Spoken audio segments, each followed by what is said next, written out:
The blood mine. The giant minotaur seized Wang Hao in one massive hand, its 5 fingers slowly closing. Wang Hao's legs kicked wildly, his face turning purple. "Let me go?" "Shouta, that bastard." He ran off. "Go after him." His voice was shrill, choked with sobs. "The Wang family is rich. We have mana stones. I'll give you everything.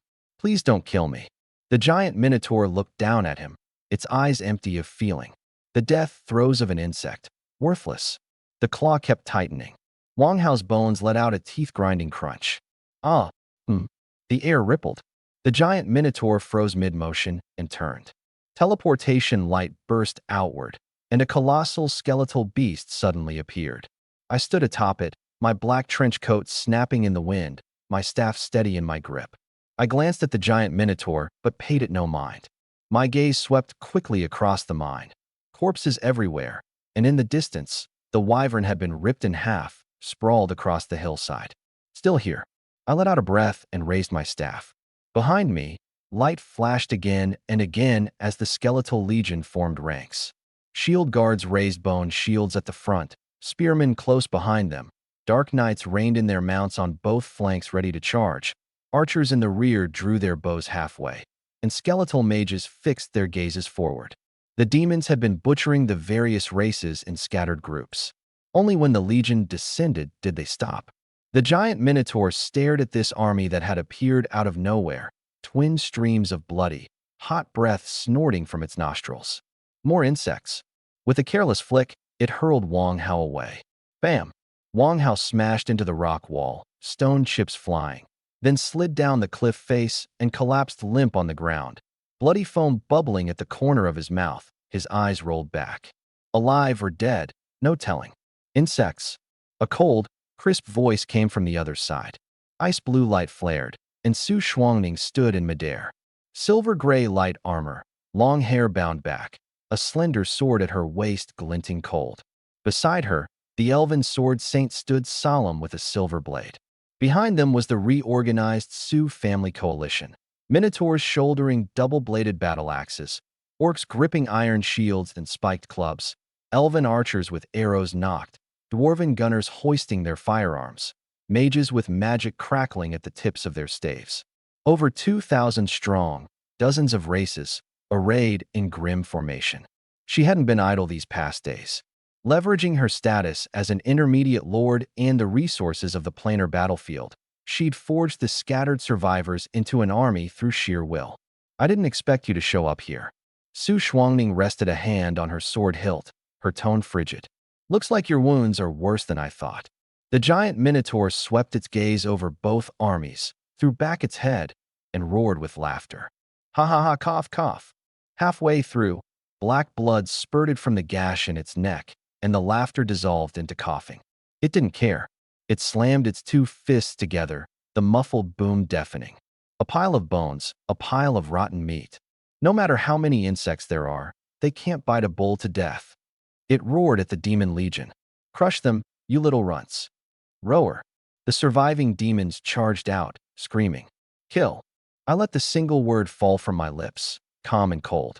Bone shields rose in unison, advancing steadily. On both flanks, the Death Knights spurred their mounts forward, undead warhorses shrieking as black flames burst beneath their hooves. The Su family coalition surged in at the same moment. Minotaurs stamped the ground with massive hooves, their ranks solid as a wall. Orc iron shields slammed against iron shields, and their maces landed with heavy, dull thuds. From the rear, arrows rained down in volleys while fireballs and ice spikes crashed into the demon horde.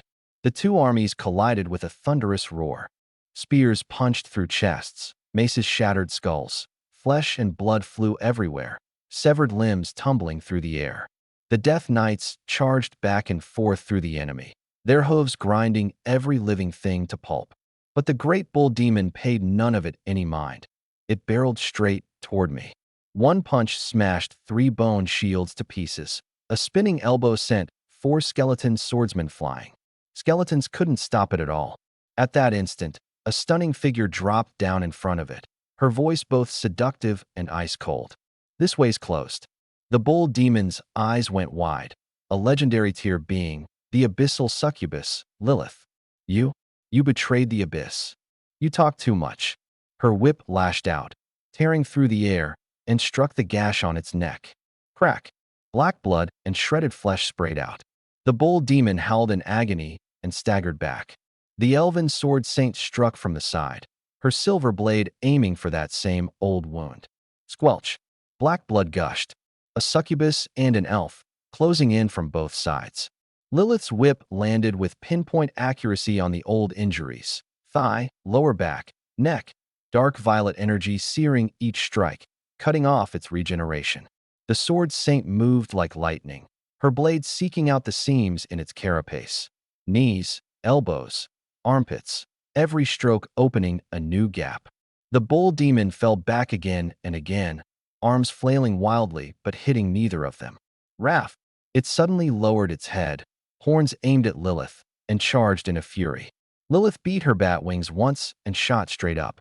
The horns grazed her feet and plowed into the skeleton ranks, crushing dozens of them.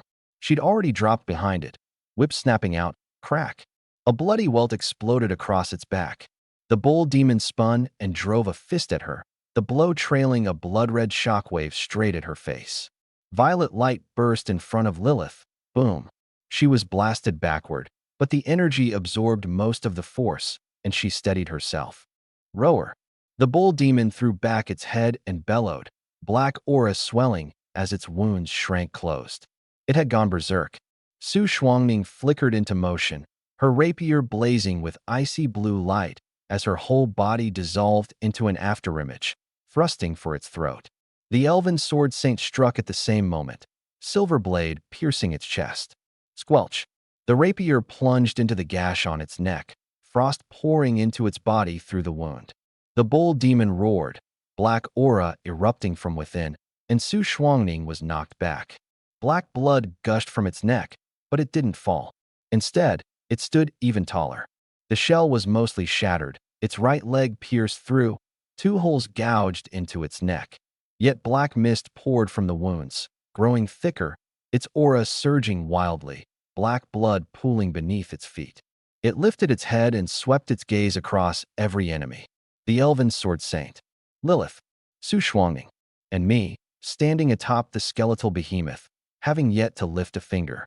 I'll remember all of you. Black blood filled its mouth as it bared its teeth in a grin. Not one of you gets away. Su Shuangning gripped her sword. Lilith spread her wings and gathered power. The sword saint held his blade at the ready. It was about to make a desperate stand. But then bloodlight exploded in a burst.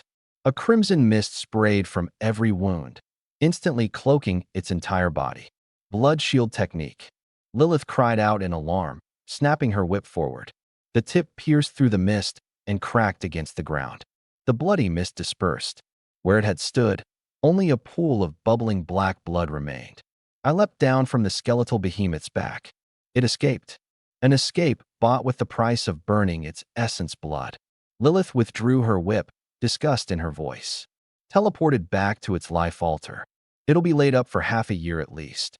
Su Shuangning sheathed her sword and walked to my side, chest heaving, sweat beading at her temples. I couldn't finish it off. My abilities weren't enough. That's plenty. Don't be modest, Miss Su, I said. Lilith said it was a legendary 2-star. If a being like that hadn't already been gravely wounded, then you, the Sword Saint, and Lilith combined would only have fought it to a standstill. This outcome is more than reasonable. I looked at Lilith. Do you know where its life altar is? I can find it. Good. There's still time. I glanced across the group. Pick up the pace. Clear out the rest of the demons first. With the great bull demon gone, the battle instantly turned into a one-sided slaughter. The demons scattered and fled, leaving nothing but corpses across the ground. But my attention was no longer on the battlefield. I climbed the slope and came to stand before the wyvern that had been torn in two. The fighting ended, and the others began clearing the field.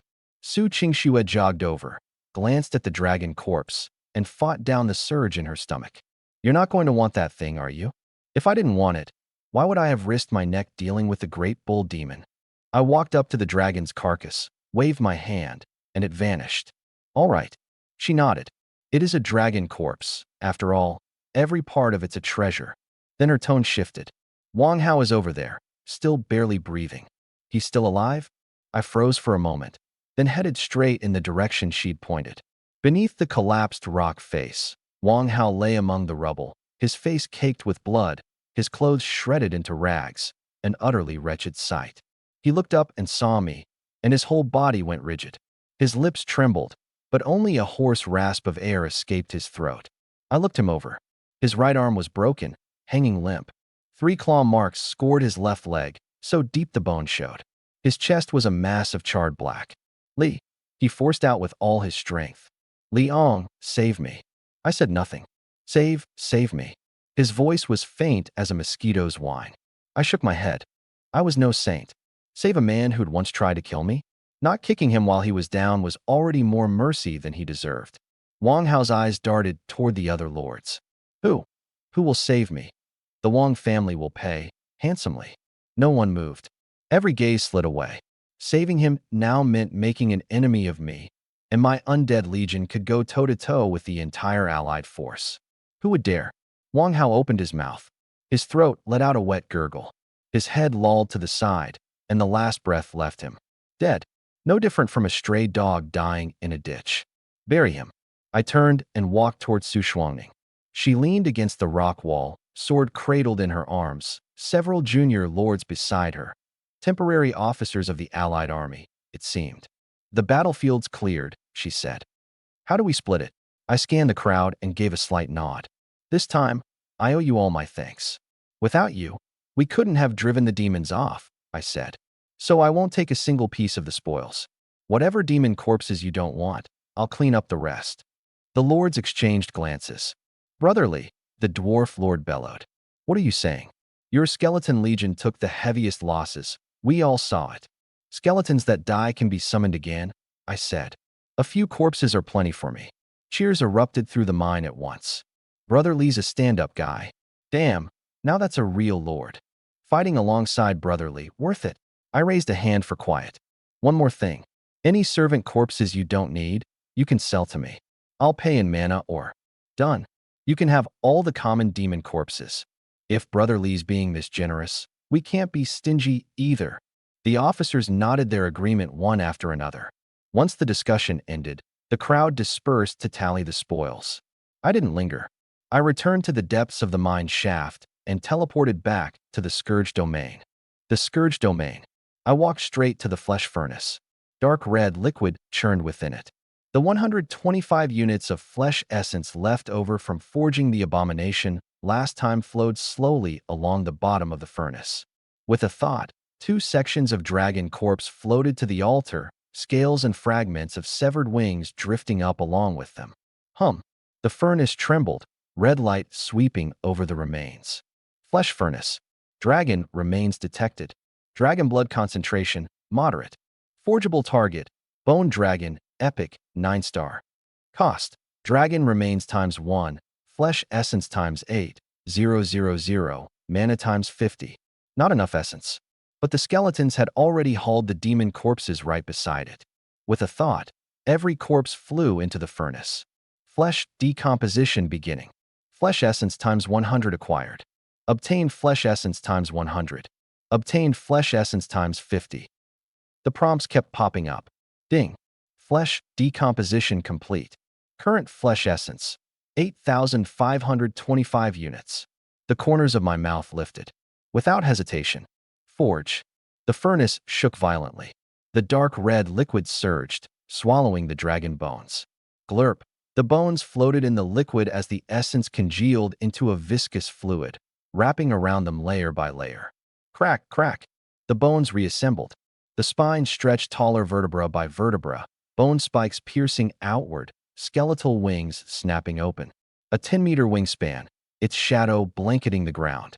The skeletons all raised their heads in unison. The dragon's head slowly lifted from the flesh, and deep within its eye sockets, purple flames blazed to life. Roar, a soundless roar. The aura of death spread outward. Every skeleton couldn't help but retreat, and even Ward grew wary. The bone dragon stood at the center of the furnace, wings slightly spread, tail lowered, spinal spikes gleaming with a cold light. Level 1. Just level 1. Yet with the dragon's majesty stacked on top of the death aura, this double pressure kept every undead in the calamity domain from daring to approach. Forging complete. Bone Dragon, unnamed. Quality, Epic 9-star. Level 1. Health, 3000. Attack, 500. Defense, 250. Skills. Undead Breath. Exhales an undead breath, dealing wide area shadow damage with extra suppression against living creatures. Bone Smash. Sweeps with bone tail or wing, dealing physical damage. Death Pressure, passive, reduces the attack power of surrounding enemies by 10%. Traits. Dragonbone Frame, physical damage reduced by 20%. Dragon Blood Burst, activates Dragon Blood to instantly boost to legendary 1-star for 10 minutes. Description: forged from dragon bones and flesh essence. Retains the dragon's skeletal structure and part of its majesty. The undead breath inflicts additional soul suppression on living creatures. Its true dragon bloodline can evolve into a frost dragon. 3000 health. And this is only level 1. A bone dragon, indeed. The key was Dragon Blood Burst. Activate the dragon blood and jump straight to legendary 1-star. Only 10 minutes, sure, but at the critical moment, that was the trump card that could turn the tide. I fixed my eyes on the last line of the description. True dragon bloodline. Can evolve into a frost dragon. Looks like I need to look into the Zhao family more carefully. Buying it outright would be ideal, of course. Either way, this would take some long-term planning. At the very least, I wouldn't have to walk anymore. I beckoned, and the bone dragon flapped down to land before me, docile as a dog. From now on, your name is Blackwing. I swung up onto its back. Let's go. The skeletal wings spread, catching a fierce gust, and we shot into the sky. The blood-red mine pit. The lords were cleaning up the battlefield. Demon corpses were piled into small mountains, obsidian scattered across the ground. Some hauled bodies, some. Count.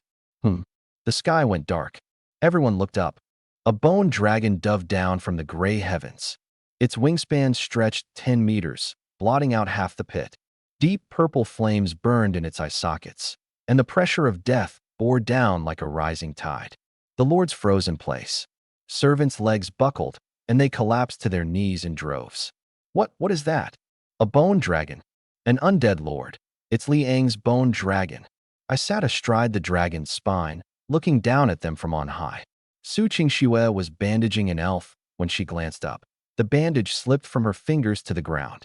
She murmured, "This aura. It's more than epic tier, isn't it?" Su Shuangning leaned against the rock wall, cradling her sword. She showed no panic, only watched quietly, a glint stirring in her eyes. She recognized that skeleton, the wyvern I'd slain. A knowing smile curved at the corner of her lips. The bone dragon descended slowly, its wings whipping up dust and sand. I leapt down. The moment my feet touched the ground, several lords crowded around. Brotherly, a middle-aged man wrung his hands. "Those demon corpses, would you be interested? They're just taking up space for us. Take as many as you want." Yes, they're all yours." I looked around. Fawning smiles, bent backs, eager eyes. Corpses piled into mountains, and no one dared claim them. "I'll take the demon corpses." I glanced at the servant bodies nearby. Are they for sale too? For sale? Of course. Take them all. Forget the demon, or just consider it a token of friendship. I knew full well what this was all about, the sheer shock of the bone dragon. Lilith was legendary tier. The bone dragon was only epic 9-star. But the intimidation a dragon's form commanded was irreplaceable. "I'll pay for the demon, I said flatly. "At market price." The lords blinked, then their smiles grew wider still. "Brotherly, you're generous." Su Shuangning stood off to the side with her sword. "You've got a sense of the bigger picture." "I don't like being in anyone's debt," I said with a smile. "Good habit." She looked me over again, reassessing. Just then, ding, planar battlefield announcement. Demon kill leaderboard now open. Demon concentration detected in the world tree root remnant zone. Those who clear them will receive rich rewards. First place, intermediate lord core ×1. Top 3, soul essence ×20. Top 10, soul essence ×10, stackable. All region title for First Nation zone. Demon hunter, permanent plus 10% kill experience. Hunting bonus, plus 15% damage to demons, minus 10% damage taken from demons, plus 20% kill experience. The surrounding lords all changed color at once. Only Su Shuangning wore a look of confusion. She shouldn't have been here, so she couldn't receive the announcement. Time to get to work. It's moving. I passed the message along to her. She stared at the void panel. An intermediate Lord Core? That's essential for promotion to intermediate rank. Looks like the Abyssal will pissed off the Blue Star will, and now it's striking back. My eyes narrowed. Either way, that core is mine. Su Qingxue froze. You're only level 16. Liang, Su Shuangning cut in suddenly. You've already got a half-plane, haven't you? I looked at her, vanishing in an instant, appearing just as quickly. A massive dragon corpse dismissed with a wave of the hand. Only a half-plane could do that. Miss Su really is sharp. She watched me in silence, her expression unreadable. A novice lord with a half-plane. Countless intermediate lords fought and died on the battlefield just to find one. And I already had it. Not only that, I could move freely through hordes of demons, had subdued a legendary succubus, and built an epic-tier undead legion within days. She'd already made up her mind. This was a man worth investing in. Liang, her tone softened a bit. You're about Xue's age, right? I nodded. You can call me sister, just like she does, Su Shuangning said suddenly. Su Qingxue's eyes went wide. Her sister never offered that to anyone. If you don't mind, that is, Su Shuangning added. I could see what she was after. An intermediate lord befriending a novice one. She was betting on potential. But it cost me nothing. Sure. The corner of her mouth lifted. Then let your sister ask you. Where did your half-plane come from? Don't ask about that. I shook my head. Just luck. It won't help you. She nodded, resigned, and drew a deep breath. Next time you get a half-plane, help me out. Anything at all. I won't let you come up short. I nodded. Deal. I still had over 90 plane fragments left to collect. A half-plane with incomplete elements was immature and useless to me anyway. Better to concentrate my resources on my own plane. Su Qingxue's eyes lit up. Now that's decisive. Little brother, that core, big sister's got it covered for you. I raised my hand. A dark violet figure stepped out from the void. Lilith. Master. She bowed slightly, and as she lifted her gaze, it drifted, almost carelessly, over Su Qingxue, the remnant root of the tree of life. Do you know where it is? I do. She straightened up, the corner of her mouth curving. I'll lead the way. Before she'd even finished, her arm had already wrapped around mine. Master, I want to ride the dragon. Can't you fly? I can. Her voice went syrupy. But I've never ridden a dragon before. Su Qingxue felt a pang of irritation in her chest. I want to ride too. No room, I said, shaking my head. Lilith's eyes glinted. She let out a soft laugh and stepped back, her dark violet bat wings unfurling. Then, I'll fly myself. Master, you ride with the Lord here. She shot into the air with a giggle, a smug glint in her eyes. Su Qingxue's face turned bright red. I'd already leapt onto Blackwing's back. I glanced back. Are you getting on or not? She gritted her teeth, sprang up, and settled in front of me. Blackwing beat its wings. Whoosh! Wind slammed into our faces. The dragon's back tilted, and Su Qingxue cried out, pitching forward. Ah! Her hand grabbed at empty air, and she tumbled straight into my arms. I caught her waist with one hand. Hold on. She went rigid, her face pressed against my chest, then hastily straightened up, dropping her head, not daring to look at me. Thank you. Her voice was barely a whisper. I said nothing. Blackwing cut through the sky, speeding toward the roots of the World Tree. 7 days later. The World Tree's roots, Eastern District. Holy light came down. Demon corpses littered the ground. Serena sheathed her sword and stepped back behind me. Dozens of ragged elves lay prostrate on the ground. Thank you, my lord, for saving us. The demons had kept them pinned like livestock, and more than half had died. Had I not come, none would have survived. Come with me. Yes. The elves rose, overjoyed. I collected all the demon corpses, opened a portal, and sent the elves into the realm of calamity. My domain was short on labor. Su Qingxue sighed. She'd once been an elf lord, but with no plane of her own, she couldn't take in her own kind. I glanced at the rankings. 5th place, 3,102 points. finally cracked the top 5. The journey had eaten up a lot of time. The other lords had banded together, pouring everything into cultivating a single champion. If not for Lilith knowing the way, even the top 5 would have been out of reach. Lilith landed, folding her bat wings. Master, Talos' life altar is just ahead. Ahead, massive roots twisted together to form a cavern. The entrance was wide as a palace gate, and dark red light flickered between the tangled roots. Ward scouted out. Yes. Ward raised his hand, magic gathering, and an eye of reconnaissance slipped through the gaps in the roots, probing deeper. A moment later, Master found it. The altar's inside, with a dozen or so demons on patrol. Talos is hiding in the deepest chamber, very weak. Good. Strike while he's down. I turned to Su Qingxue. You guard the entrance. Watch for a demon counterattack. Be careful, all of you. I slashed my hand down hard. Graka and Bowser, the 2 destruction knights, charged in first. Their massive bone swords swept across. Thwack! 2 patrolling demons were cut clean in half at the waist. Destruction knights were already the bane of demons, and with the blue star buff, they were ferocious beyond measure. Even Epic Tier couldn't stop them.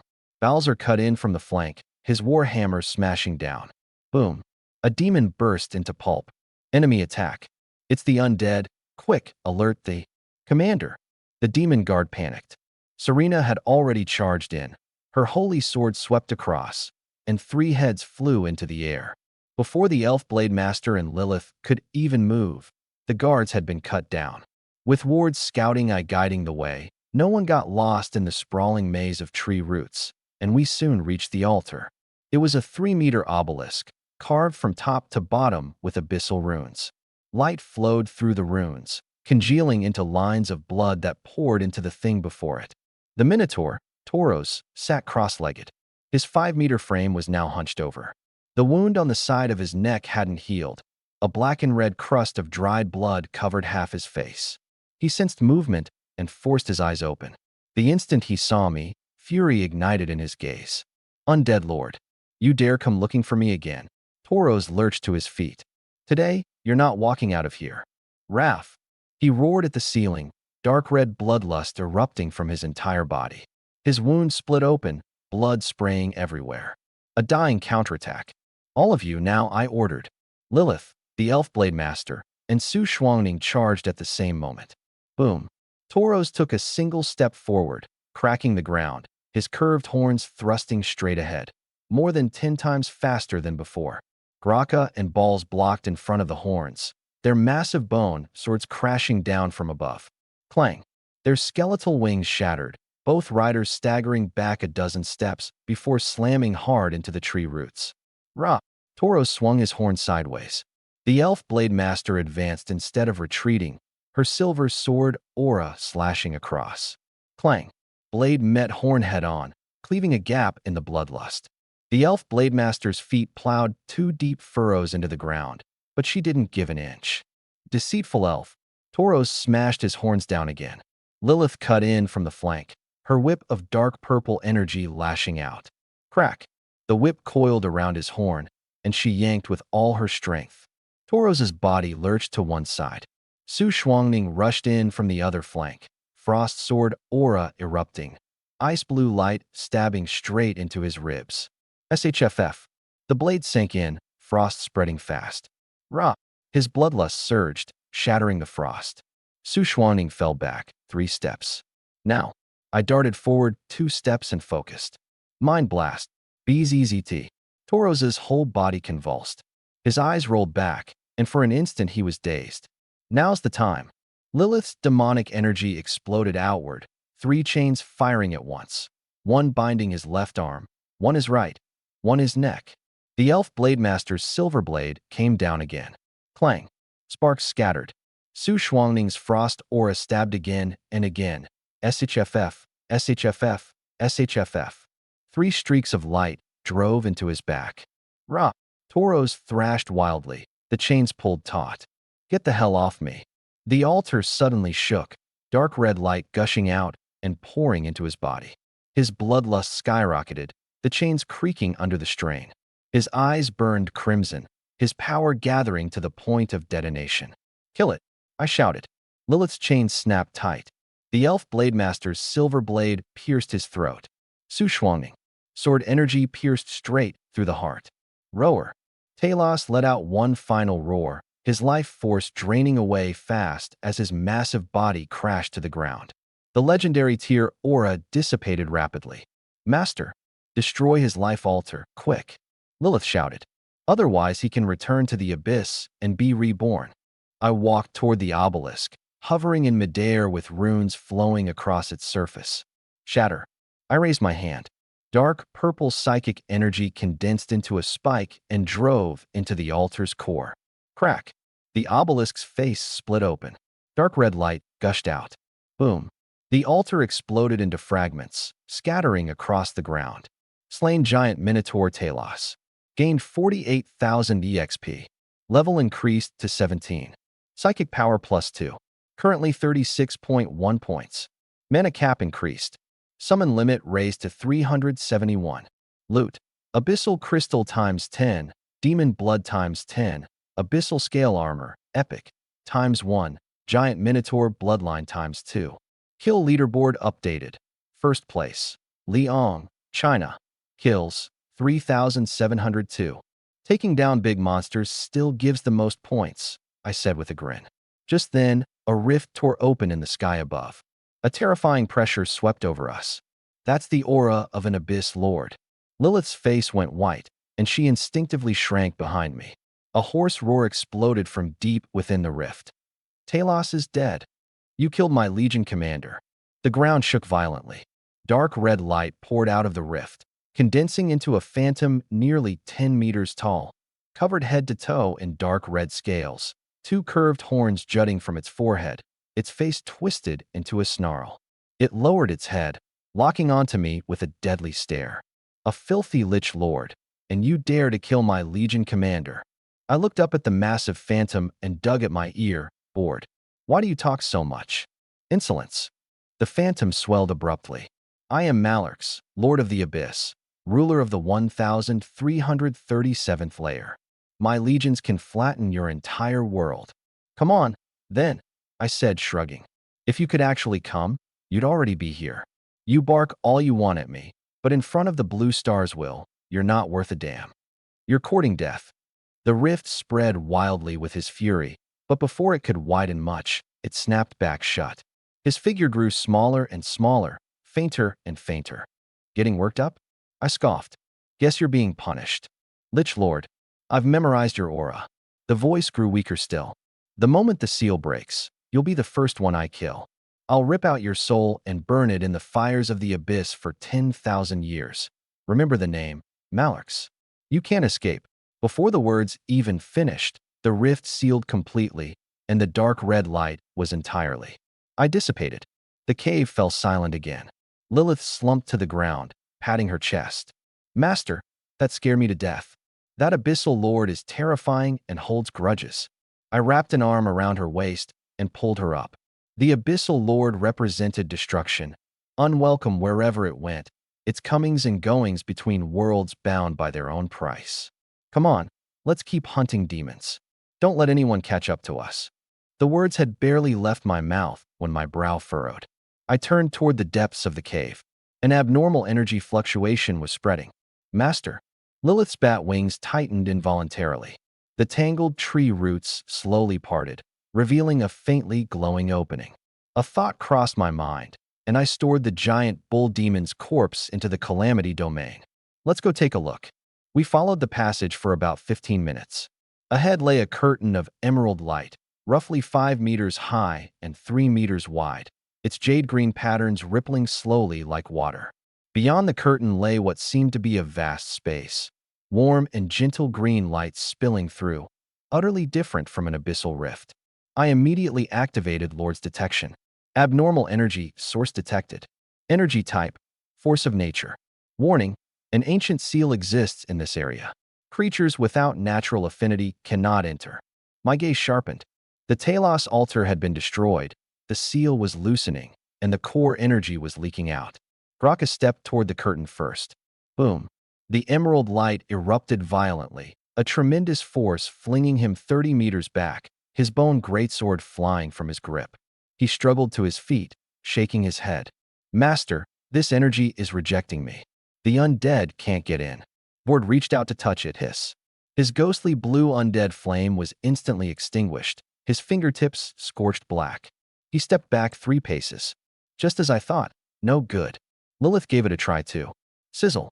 Her dark violet demonic aura ignited, white smoke rising from the back of her hand. She yanked her hand back sharply, curling her lip, letting the demonic energy slowly repair the burn. The force of nature scorched demons even more fiercely. The undead can't enter. Demons can't enter. I stared at that green light. Who can? The elf sword saint stepped forward, extending his hand toward it. The emerald light not only didn't reject him, it gently gathered toward his palm. Pure-blooded elves. Su Xuanning tried as well, but was pushed back 2 steps. Looks like I can't get in either. Ward thought for a moment and looked toward Serena. A celestial being, with holy energy, perhaps it won't reject her. Serena, go try it. Yes, Commander. She pressed her hand against the curtain. The green light rippled faintly, neither rejecting nor burning her. Su Xuanning and I exchanged a glance. Send those 2 in. Serena and the elf sword saint stepped in together. The green light enveloped them, and their figures vanished. After about half an hour, the curtain rippled, and the 2 of them walked out. Say, Lena reported immediately. The core zone has been fully scouted. At the center is the surviving core of the Tree of Life, still operational and nurturing. We found these. She waved her hand, and a cluster of glowing orbs materialized before everyone. 5 emerald seeds. Seed of nature quality, legendary level, 1 growable. Once planted, it can grow into a branch of the Tree of Life, producing natural energy and improving land quality. Growth period, 30 days. After maturing, it yields 1 nature essence every 7 days. Requires a nature affinity being to plant. A seed nurtured for 10,000 years by the core of the Tree of Life, the most precious sacred relic of the elven race. A scepter set with gleaming gems. Scepter of nature quality, legendary level, 1 growable. Nature type spell power plus 80%, casting speed plus 50%. Can unleash wrath of nature once per day. The wielder can sense all life within a 10-mile radius and communicate with plants. Restricted to those of elven bloodline. A pale blue crystal. Soul essence quality, legendary single use. Absorbs the soul energy accumulated by the Tree of Life over 10,000 years, granting massive experience and boosting your level. A milky white sphere. Spirit essence quality, legendary single use. Permanently increases willpower by 10 points after use. A piece of emerald timber. World tree heartwood quality, legendary material. The primordial wood from the core of the Tree of Life. Can be used to forge legendary tier or higher equipment, or serve as a core power source for a demiplane. The supreme material of elven legend, found once in an eon. Su Xuangning's eyes went wide, and she couldn't help but swallow hard. Half of these were sacred relics of the elven race. Meanwhile, the Lord Chat channel had blown up. The demon kill rankings just updated. First place, Liang, Huagua, 3,702 kills. Liang? Who's that? He was 10th yesterday, now suddenly first. 3,702. Second place is only 3,455. How the hell did this guy do it? Haha, you don't know, do you? He's from our Ha city. An F-rank talent topping the charts? Is this a joke? The messages scrolled faster and faster. Lords from every nation repeating the same name. Liang. An undead lord who shot to the top of the rankings in just a few days, catching everyone off guard. The Bald Eagle Lord channel. Did you dig up any intel on Liang? Third Lord Academy, ranked B grade. F-rank undead summoning talent. First place in the ladder trial. An F-rank talent charging to the top of the rankings? A brief silence. Keep watching him. If he's Huagua's rising star, that's all the more reason we can't let him grow. You mean? Find a chance to take care of him. On a planar battlefield, dead men aren't unusual. Hashtag the island camp. Somewhere on the island, 3 men sat around a campfire. The short one in the middle wore round-framed glasses, a sinister smirk playing at the corners of his mouth. Onizuka. 3 demon-masked warriors hovered beside him, ghostly light flickering behind their masks. Leong. Onizuka stared at the ranking on his wristband. The undead lord of Huagua. The burly man on the left scoffed. Over 3,000 points in a few days with an F-rank talent? Must be some clan brat riding on family connections. The tall, thin man on the right pushed up his glasses. Data doesn't lie. This guy might be stronger than we think. So what if he is? Onizuka rose to his feet. Our target is the world tree's remaining root. The Su family's alliance is stationed there. The Su family? Those elf lords. The burly man grinned. Elves are strong at range, weak up close, the thin man analyzed. Our demon-masked warriors are the perfect counter. Besides, Onizuka sneered, that family is named Su, not Lee. There's no connection between the two houses. Why would this Liang help the Su family? Even among Huagua's lords, they're not exactly united. The thin man opened his mouth to say something, then thought better of it. Onizuka clapped his hands. Move out. We wipe out the Su family first, then deal with Liang. Are the demon-masked warriors enough? The burly man asked. No. Onizuka drew a pitch-black command banner from his storage space. The family gave me this, the demon formation banner.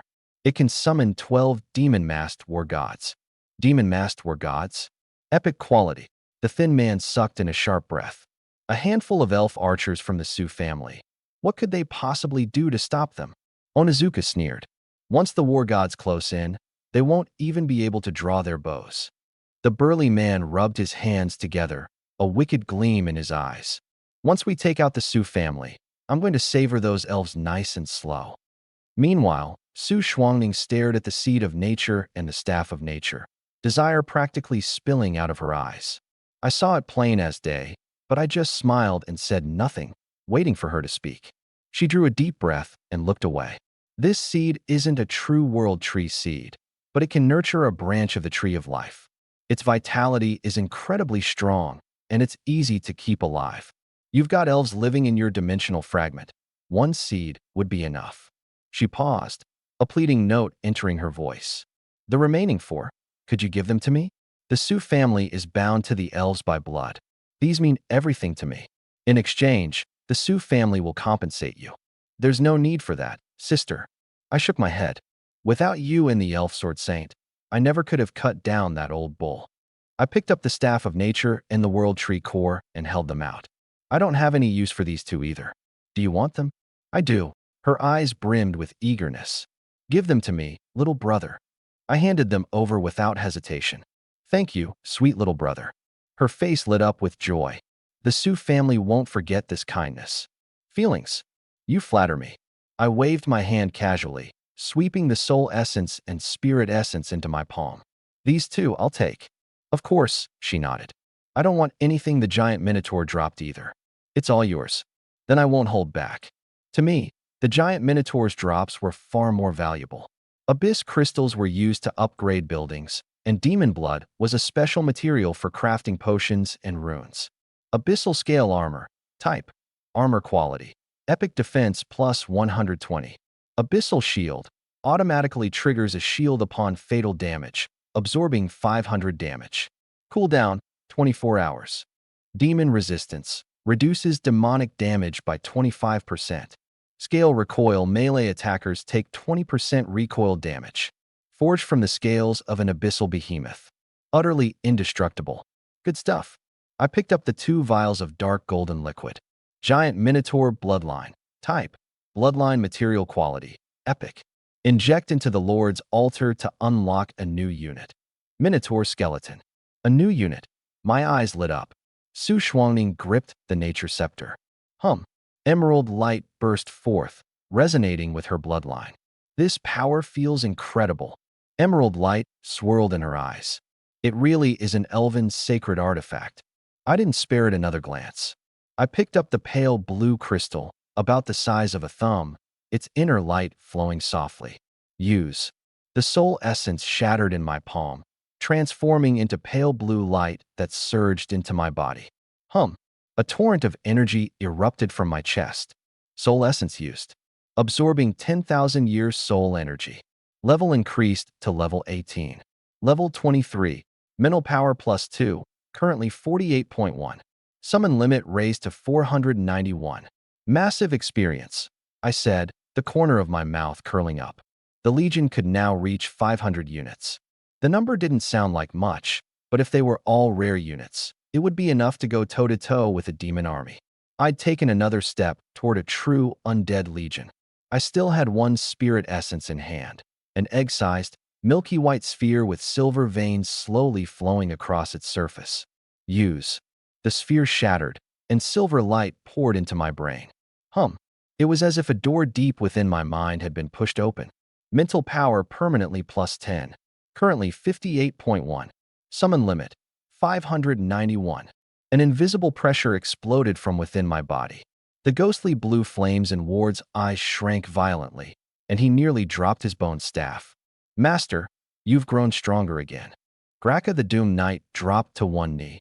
Unable to control himself, his head bowed low.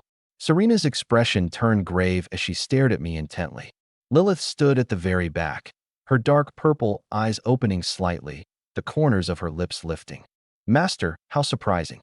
Su Xuanning studied me anew. Her eyes had changed. She could feel it. My psychic power was closing in on the mid-tier Lord threshold. I suppressed the pressure building inside me. Mid-tier Lord core. It's coming soon. I glanced at the demon kill rankings. First place, 3,702 points. Second, 3,655. Closing in fast. I had to stay on top and claim that core. Give me a second, I said suddenly. Su Xuanning blinked. My level jumped too fast. The Legion needs to catch up. Before I'd even finished, I flickered and vanished from where I stood. The Calamity Domain. The Undead Altar. I placed 2 vials of giant bull demon blood at the center of the altar. Infuse. Dark liquid poured out, devoured hungrily by the runes. The altar shuddered violently, its silver runes shifting to dark gold. Undead Altar has unlocked a new unit. Bull Demon Skeleton. Bull Demon Skeleton, rare. HP 200/ATK 45/Death 35. Skills. Bull Charge, 2x collision damage plus knockback. War Stomp, AoE damage plus 2 stun. Berserker Roar, ATK plus 30%. Traits. Brute Force, plus 10 physical damage. Thick Bone, 15% physical damage reduction. Additional cost per unit, 100 elite corpses. Brutal cost. I shook my head. But it was exactly what my Legion lacked most, a heavy front line, a battlefield tank. Summon Bull Demon Skeletons. Fill the front. Dark gold light surged out, and the bones in the corpse pile reassembled. One by one, towering 2-meter skeletons rose up, their frames like iron pillars, curved horns crowning their heads, 3-meter bone clubs slung over their shoulders, dark red runes flowing across the surface. Summoned Bull Demon Skeleton times 60. Consumed 6,000 corpses. 6,000 corpses gone in a blink, and the Legion still wasn't even half full. I had to save corpses for daily use. I had no choice. Switched to Skeleton Swordsmen and Archers. Summoned Elite Skeleton Swordsmen times 150. Archers times 145. Shield Guards times 30. Spearmen times 30. Current summons, 591/591. Full roster. I stared at the panel, brow furrowing slightly. 591 units. Sounds like a lot, but elites made up the bulk. The ones that could actually go toe-to-toe with a demon general were only the epics. Graka, Balls, Ward, Serena, and Blackwing the Bone Dragon, plus the Plague Lich and the Flesh-Stitched Behemoth. Barely a dozen in all. Elites were cannon fodder. Rares were the main force. Epics were the core. The Bull Demon Skeletons could break formations with their charge, control the field with their stomp, and boost damage with their roar, able to deal and take punishment alike. They filled the exact gap between my ranged units and my chargers. The only problem, there were too few of them. If the entire Legion were made of rares, only then could I talk about steamrolling. Looks like I've got to keep hunting. The march of conquest couldn't stop. I flickered back to the life. Before the tree's withered roots, Su Xuanning stood waiting. All right, let's go. She didn't move. Her gaze lingered on the massive, blackened stump in the distance. Her expression complex. This world tree's remains have been corrupted by demonic power. It's been fighting back with its own strength, but it won't last much longer. She sighed softly. There's no telling how long it can hold on. I looked at the charred roots. If we wipe out all the demons, there might still be a chance. She turned to me. Otherwise, this plane will fall into the abyss and become just another layer of that endless pit. Su Shuangning smiled bitterly. Clear out the demons. Even a great lord would struggle to pull that off. Who's to say what the future holds? Neither of us spoke. This plane was rich in resources. If not for the demonic invasion, it could have grown into a major plane, a hub for lords to trade. But now, the demons had destroyed everything. BZZT, her communicator buzzed. It was Su Qingshue's voice, coming in fragments. The island nation's coalition army is here. An entire army. We're surrounded. Outside the tree of life's withered roots, at the valley camp. Su Qingxue stood among the ruins, scanning the surroundings. The hillsides were packed. Demon-masked warriors, shadow assassins, spellcasters, demon-blooded soldiers. A dark, seething mass too vast to count. On the opposite ridge, over 100 lords looked down from above. 4, maybe 5,000 coalition troops from the island nation. Behind her, fewer than 800 battered survivors remained. Every elven archer was wounded. The huntresses were caked in blood. They'd just fought off a demon raid, hadn't even caught their breath, and now this. Su Qingxue tightened her grip on her sword hilt. The Onizuka clan. Front and center stood a short man with round glasses and a sinister grin. 3 demon masks hovered at his side. Onizuka Ichiro. To his left, a burly man shouldered a massive hammer. To his right, a tall, thin figure clutched a talisman. Su Qingxue raised her hand, amplifying her voice with magic. Onizuka clan. We are the Su family from Ha City, China. We have no quarrel with you. Surrounding us like this. What's the meaning of it? Onizuka Ichiro sneered, his voice amplified as well. No quarrel? This territory was claimed by the Onizuka long ago. The world tree's roots are our turf. You've seized the roots, killed our demons, and you still say there's no bad blood. Your turf. Su Qingxue snapped. This is unclaimed land. First come, first served. There wasn't a single one of your markings here. First come, first served? Onizuka Ichiro scoffed. That's the kind of logic I used back when my fist wasn't big enough. Now, my fist is plenty big, so this belongs to the Onizuka. I'm warning you, don't push it. Leave now, and I'll pretend this never happened. Otherwise, the Su family won't let this go. Miss Su, take a good look at your situation. He laughed. Out here, strength is everything. The Su family's reach doesn't extend this far. Su Qing. Shui took a deep breath, glanced at the message on her wrist, and forced down her anger. We can negotiate any terms. Fighting won't do anyone any good. Ichiro Onizuka held up 3 fingers. 3 million mana stones. Hand them over, and I'll pretend this never happened. Are you insane?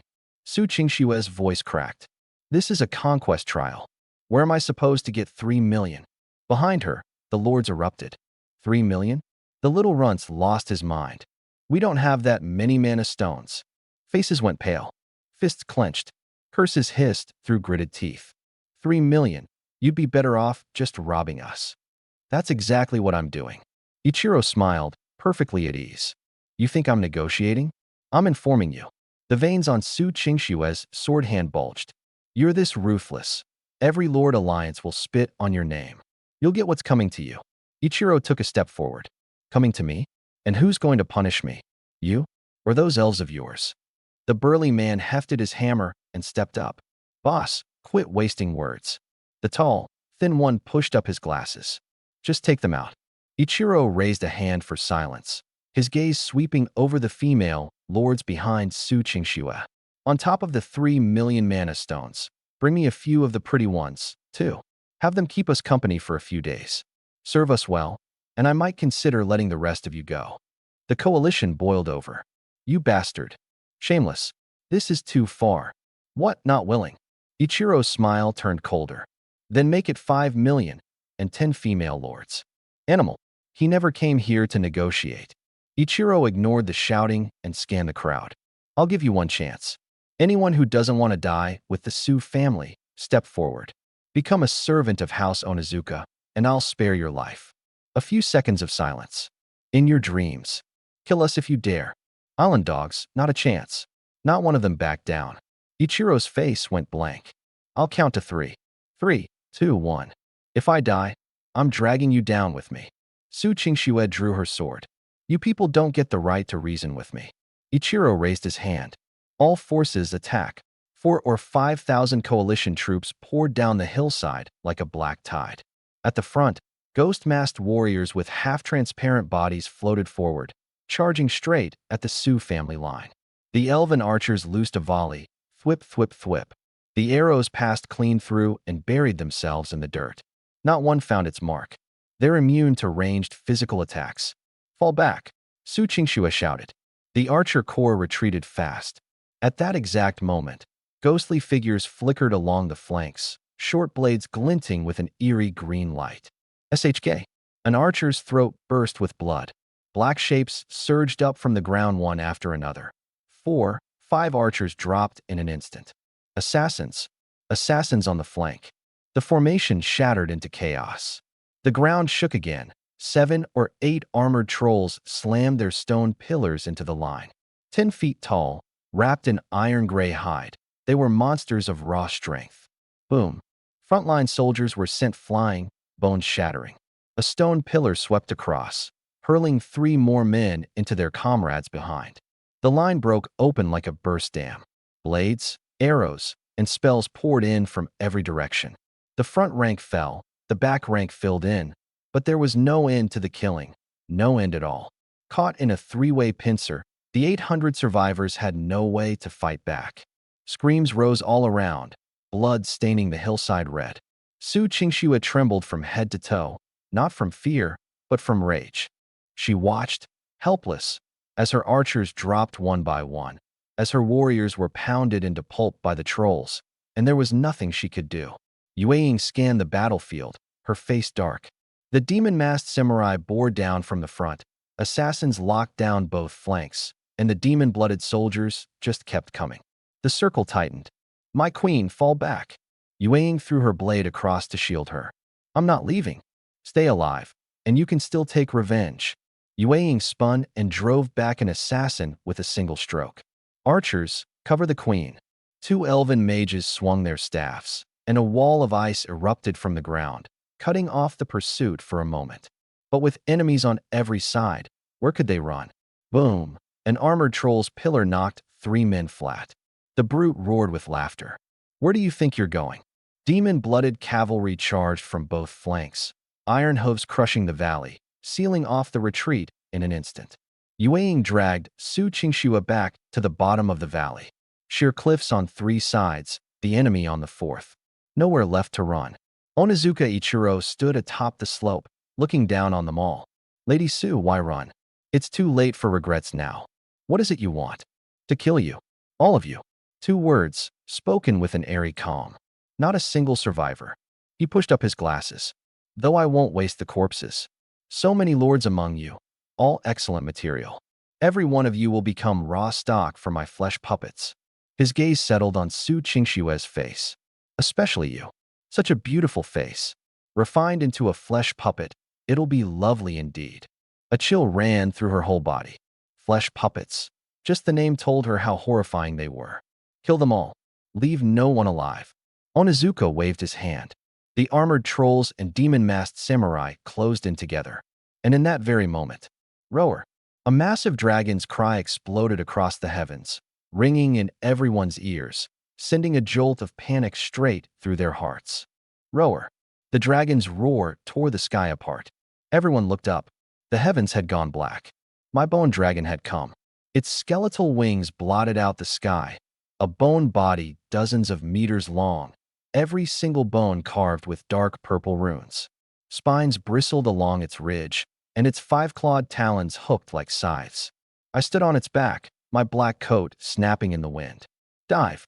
The wind from its wings crashed down, sending gravel flying, dust swirling. Comic. A skeleton dragon? Kazuka Ichiro narrowed his eyes, not yet grasping what was happening. Too slow. The skeleton dragon swept overhead, jaws gaping, black mist churning between its teeth. The breath of the undead erupted forth. The pitch-black breath swept across the island nation's minions.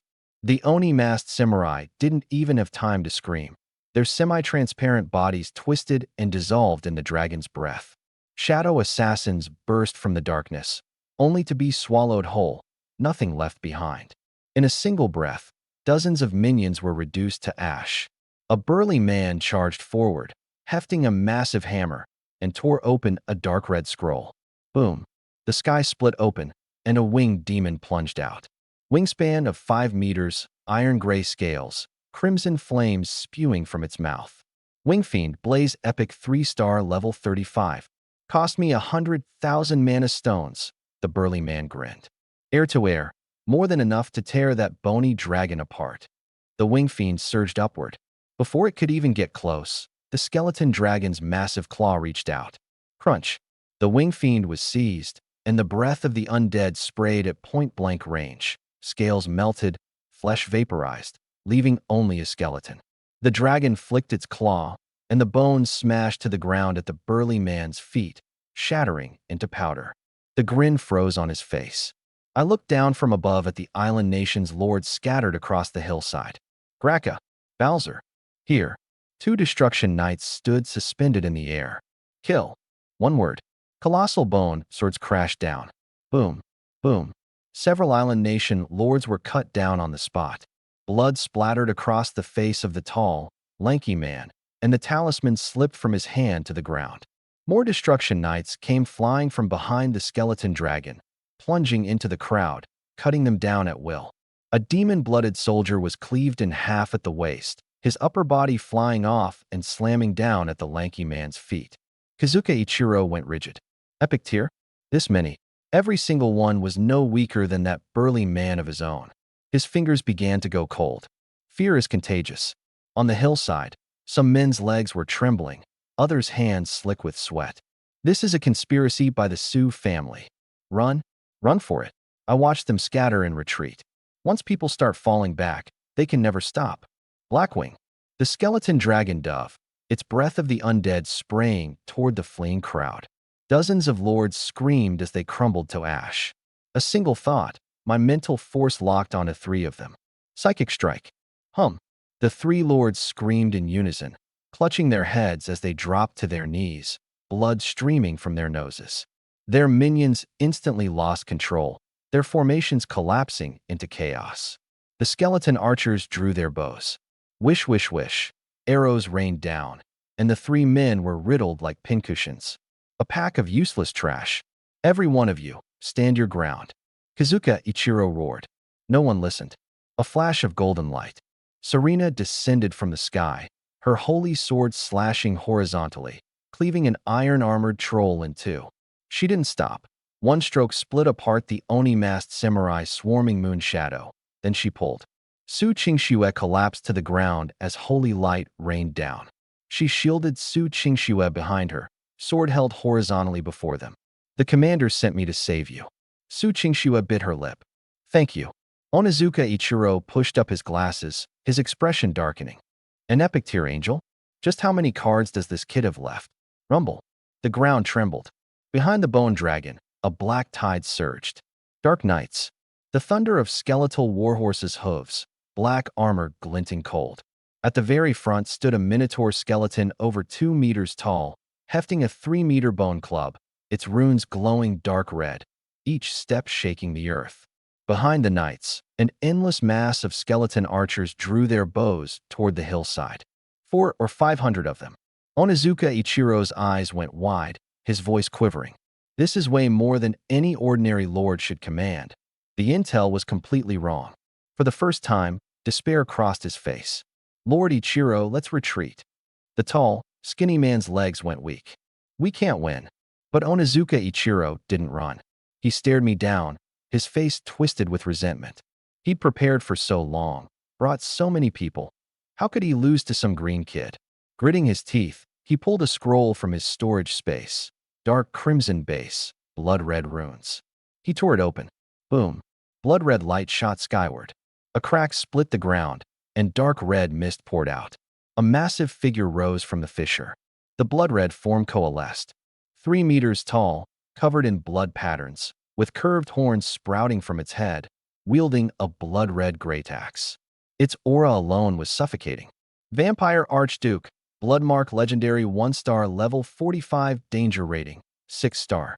Skills, Blood Frenzy, Bloodmark Domain, Vampire Command. Onizuka Ichiro shook all over, screaming in ecstasy. Legendary tier. Bloodmark, kill for me. Shut up, you ugly blue star lord. Bloodmark's voice was cold. I know what to do. The Bloodmark domain unfolded. Dark red light enveloped the entire battlefield, and every island nation minion's power surged. Demon soldiers swelled in size, their attacks doubling. The Oni-masked warriors reformed, stronger than before. Hold nothing back. Onizuka Ichiro roared. Bring out every last trump card. The lords tore open their scrolls one after another. Common minions became elites, elites rose to rare. The reinforced island nation army launched a frenzied counterattack. The Archduke Bloodmark stepped forward, blood axe sweeping across. Boom. Graka's skeletal greatsword blocked it, sent staggering back dozens of steps. Ball's heavy sword struck its flank, clang, and bounced off, without leaving a mark. Bloodmark's backhanded elbow sent Graka flying. The bone dragon dove, exhaling its undead breath. Blood light erupted across Bloodmark's body, taking the dragon's breath head-on. Dragon claws raked down, it swung its axe out, and the two forces locked. Bang! Crimson energy exploded, the dragon. The claw was forced back, but it couldn't advance a single step either. Weren't you so cocky just now? Kazuka Ichiro sneered. I know you're Leon, but so what? The blood rune can only exist for 10 minutes. 10 minutes is enough to kill you 10 times over. In his eyes, my bone dragon, knight, and angel were all being suppressed by the blood rune. I looked at him and smiled faintly. You spoke too soon. I raised my hand. Whoosh! A dark purple figure descended from the sky. Lilith. Her bat wings spread wide as she cracked her energy whip, wrapping it around the blood rune's massive axe. Crack! Dark, purple energy exploded, halting the blood rune for an instant. She flashed through the shadows again, circling behind it, landing 3 consecutive lashes. You want to die? The blood rune roared, abandoning its other targets to spin around and chase her. Lilith's wounds hadn't healed, so she avoided a direct clash, weaving across the battlefield with her shadow steps. At that moment, cling! The clouds split apart, and a beam of silver-white sword light came crashing down. The Elven Sword Saint. Su Shuangning's legendary tier minion. One slash came down. The blood rune raised its axe to block. Clang! The massive axe fractured. Its expression shifted. Legendary tier, swordsmanship. The Sword Saint didn't answer. Second strike, third strike, fourth strike, shing, shing, shing. The blood rune stumbled back several steps, its axe covered in cracks. The base of its thumbs split open, blood gushing out. Lilith's shadow whip wrapped around its right arm. The blade sliced through, flesh peeling away. The blood rune roared, blood frenzy. Dark red light exploded from within its body, the blood marks spreading across its entire frame, muscles swelling. The whip shattered under the surge of blood energy, and Lilith was blasted away. Die! It brought the axe down with all its might. Boom! The axe's force tore open the ground, sending debris soaring skyward. The Sword Saint sidestepped, silver armor grazing past the axe blade, driving a strike into its shoulder at the same time. The blood rune spun with another axe swing, forcing the Sword Saint back. In that split second, my eyes went wide. Mental shock. An invisible force stabbed directly into its mind. The blood rune's body froze, its movements halting. Lilith's shadow whip lashed out, wrapping around the massive axe. The Sword Saint thrust forward. Shing! The silver-white longsword pierced through the blood rune's chest, the tip emerging from its back. Arg! The dark red body collapsed, flesh dissolving into mist. The blood rune's domain shattered. The demon soldiers shrank, the ghost-masked warriors turned insubstantial, and all enhancement effects faded away completely. Slain Blood Race Archduke, Blood Rune, Legendary 1-star, level 45, gained 40,000 EXP. Loot. Blood Race Archduke's Blood ×1, Legendary Tier Lord Skills Stone ×1, Abyss Crystal ×10, Blood Sacrifice Scroll, Fragment, ×1. Kazuka Ichiro's eyes went wide, his whole body trembling. Impossible. Archduke Blood Rune is dead. The lords were all stunned. Legendary Tier. Wasn't he dominating the fight just a moment ago? How did he die in the blink of an eye? No matter how strong you are, Once someone's got your weakness figured out, you're nothing but a target waiting to be slaughtered. Graka, Bowser. I said coldly. Leave no one alive. Both knights struck at once. The skeletal greatsword swept across, and one lord was cut clean in half. Bowser shot to the front, gripping two heads. Bang! They burst instantly. Vaughn led the skeleton legion to seal off the valley's exit. Not even a fly could get out. A one-sided massacre. The island lords trampled each other, corpses carpeting the valley, blood running like a river. Help! He has a legendary tier servant too. Onizuka Ichiro's face went dead white. The battle was lost. He didn't hesitate for a second. He turned and ran, abandoning his family's vassals, his demon blood soldiers, his Oni-masked warriors, all of them. At the same time, he tore open an acceleration scroll, and his figure suddenly surged forward. I sneered. Blackwing. Boom. A massive shadow descended from above, blotting out the entire sky. Onizuka Ichiro paled and violently kicked up his speed. But he hadn't gotten far before the Blackwing Bone Dragon's form barred the way ahead, its hollow dragon eyes locked dead on him. Roar! The dragon's might crushed down, and Onizuka Ichiro splat flat against the ground. He struggled up, spun around, still trying to flee. But behind him lay the ruin of his shattered army, soldiers butchered, blood staining the valley. His lips trembled, his whole body shaking like a leaf. It's all a misunderstanding. He took a step back. We were just passing through. Another step back. It was Toshi's idea. It's got nothing to do with me. Before he even finished, he bolted. Swish. A shadow flashed, and a bone shadow assassin blocked his path. Two daggers crossed, cold light flashing in his eyes. He whipped his head around. Another assassin stood on the other side. Surrounded. No way out. Onizuka Ichiro's face turned ashen, his back soaked through. He dropped to his knees. Thud, slamming his forehead against the ground, hard enough to draw blood. Don't kill me. If you kill me, the Onizuka family will never let you go, he screamed. I'm the legitimate heir. My family has a grand lord. Kill me, and he'll come for you himself, and not one of you will escape. A grand lord. I smiled faintly. Any great family that could carve out a place on Blue Star. Which one didn't have a grand lord behind it? If I were afraid of a single grand lord, I'd have no business walking this path at all. Stop struggling. Today you die. Wait. He kowtowed again hard. I can be a prisoner. My family will ransom me. 5 million. No, 10 million mana stones. I didn't move. Intelligence. Every stronghold the Onizuka family holds on the planar battlefield. The locations of every mana stone vein. I'll tell you all of it. And the details on the other island lords too. Who has how many troops? How many mana stones? I know it all. I still didn't move. His voice broke into a different pitch. I know the weakness of the Abyss Lord. The Lord Core is yours too. I'll swear a blood oath. I'll be your dog. Do whatever you say. Enough. I raised a hand to cut him off. I never keep a dog that's bitten someone. I've got 100,000 mana stones in my ring, scrolls, potions, all yours. Trembling, he yanked off his spatial ring and thrust it high into the air. Kill you, and it's all mine anyway. He froze. Blackwing. Do it. Roar. The bone dragon dove, its claw slamming down. His skull shattered, brains splattering everywhere. I leapt off the dragon's back, pocketed the spatial ring, and tossed the corpse into storage. Just more material. A faint glow lingered on the ring's surface. Ichiro Onizuka's spiritual imprint. I poured my mental energy in, and with a sharp crack, the imprint broke. The internal space was massive, over 100 cubic meters, and items flooded into view like a rising tide.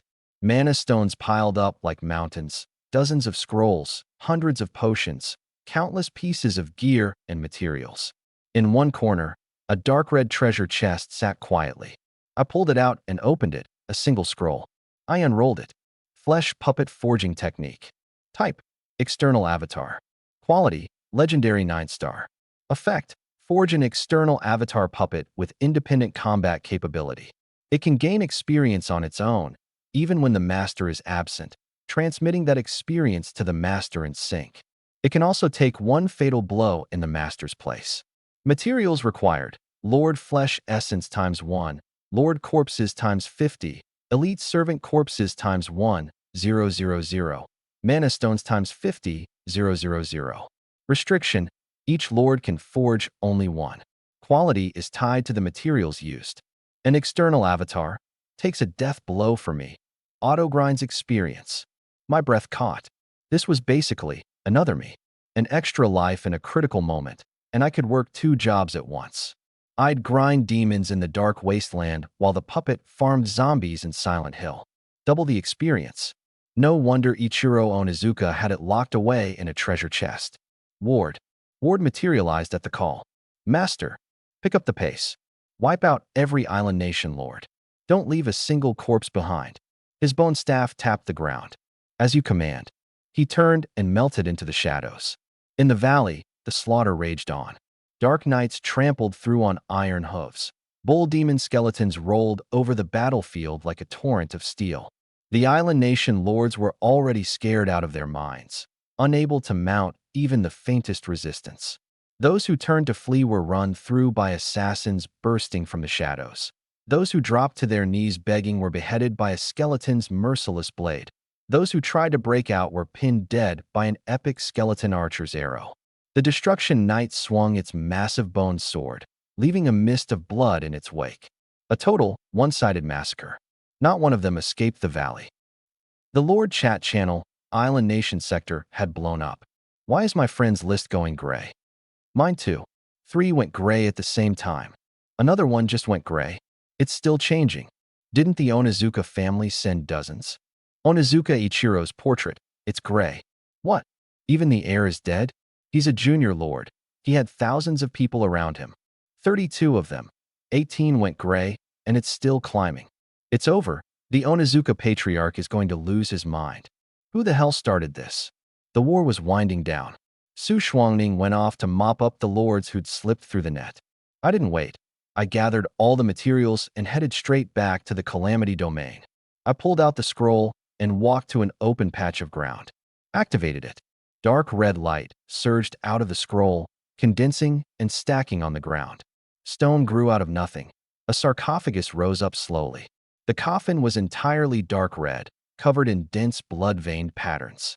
Set into the center of the lid was a fist-sized crimson crystal, faintly pulsing. The blood veins spread across the coffin walls, all of them running toward that crystal, dark light flowing slowly through the grooves. At the 4 corners, bone pillars burned with dim ghostly flames that flickered in and out. A cold, sinister aura spread through the air. The materials were ready. 50 lord corpses were laid out in neat rows, flanked by over 1,000 servant corpses and 50,000 demon stones piled high. I sliced open my palm and let the blood drip into the sarcophagus. The coffin flared to life. Flesh essence and remains were devoured, bones reassembled, flesh remolded. Dark red mist churned, thick, violent, and cold. The light drew inward. In front of the coffin stood a figure, the exact same build as mine, skin dark red, cracks spreading across it, eyes deep red without pupils, blood mist coiling around its body. Lord Puppet, Blood Nightmare. Quality, Epic 1-star. Level, synced with host. Combat power, 80% of host/health, 60% of host/spirit, 20% of host. Skills, Blood Nightmare, Step Blood Nightmare, Ambush Blood, Nightmare Blade. Traits, immune to shadow damage, 30% physical damage reduction. Attacks carry Blood Nightmare Corrosion. Can fight independently and gain experience on its own. Can take 1 fatal blow in the master's place. Experience is transmitted back to the master. Blood Nightmare. It looked at me in silence. The spiritual bond was already formed, an invisible thread linking us together, allowing remote commands, minds connected. I tossed it the large space ring, then opened the Calamity Gate. With a single thought, I established a passage that connected directly to Silent Hill. Gray-white mist poured out, the cold cutting to the bone. Take a squad of skeleton mages and archers in. Only kill the small monsters. If you run into anything big, run.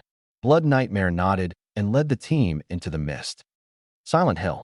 A gray, overcast sky, ruined streets, rusted barbed wire.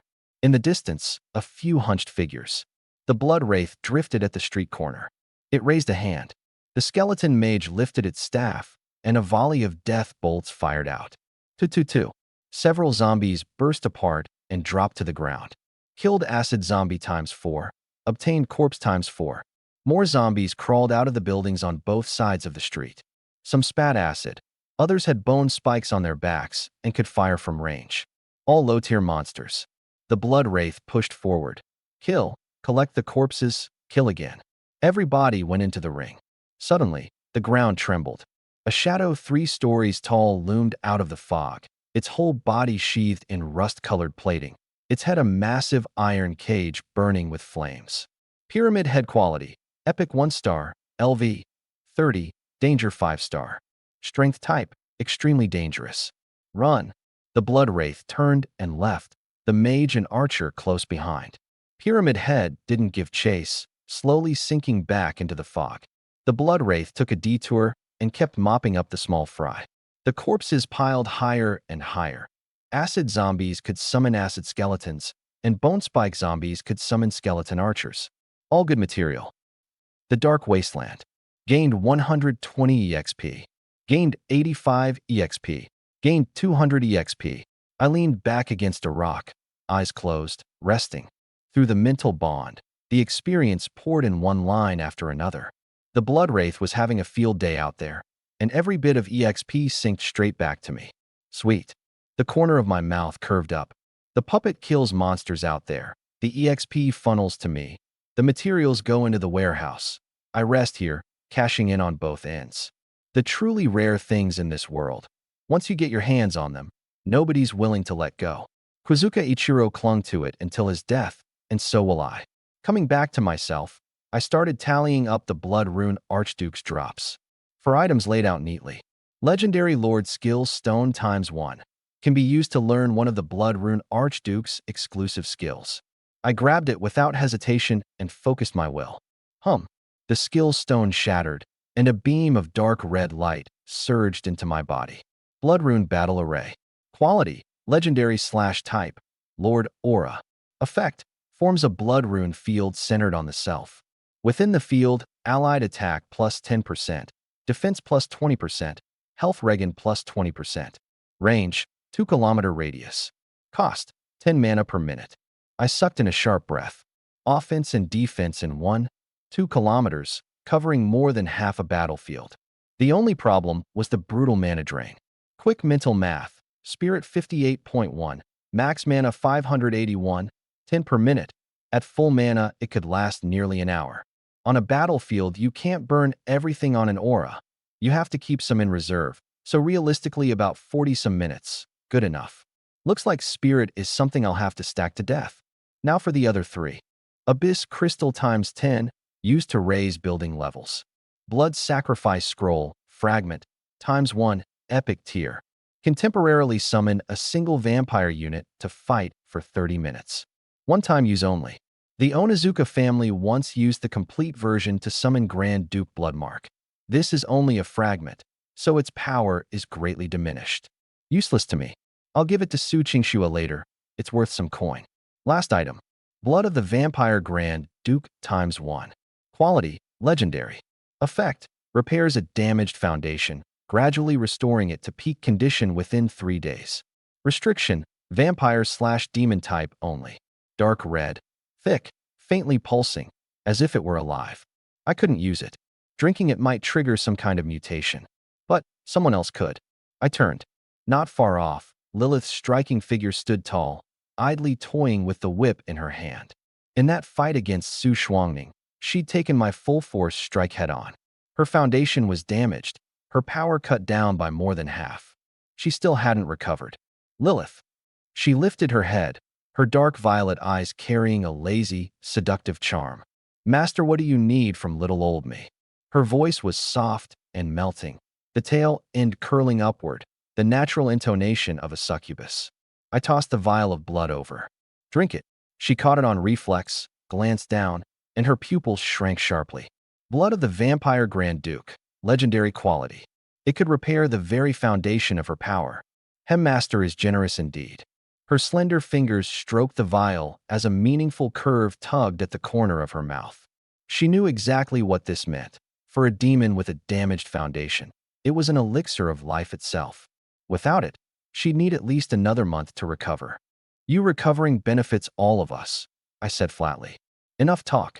Drink. Then this humble servant won't hold back.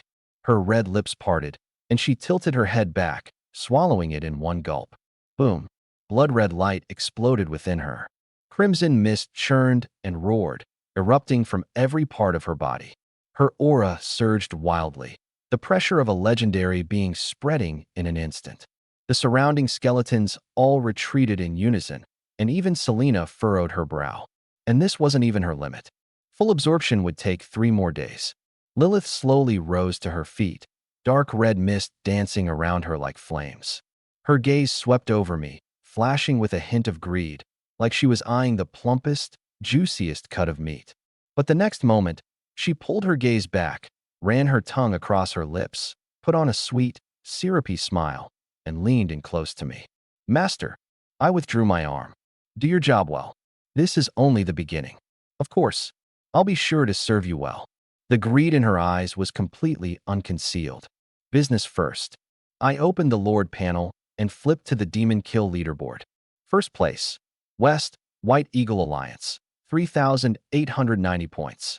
Second place, Leon, Huagua, 3,702 points. Damn it, we were in first place just a moment ago. Those useless clowns from the island nation dragged us down for half a day, and now they'd overtaken us. From now on, I'll kill every last one of them I see. The war was basically over. Su Qingxue walked over, her eyes burning. Liang, you saved me again. Cut the crap. I didn't even look up, just tossed her the vampire scroll fragment. Regroup the team and fill the gaps. I'm going to hunt demons. Before I even finished, I flipped onto the back of the bone dragon, Blackwing. Vault, assemble the skeleton legion. Blackwing shot into the sky. Behind me, Su Qingxue clutched the scroll fragment tightly, saying nothing more. Deep in the dark wilds, in the Spirit Vein Valley, I led my team forward, Selena at my side. Lilith was still recovering. Ever since we'd been overtaken on the leaderboard, I hadn't stopped for a moment, but the demons had been almost wiped out. Luckily, the hunting range had expanded. Half a day later, the Bone Shadow assassins scouting ahead sent word. A massive demon gathering had been spotted. I quickened my pace. Commander, Selena said suddenly, there are people ahead. A group of figures came walking toward us. A dozen or so Huagua lords, all wearing sour expressions. The one in the lead was a tall young man. He froze when he saw me, then hurried over. Brother, are you heading up front too? Don't bother. He sighed. The road ahead is blocked by the White Eagle Alliance Brotherhood. They've staked out a huge territory and won't let anyone through. A lord beside him fumed. So damn arrogant. Before we could even say a word, they flashed their summons and forced us to back off. The White Eagle Alliance Brotherhood is a major power on the plain battlefield. We can't afford to mess with them, the tall guy warned. They've got over 300 people, and none of them are pushovers. You go alone, you'll get burned. He glanced at Selena and hesitated. You've got an angel, sure, but they've got the numbers. Thanks for the concern. I nodded with a smile and kept walking. Hey, brother, why won't you listen? I waved goodbye without turning back. Not afraid. The tall guy froze, staring at my back, then gritted his teeth. Follow him. The other lords blinked. Huh. If something goes wrong, at least we can lend a hand. We're all from Huagua. That guy's got no followers, probably a solo player. The group exchanged glances, then jogged to catch up. I paid them no mind and kept moving. Behind me, more than a dozen people trotted along. Soon, a crowd blocked the road ahead. A dozen or so White Eagle Alliance lords. Their leader was a burly blond man in fine leather armor, a broadsword at his waist, a row of summons behind him, gray wolves, harpies, fire elementals. He lifted his chin and spoke in stiff Chinese. Stop. This place belongs to the Brotherhood. Go around. The faces of the Huagua lords behind me changed. You White Eagle Alliance again. How much territory are you gonna hog? Last time you camped here for 3 days and wouldn't let anyone touch a single demon. The tall guy clenched his fists but didn't dare step forward. The blonde bruiser gave them a once-over, a sneer curling his lips. He didn't even bother looking me in the eye. You deaf? Take a detour. I walked straight ahead. His expression darkened. I said this place belongs to our Brotherhood. Move. I frowned. The blonde bruiser sized me up, his gaze landing on Selena, and let out a scoff. You? A single angel? The demons here aren't worthy of your kill, so get lost. The tall guy hurried to my side and lowered his voice. Bro, let's just find another spot. It's not worth it. Either move. My eyes swept coldly across this pack of foreigners, or die. The whole place went silent for a beat. Ha! The blonde bruiser burst out laughing. You've got some nerve. He clapped his hands. 3 figures emerged from behind him. The first, a 3-meter rock giant, clad in gray armor, the ground trembling with every step. The second, a crimson flame warlord, fire churning around him, waves of heat rolling off. The third, a silver-white frost banshee, her translucent form drifting in midair, cold radiating outward. 3 epic tier minions. See that? The blonde bruiser planted his hands on his hips and cackled. 3 epics. What's your one little angel gonna do against that? 3 auras unleashed at once, the pressure crushing down like a tidal wave. The faces of the Chinese lords went pale. 3 epic tier minions. How are we supposed to fight that? Bro, just let it go. The tall guy's palms were drenched in sweat, but he planted himself at my side. What's there to be afraid of? Worst case, we go down swinging. A lord next to him grabbed his arm. Are you insane? All of us together couldn't take even one of them. The tall guy shook off his hand. Doesn't matter. I'm not going to stand here and watch our own get pushed around. We're all Chinese. A few of the lords gritted their teeth and stepped forward too. Fine. Let's do it. I waved a hand. You're right. One Selena really can't handle 3 epic tier minions. The Chinese lords let out a breath of relief. Right. Let's find another spot. A wise man doesn't fight a losing battle. Seeing me back down, the blonde bruiser got even cockier. That's more like it. You Chinese should just crawl away nice and quiet. Next time I see you, I'll kill you on sight. Laughter erupted behind him. Chinese are such cowards. Get lost already. Whoosh. I raised my hand. A violent ripple through space cut off all the laughter. The sky suddenly darkened as a massive shadow tore its way out of the void. Boom. The ground shattered, sending rubble flying for 100 meters in every direction. The colossal shadow of a black-winged bone dragon came crashing down. Roar! A sky-splitting dragon's roar. Swept through, cracking the ground. The Lord of the White Eagle Alliance staggered back again and again, his servants cowering behind him. The massive dragon head lowered, its ghostly green eyes locked on the blonde, muscular man. The whole place fell dead silent. The smile vanished completely from his face. A bone dragon, peak epic tier. I ignored his shock. My voice was ice cold. Leave no one alive. The bone dragon opened its jaws. Ghostly green dragon breath poured out. Boom. The rock giant was engulfed. Its stone armor melted, its skeleton collapsed, its 3-meter body reduced to ash. The flame warlord swung a wave of fire to resist, but the dragon breath rolled right over it. The flames snuffed out instantly, and his body charred black. The frost banshee shrieked and flew up to escape, but a single beat of the bone wings sent a hurricane slamming it back down, the dragon breath following close behind. 3 epic tears. 3 seconds. All wiped out. The blonde man slumped to the ground, trembling all over. You're Leon? I didn't answer. The bone dragon's tail swept across. Whoosh. He was sent flying, crashing into a distant stone pillar, and made no more sound. The remaining White Eagle Alliance lords broke down completely. Run! It's Leon. Undead Lord Leon. Alert the Alliance. They scattered in every direction.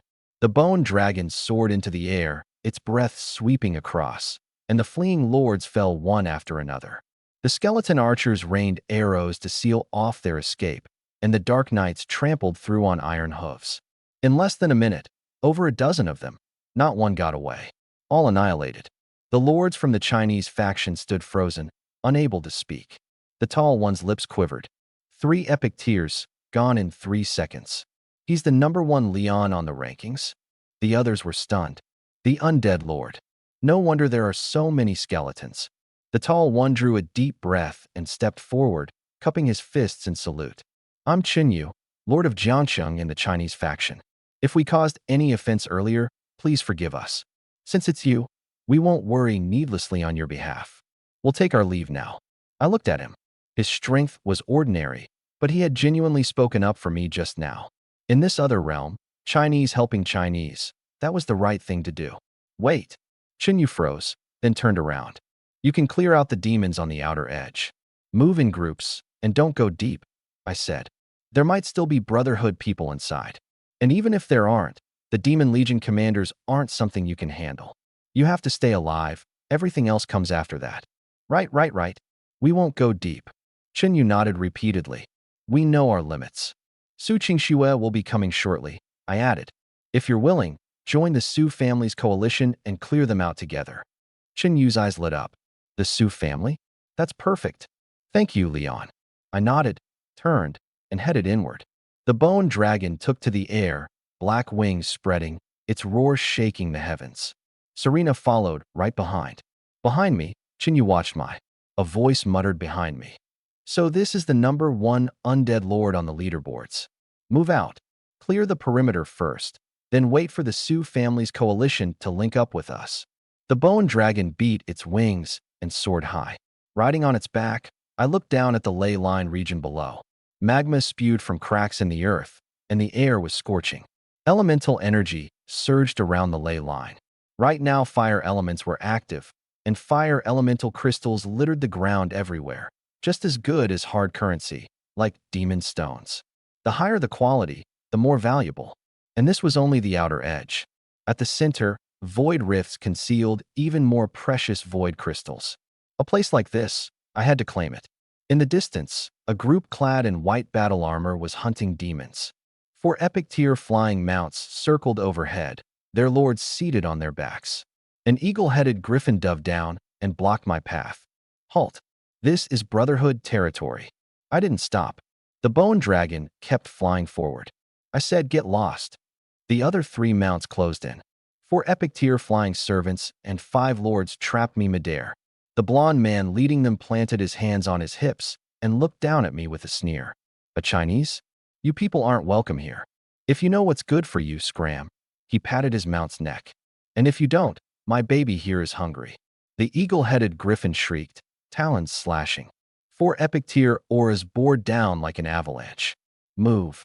My voice was ice cold. I'm heading deeper to kill demons. The blond man burst out laughing. The demons down there aren't for the likes of you to kill. Our Brotherhood has over 1,000 members holding this ley line. And you think you'll take it with 1 man and 1 dragon? Dream on. The other lords joined in the jeering. Get lost, you Chinese scum. Leave now, or we'll shoot you down. I frowned. Move or die. The blond man froze for a second, then roared with laughter and clapped his hands. Boys, show him what we've got. The 4 mounts unleashed their auras at once, screeching and roaring, arcs of electricity crackling. Waste of time. Irritated, I raised my hand. Mental power surged. Summon. Space tore open. Graka, Bowser, and 7 Doom Knights. 9 figures lined up in the air, bone wings spread wide. Massive skeletal swords held at their sides, death energy roiling. The smile froze on the blond man's face. 9 epic tier, impossible. The 4 flying mounts kept backing away. Kill. SHK. Graka's greatsword swept across, cleaving the eagle-headed griffin and its rider clean in 2, blood spraying everywhere. Bowser slammed his blade down, and the winged lion shattered to pieces. The other 2 knights pounced on a mount each. The 2-headed serpent griffin was run through, and the thunder-winged falcon crumbled before it could even beat its wings. Within seconds, all 4 mounts and 5 lords were annihilated. Not one of them managed so much as a scream. Blood rained down. Below, the Brotherhood lords hunting demons sensed something was wrong and looked up one by one. 9 Doom Knights hovered side by side in the air, bone wings spread wide, death aura churning. A bone dragon circled at the center, and I stood on its back. The brothers up top have been killed. 9 epic tier. And a bone dragon. Run. I wasn't in the mood to waste time. Dark purple light burst open. Lilith appeared. Massive bat wings unfurled. Dark red mist swirling. Legendary tier pressure blanketing the entire area in an instant. The lords below went weak in the knees. Their minions trembled. It's Leon. The undead Lord Leon. #2 on the rankings. We're done for a run. Some collapsed with buckling legs. unable to even crawl back up. Some shoved their minions forward as shields and turned to flee. Some had hands shaking too hard to tear open a teleport scroll. Lilith tilted her head, her voice lazy. "Master, kill them all. Kill."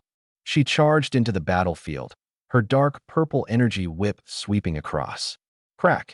An entire row of lords and their minions were shredded to pieces, severed limbs scattering across the ground.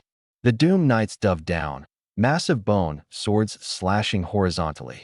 One lord raised his shield to block, cleaved in two, shield and all. Two others turned to run. Their heads were already flying. The bone dragon's breath erupted. With a thunderous roar, a cluster of lords was reduced to ash. The rest completely broke down. "Monster! He's a monster! Don't kill me. I have thousands of mana stones. They're all yours." At the same time, I summoned the Skeleton Legion. Space tore open, and the army surged up from the ground. The Dark Knights charged first, lances impaling the frontline minions. The skeleton archers loosed volleys of arrows, blotting out the sky. Fleeing lords took arrows in the back, falling one after another. A minotaur skeleton rammed headlong into the crowd, smashing a dozen minions into bone dust. The skeleton mages spewed acid, and everywhere the green orbs passed, flesh dissolved. Soul EXP plus 12 demon kill points plus 12. Soul EXP plus 10. System notifications popped up like crazy. Demon hunters or position holders. Kill them all, leave none alive. I sat atop the bone dragon, watching coldly. The Skeleton Legion crushed everything, pushing toward the deepest part of the spirit vein. Demon corpses, lord corpses, minion corpses, all collected. I had Vord tally the spoils. Netherfire staff, epic, ×3. Shadow longbow, rare, ×2. Gleaming abyss battle armor, epic, ×1. Abyss crystal ×20. The gear piled up into a mountain. The staff quality isn't bad. Perfect for the skeleton mages. Vord's eyes lit up. Distribute them. Keep whatever suits you. Store the rest, and use them as materials. I opened the main panel. I flipped over to the Demon Kill leaderboard. Number 1. Leon, China, 4,120 points. Number 2. West, White Eagle Alliance, 3,890 points. I'm back. All the points those losers cost me, recovered. And I'd pulled ahead by over 200. But holding on to first place meant I couldn't afford to slack off. The Bone Dragon pressed forward, the Skeleton Legion right behind it. The deeper we went, the denser the demons got. Keep killing. Meanwhile, over in the White Eagle Alliance channel, all hell had broken loose. White Eagle Alliance, Brotherhood headquarters. Inside a massive tent, a blonde man sat in the seat of honor. West, leader of the Brotherhood, former number 1 on the leaderboard. Right now his face was livid. A lord came stumbling and scrambling through the entrance. "Leon, that undead Lord Leon slaughtered our people. Everyone stationed on the outer edge of the spirit vein is gone. A bone dragon, a doom knight, and some legendary tier demon. Anyone who got in the way died." West shot to his feet and pulled up his panel. His expression darkened instantly. Number 1.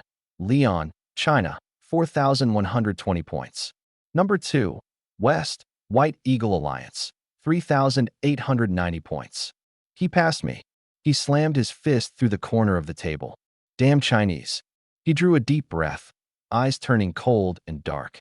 Send the word. Everyone, assemble. Let's see just how good this Leon really is. Spirit Vein region.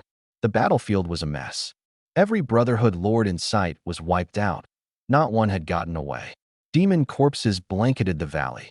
I'd hit the jackpot on this one. The Brotherhood and the demons had gone at each other for hours, both sides beaten to a pulp, and then I swept in with my legion and harvested the whole thing. Over 50 lord corpses. Thousands of servant and demon corpses combined. All of it ready-made material. Collect. A single thought, and every corpse was absorbed into my dimensional space. Just as I was about to push deeper, a ripple came through the spiritual bond. Blood Nightmare was back, and it had brought quite a haul. At the same time, a surge of experience poured in. Experience synced. Lord Puppet Blood Nightmare has accumulated a massive number of monster kills. Level up to 24. Spirit plus 2, current 60.1. Summon cap, raised to 611. Blood Nightmare hadn't stopped for a second in Silent Hill. Experience sinking the whole time. 20 more summon slots. Head back first. I recalled my legion and returned to the Scourge domain. Ward was already waiting at the entrance. Master, Blood Nightmare is waiting for you at the Silent Hill passage. A flicker of movement, and I appeared before the passage. Behind Blood Nightmare, the loot was piled sky-high. 4,000 or 5,000 elite zombie corpses, over 200 rare zombies, gear scattered all across the ground. Blood Nightmare, come here. He dropped to one knee. The voice was identical to mine, just colder. Master, good work. It was nothing. The zombies in Silent Hill never run out. He shook his head, but a lot of rare flying monsters showed up, along with an epic tier pyramid head. The flying ones gave me trouble. My eyes narrowed. Flying monsters. Blood wraiths can't fly, and I don't have many skeleton archers, so it made sense they couldn't handle airborne enemies. But that only made me excited. My legion was exactly short on flying units. Deal with the loot first. The blood wraith pulled a leather pouch from his chest. I opened it, and with a clatter, a pile of thumb-sized crystal shards spilled out. Pale blue, semi-transparent, giving off faint psychic ripples. I picked one up. A prompt popped up. Mind shard. Quality, rare. Effect, upon use, permanently plus 0.1 willpower. Effective below 100 willpower. My hand trembled. Every shard was plus 0.1. I looked down and counted 80 shards. That was plus 8.0 willpower total. I gripped the shards, my hands shaking slightly. Good stuff. I started handing out assignments. Lilith. She emerged from the shadows, a sweet, cloying smile on her lips. Master, you and the Blood Wraith head to Silent Hill. Take the Skeleton Archer Core, wipe out every flying monster, and bring the corpses back. No problem. Her eyes lit up. The Blood Wraith dropped to one knee. As you command. The two of them left through the Lord's passage. I turned to the Lich. Ward, the altar's yours. Convert every rare and epic tier corpse in the plane space, and extract the soul fire from the elites to use as materials. Yes, Master. He bowed and directed the skeletons into a flurry of activity. I took a deep breath, staring at the pile of pale blue shards in my hand, the corners of my mouth lifting. Now, time to focus on boosting my willpower. Use. With a single thought, the first shard melted into my mind. A cool, warm current spread down from the top of my head, like being soaked in warm water. My mind cleared, my thoughts sharpened, not a trace of pain. Willpower plus 0.1. Current, 60.2. Willpower plus 0.1. Current, 60.3. The numbers kept climbing. 60.4, 60.5, 60.6. With each shard absorbed, that warm current grew a little richer. The last shard, willpower plus 0.1. Current, 68.1. Summoning cap increased. Current, 691. My eyes snapped open. Willpower had surged by 8 points. A summoning cap of 691, a full 100 more than before. Yes. I let out a low growl, fists clenched, my whole body trembling. My willpower spread outward. I closed my eyes, my consciousness expanding, taking in the entire Scourge domain. The Eye of the Ground. The Rune Lich traced runes with a bone stylus, magic swirling as spell scrolls unfurled one after another. In the plant garden, an elf pressed her palms together, spiritual light cascading down, buds bursting into bloom, fruits swelling ripe. By the stream, a few elf maidens played and laughed, their voices crisp and bright. In the forge, flames roared skyward, sparks scattering everywhere. Everything under my command. The feeling was exhilarating. Master. Ward walked over, looking a little concerned. It's nothing. I smiled and composed myself. How's the corpse conversion coming along? In progress. He stepped forward. All the epic tier demon corpses are being cultivated into Doom Knights. 8 expected. The Lord's epic servant corpses can yield 3 epic skeleton mages, for archers, and 3 assassins. Those 4 flying beasts from today can produce 4 epic flying mounts. Are the high-tier corpses all used up? Ward thought for a moment. Master, there are still 2 left in the warehouse, legendary tier corpses. Giant Bull Demon, Talos, 2-star legendary. Blood Clan Grand Duke, 1-star legendary. Ward paused. These 2, the altar can't convert. They're too powerful. The altar can't handle them. I nodded. Legendary tier corpses were indeed beyond what the current undead altar could process. Conversion was limited by the altar's level and the lord's rank. Cultivating a legendary tier servant required an intermediate lord, plus 50,000 ordinary corpses as offerings, along with special materials like abyss crystals and magic-infused blood essence. The materials weren't a problem. Abyss crystals were everywhere in the demon world, blood essence could be harvested from magical beasts, and 50,000 corpses could be gathered in Silent Hill in just a few days. The only bottleneck was the intermediate lord requirement. I was still a novice lord, and intermediate was still some ways off. I needed to speed things up. Leave them for now. Talos and the Blood Clan Grand Duke weren't going anywhere. They could wait until I reached intermediate lord. The current results were already enough. 22 newly converted epic tier undead. 8 Doom Knights, 3 skeleton mages, 4 skeleton archers, 3 skeleton assassins, and 4 flying skeleton mounts. Once they were all summoned, combined with my existing forces, my high-end lineup would double or even triple. Light flickered across the altar as skeletons rose, one after another. I stood off to the side with my eyes closed, sensing the workings of the entire domain. An hour or so later, the Lord's portal lit up. Lilith and the Blood Wraith returned, a mountain of flying monster corpses piled up behind them. Membranous wings like a wyvern's, gray-brown skin, an eyeless head with only a fang-filled maw, sharp claws at the ends of its limbs, and bone spikes jutting from its wings. Sky Shrieker. Quality: Rare Level 43. Skills: Bite, Claw Strike, Psychic Shriek, Dive. Silent. Classic flying monsters of the ridge. They nest in scrap heaps and can cause psychic interference with their piercing shrieks. Over 100 corpses packed tightly together. Just looking at them got me excited. Experience flooded in. Gained 13,100 EXP.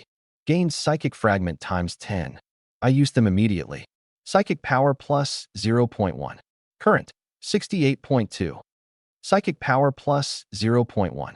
Current, 69.1. Summon limit increased. Current, 701.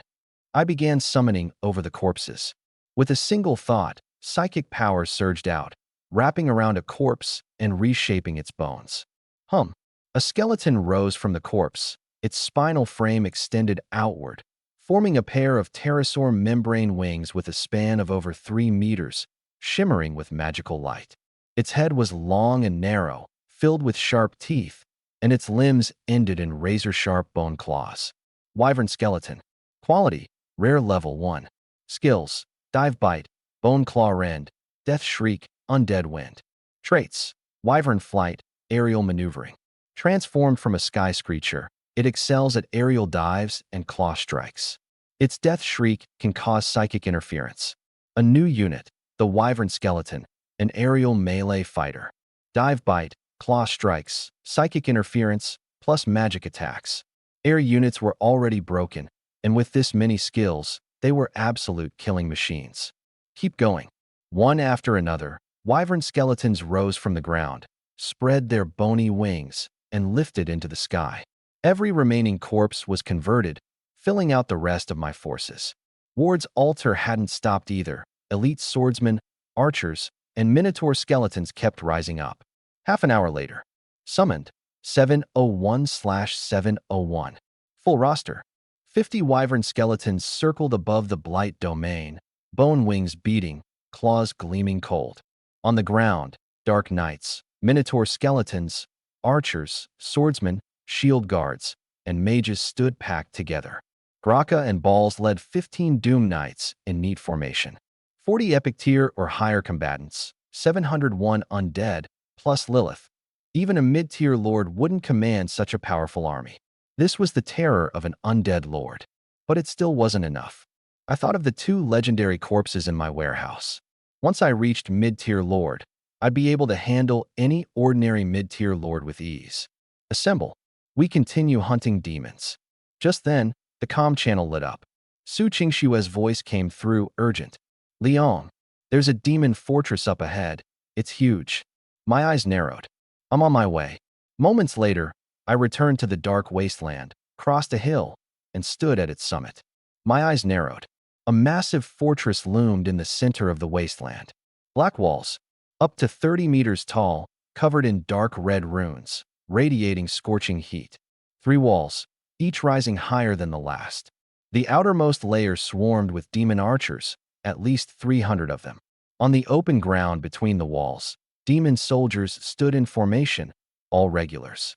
On the second layer, heavy overlords patrolled, every one of them rare grade or higher. At the highest point of the third layer, a massive figure sat upon a throne of bone, 6 arms, each gripping a weapon, its entire body burning with dark violet flames. Demon Legion Commander, Blaze Flame.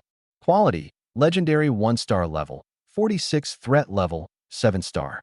Skills, Abyssal Inferno, 6-arm Skyrend, Legion Summon, Flame Hell, Ruin Flame Armor, Blaze Flame Roar, Lava Domain. One of the Legion commanders, the Abyss, stationed in the Dark Wilderness, commanding 5,000 demon elites and over 10,000 rabble troops. 8,000 elites, over 10,000 rabble. There wasn't a shred of fear in my eyes, only excitement. This clinched it. First place in points was as good as mine. After scouting the fortress, I returned to camp. Su Shuangning crossed her arms. 8,000 elites, over 10,000 rabble, plus a legendary 1-star Legion commander. So how do you plan to fight this? Su Qingxue looked at me too. There are too many of them. If we charge head-on, we'll lose a lot of ordinary soldiers. I considered this. Resources aren't infinite. Even with money, you can't just throw it around. The biggest difference between us and the demons, I paused, is that we have brains. Su Shuangning raised an eyebrow. Demons only know how to charge and destroy. Really are mindless. My ladies, I'm still standing right here. Lilith put her hands on her hips and tilted her head, displeased. Throw out bait, split their forces, pick them off one group at a time. I raised my hand and pointed to the north and south of the fortress. Send squads to lure out the demons on the perimeter. Draw out a batch, kill a batch. And if they catch on? Su Qingxue asked. Let them. I don't believe demons can keep their cool. I said indifferently. Once it gets angry, it'll abandon the fortress's advantage and come out to fight. If only a few come out, we take them on. If a lot come out, we turn around and seize the fortress. Su Shuangning nodded. Those demons are the easiest to provoke. Even if the commander can hold back, the ordinary demons won't. Good idea. I'll go arrange it right now. Su Qingxue dashed off in a flash. Before long, bait squads set out toward the fortress from the north and south. The south, on the wilderness outside the fortress, demon patrol units were scattered everywhere. Demons rarely have discipline, especially the low-intelligence rabble, manic and chaotic, unable to stay in one place, preferring to wander. Positioned around the fortress's perimeter, they amounted to a loose barrier. The elven scouts crept in slowly, seized the moment, and drew their bows. Thwip, thwip, thwip. Cold arrows pierced through the necks of the patrolling demons. Several of them. The screams cut through the air as the scout fell, instantly alerting the nearby patrol. Enemies. A dark tide of demons came roaring in, the ground trembling beneath them. The scout turned and ran, demons hot on his heels, more and more patrols getting swept into the chase. They pursued him into the valley. Sheer cliffs rose on both sides, the passage so narrow that only 20 or 30 could stand abreast. Massive boulders loomed overhead, blotting out most of the sky. Don't let those insects escape. The demons surged into the valley floor with furious howls. In the blink of an eye, the scout vanished around a bend. They ground to a halt, glancing left and right. Where'd he go? The leading warlord frowned, his nose twitching as he sniffed the air. Any Chinese with half a brain knows a place like this is an ambush. I stood atop the cliff, looking down at them from above. Too bad these demons only think about killing. I shook my head and snapped my fingers. Make it quick. Leave none alive. On both sides of the valley, skeleton archers appeared in unison, bowstrings drawn taut. Thwip, thwip, thwip. A rain of arrows poured down from both flanks, blanketing the entire passage. Arrows. A demon looked up, dense volleys of arrows reflected in its widening pupils. Thunk, thunk, thunk. The front row went down screaming, bristling with arrows. The middle row raised shields to block. The back row spun to flee and collided into a tangled heap. Fall back. A cluster of demons charged for the valley mouth. The ground shook. Dark knights came thundering in through the entrance, iron hooves shattering the earth. The first few demons to reach them were sent flying, their bones cracking against the rock walls. The mouth of the valley was sealed shut. We can't get out. This way, climb the cliff face. Several demons threw themselves at the cliffs, scrambling upward hand over foot. Skeleton swordsmen leapt down from the top, blades slashing. The climbing demons lost their arms and plummeted, surrounded on all sides, with nowhere to run. No, don't come any closer. The demons crammed together at the bottom of the valley, shoving and trampling one another, shrieking in terror. The second volley of arrows came down, mowing them over in swaths. Experience gained, 3,200. Points plus 180. Experience gained, 2,800. Points plus 150. The same scene played out again and again across the region. The northern gorge, the southern boulder field. Every location followed the identical script. Bait draws out a group, ambushers cut them down. This script repeated for 3 full days. On the morning of the 4th day, beside the campfire, Su Shuangning flipped open the battle report. 3 days. We've cleared over 7,000 demons from the perimeter, and the patrols are basically wiped out. She closed the report and looked at me. This method really works.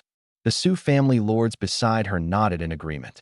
7,000 demons in 3 days, and not a single casualty on our side. Fighting under Lord Liang's command is such a relief. I smiled and nodded. This is only the beginning. I rose to my feet and gazed toward the fortress. The main course is still to come.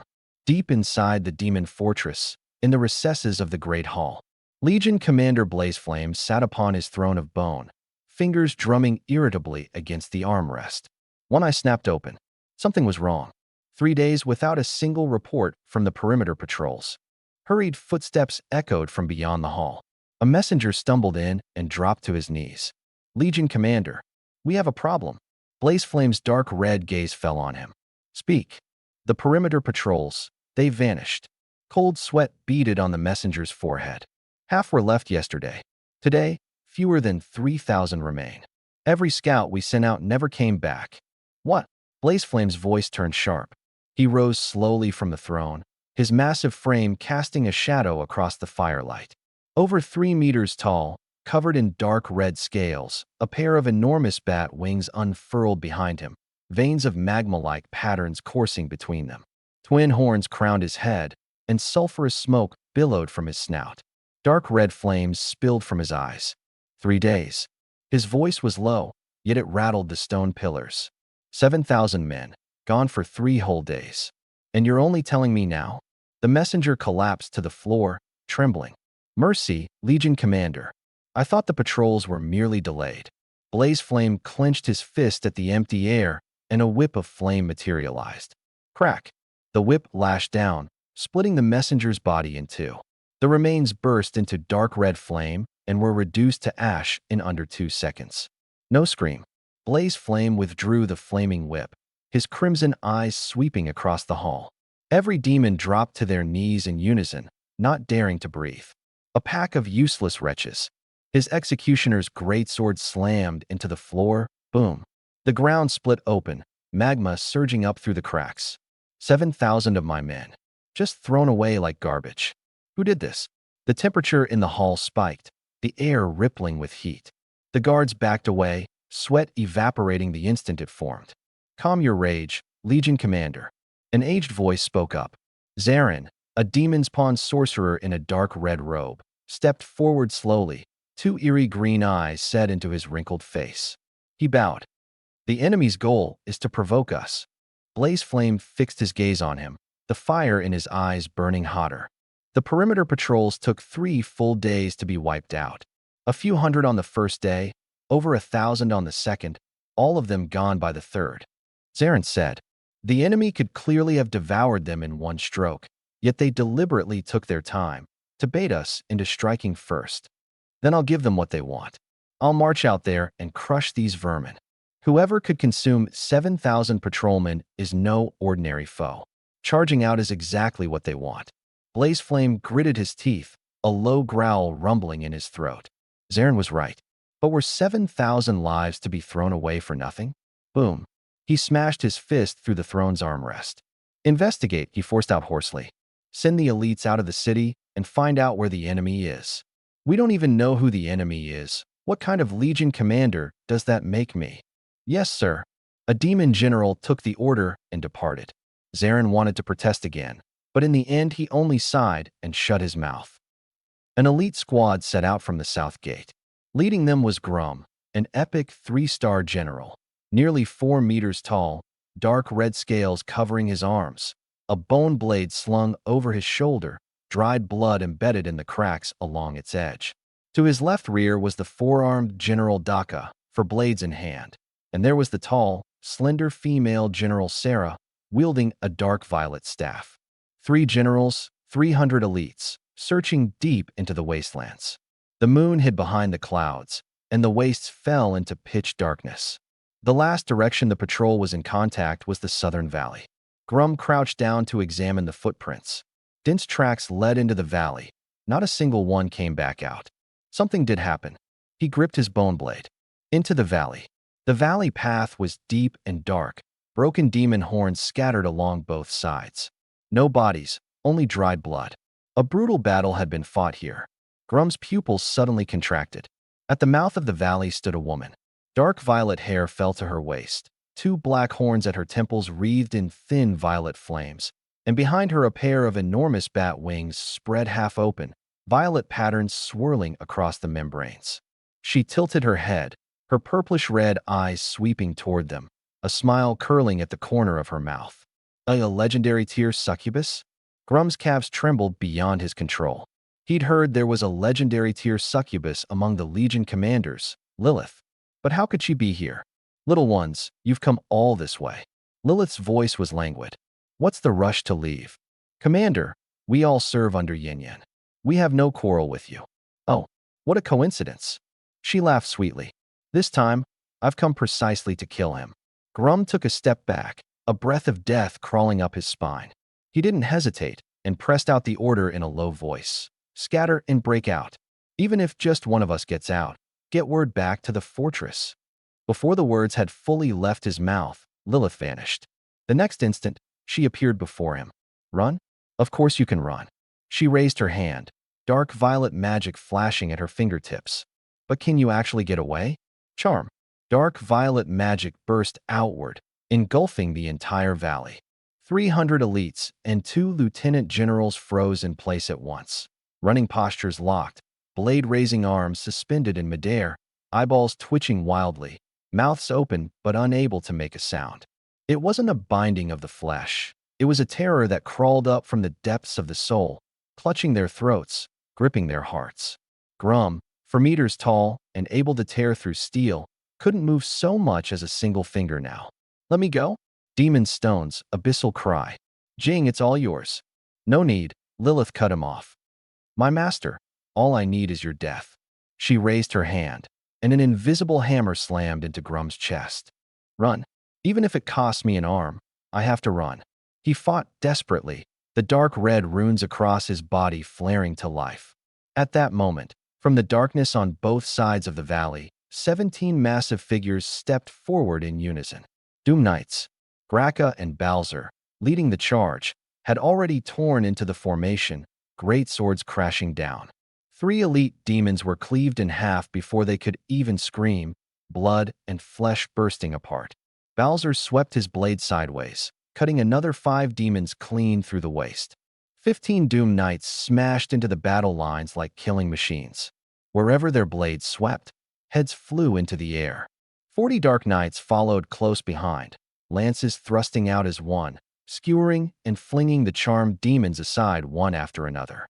This wasn't a battle. It was a slaughter. Grum poured everything into his runes and broke free of the charm with a burst.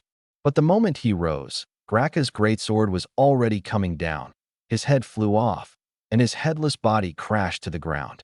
Daka broke loose and lunged 2 steps forward.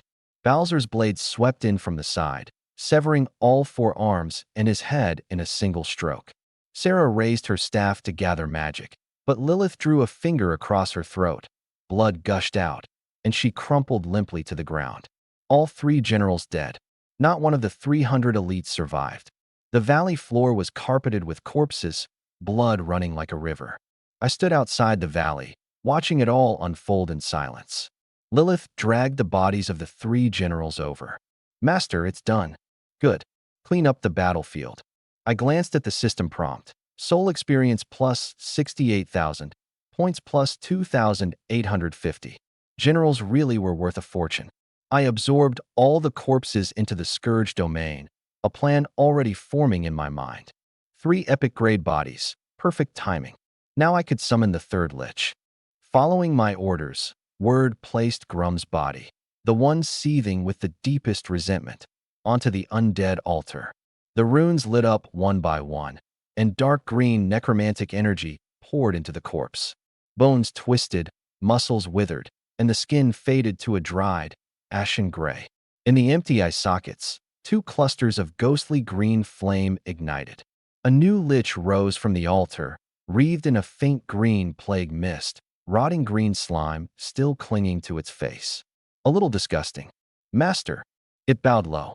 I pulled up its information. Plague Lich. Quality. Epic 3-star level. 1. HP. 800 attack.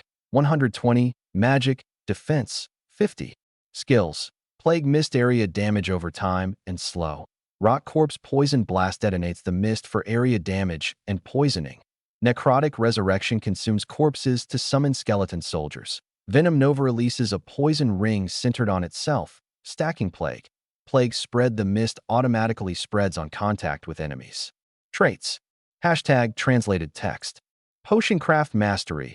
Potion Effectiveness plus 20%. Body of Plague. Immune to toxins and disease. Attacks inflict plague. A Rune Lich in the left hand. A Plague Lich in the right. With enough materials, I could grind my enemies to death just by hurling spell scrolls and potions at them. Vault. Take the last 2. Turn them into Doom Knights. The Lich slots were full, so I'd have to settle for the next best thing.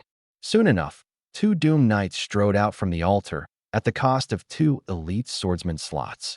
When will I finally get the whole Legion upgraded past epic tier? I shook my head.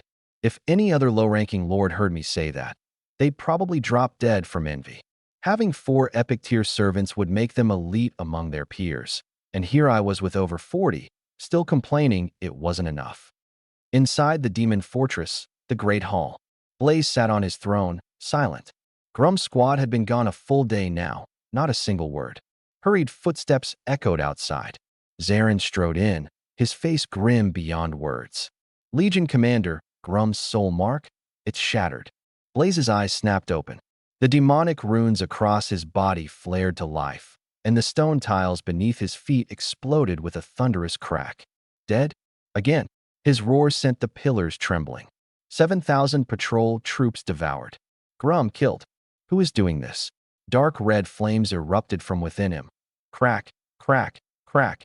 3 stone columns snapped clean through. Every guard dropped to the floor, shaking. Blaze charged for the hall doors. I'll go myself. I'll tear him apart. Zarin threw himself in the way, dropping to one knee. Legion Commander, please, calm yourself. Move. A backhand swept toward him. Zarin raised a shield, but the blow sent him flying into the wall, blood trickling from the corner of his mouth. Still, he pulled himself up and planted himself in front once more. The enemy has gone to every length to bait us out. Human lords excel at exactly this. They've laid a trap, and they're just waiting for us to walk into it. Blaze panted, his runes pulsing between bright and dim. Those demons don't matter. Zarin stared him dead in the eyes. But you know better than anyone what lies beneath this fortress.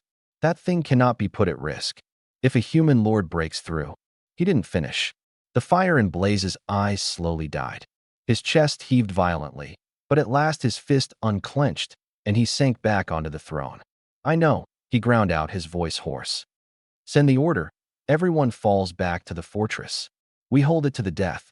Zarin let out a breath of relief. Don't worry. They won't be strutting around for long.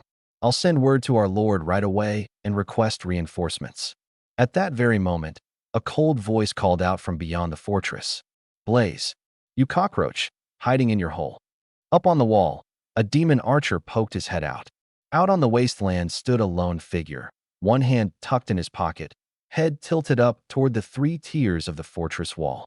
It was Leon. "I hear you're quite the fighter? Fat lot of good that does." His voice amplified by magic. His voice bored into the ears of every demon inside the fortress. "You send a pack of grunts out to die while you hide in your hole, like a coward?" A volley of arrows shot out. Leon flicked his hand, and a blood-red shield unfurled, arrows pinging harmlessly off it. "Those patrols? I killed them." His tone was flat, as if discussing something trivial. "That Grum, too, still screaming your name when I twisted his head off." He advanced, step by step. The great Legion commander, watching me butcher his men one by one while he crouches in his den. The archers were stunned. No matter how hot-tempered a demon got, none dared curse the Legion commander. Yet this human stood at the gates hurling insults, and the commander still hadn't answered. "You think you're strong?" Leon stopped, tilted his head back. "In front of me, you're nothing but an insect. One stomp and you're dead." Inside the great hall. The fire in Ember's eyes flared from dull red to searing white. "Lowly human worm." The throne's armrest exploded into dust. "I'll gut him myself." Zarin lunged to block his path. "This is obviously a trap. Every word he's saying is deliberately." Crack. A fist slammed into his chest. Zarin flew backward, shattering a stone pillar. "He dies today. Anyone who stops me dies too." Ember stormed out, his voice like churning magma. "Warlord Legion, with me. Whoever stands in my way dies." The south gate crashed open. 2,000 elites poured out behind him, a scorched trail dragging across the ground in his wake. He rose, wings spread, his flaming whip and beheading greatsword raised at once. Out on the wastes, the moment Leon saw Ember burst forth, the corner of his mouth curled up, and he turned and ran. "Worm, you think you can escape?" Ember swooped low, his whip splitting the air as it lashed down. Crack. A burning gash tore open where Leon had just stood, but his figure was already 50 meters away. A faint glow flickered from the ring on his finger. "Vermin, you can't get away." Ember's wings accelerated, hellfire blasting from his palms. Leon sprinted without looking back, ripping open teleportation scrolls one after another like they were worthless. Each time he landed, Ember closed a few meters, stone shrapnel flying past him. A blood shield unfurled behind him. Boom! Shattered by a single whip crack, but Leon reappeared even farther ahead. Soon he fled into a valley. Sheer cliffs rose on both sides, the passage winding and narrow. Ember plunged in without hesitation. Leon swept his hand, and the ground split open. 2 flesh abominations crawled out, their bloated bodies clogging the passage as they charged, howling and swinging their hooks and cleavers. "Move!" The whip coiled out, 2 sharp cracks, and the abominations were sliced in 2. Ember didn't even glance at them and kept coming. The passage reached its end. A dead end. Leon stopped, his back against the rock face. Ember closed in, step by step. Close now. Each step branded a burning footprint into the ground. His long whip coiled through the air, sealing off every route of escape. "Run!" His voice seethed with fury. "Weren't you the one who killed my soldiers, my general? Weren't you the one who said you'd crush me like a bug? Go on, run, you insect." Leon said nothing. He just leaned against the rock wall, a faint, almost imperceptible smile on his lips. Still smiling. Crack. The whip lashed viciously across his chest. Leon was thrown backward, slamming into the cliff face as loose stones rained down. A charred whip mark ran across his chest, so deep the bone showed through. He struggled back to his feet and wiped the blood from the corner of his mouth. If anything, the smile only grew wider. "What are you smiling at?"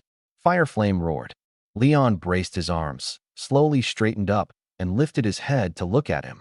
Blood still traced his lips, but there wasn't a trace of fear in his eyes. "Because my mission is complete," he said, his voice hoarse yet remarkably steady. "And next, my master is going to take your life." Fireflame froze. The next instant, the figure of Leon before him twisted and dissolved, as though he had never existed at all. High on the cliffs to the left of the valley, Lilith leaned against a withered tree, her dark violet hair streaming in the night wind. On the opposite side, Su Shuangning stood suspended in midair, her silver hair white as snow, a frost longsword gripped in her hand. The elven sword saint stood silently at her side. We've been waiting a long time. Su Shuangning swept her blade, and frost spread from its tip across half the cliff face. You've finally arrived. Fireflame's pupils shrank to points. In that moment, Soul's flames flared to life across the entire mountainside at once. Thousands of figures surged out from both walls of the valley, encircling Fireflame's legion, the Sioux clan's allied forces, along with my undead army. The servants of the various lords lined the cliffs in formation, and the 24 epic-tier ruin knights were the most striking of all, their shadows nearly swallowing the entire valley. Fireflame's brow furrowed. A trap. It really was a trap. My demon's pawn mage had been right after all. You despicable pack of two-legged sheep. Fireflame bellowed, his eyes sweeping the surroundings. Where's that insect who cursed me? The one he expected never appeared. Are you looking for me? The voice came from directly overhead. Fireflame's head snapped up. The bone dragon's black wings spread wide, blotting out the sky. I sat astride its back, looking down at him from above. How can you be here? Fireflame's voice changed. You are not even wounded? No, you're not the one from before. As a legendary tier demon, he could sense it. The one he'd whipped moments ago truly hadn't been me. That had been Bloodfiend, my avatar. 2 lashes would have shredded an ordinary man into pulp. Only its life force, far beyond that of any human, could withstand it. By now I had already recalled Bloodfiend into my dimensional space, where the flesh acolytes were tending to its wounds. But I couldn't be bothered to explain. I raised my hand and pointed at him. Kill him. Insolence. Dark red flames erupted around Blaze Flame. His executioner's greatsword pointed skyward. You think worms like you can kill me? The bone dragon opened its jaws. A torrent of undead breath surged out, its rotting stench engulfing Blaze Flame. He crossed his arms, and a dark red shield flared to life. Boom. The dragon's breath slammed into the shield, sending Blaze Flame stumbling back 3 steps, the rock beneath his feet melting into magma. He wiped the ash from his face and grinned savagely. Is that all you've got? A mere lesser dragon thinks it can kill me? Before he could finish, a dark purple figure flickered into existence behind him. Lilith. And what if you add me to the mix? Lilith. You traitor. Blaze Flame snarled. You're a succubus of the abyss, and yet you'd help these worms against me? Aren't you afraid the abyssal will punish you? Lilith shrugged helplessly. Sorry. The rules of the void outrank the abyssal will. Her purple whip snapped into a coiling flourish in her hand. I serve only my master now. You've lost your mind. A piece of garbage like you, bowing to a blue star lord as your master. Enough talk. Lilith's figure blurred. Go die. Her flaming whip tore through the air, slashing down. Blaze Flame twisted aside and swept his greatsword across. Lilith's bat wings flared as she flipped midair, her purple whip lashing straight for his face. Crack. Sparks flew, and a bloody welt appeared across Blaze Flame's cheek. That's it. He grinned viciously, unleashing hellfire from his palm. The fire whip curled back around her purple whip and yanked hard. Lilith lurched forward but used the momentum to close in, driving a surge of purple energy straight into his chest. Bam! Dark purple light exploded outward. Blaze Flame grunted and staggered back 3 steps. Not bad. He wiped the blood from the corner of his mouth. Living up to your title as a Succubus Legion commander. Yet despite his words, there wasn't a trace of fear on his face. His fire whip transformed into a net of flames covering the sky. Lilith parried left and right, retreating 1 step. Then another, her breathing growing ragged. 3 more burns searing across her shoulder and thigh. At that moment, a silver flash of a blade came slashing from the left. The elven sword saint. Clang. Blaze Flame spun to block. The sword saint flipped his wrist, a second strike, a third, 5 consecutive slashes, each one aimed to kill. Blaze Flame retreated while blocking. Then it came from the right. Su Shuangning's frost sword energy swept across, and Blaze Flame couldn't dodge in time. His left leg was frozen solid. Crack, crack, crack. The ice spread from his ankle up to his knee, forcing him down onto 1 knee. With a roar, his hellfire erupted, his greatsword sweeping out to drive the sword saint back. Blaze Flame scrambled back several steps, gasping for breath. At this rate, he'd be worn down and killed sooner or later. A murderous glint flashed in his eyes. He gave up on the fight, wings beating furiously. Dark flame storm. Boom. Hellfire exploded from within him, blasting all three of his attackers away at once. Blaze Flame looked up, his eyes locked fixed on me atop the dragon's back.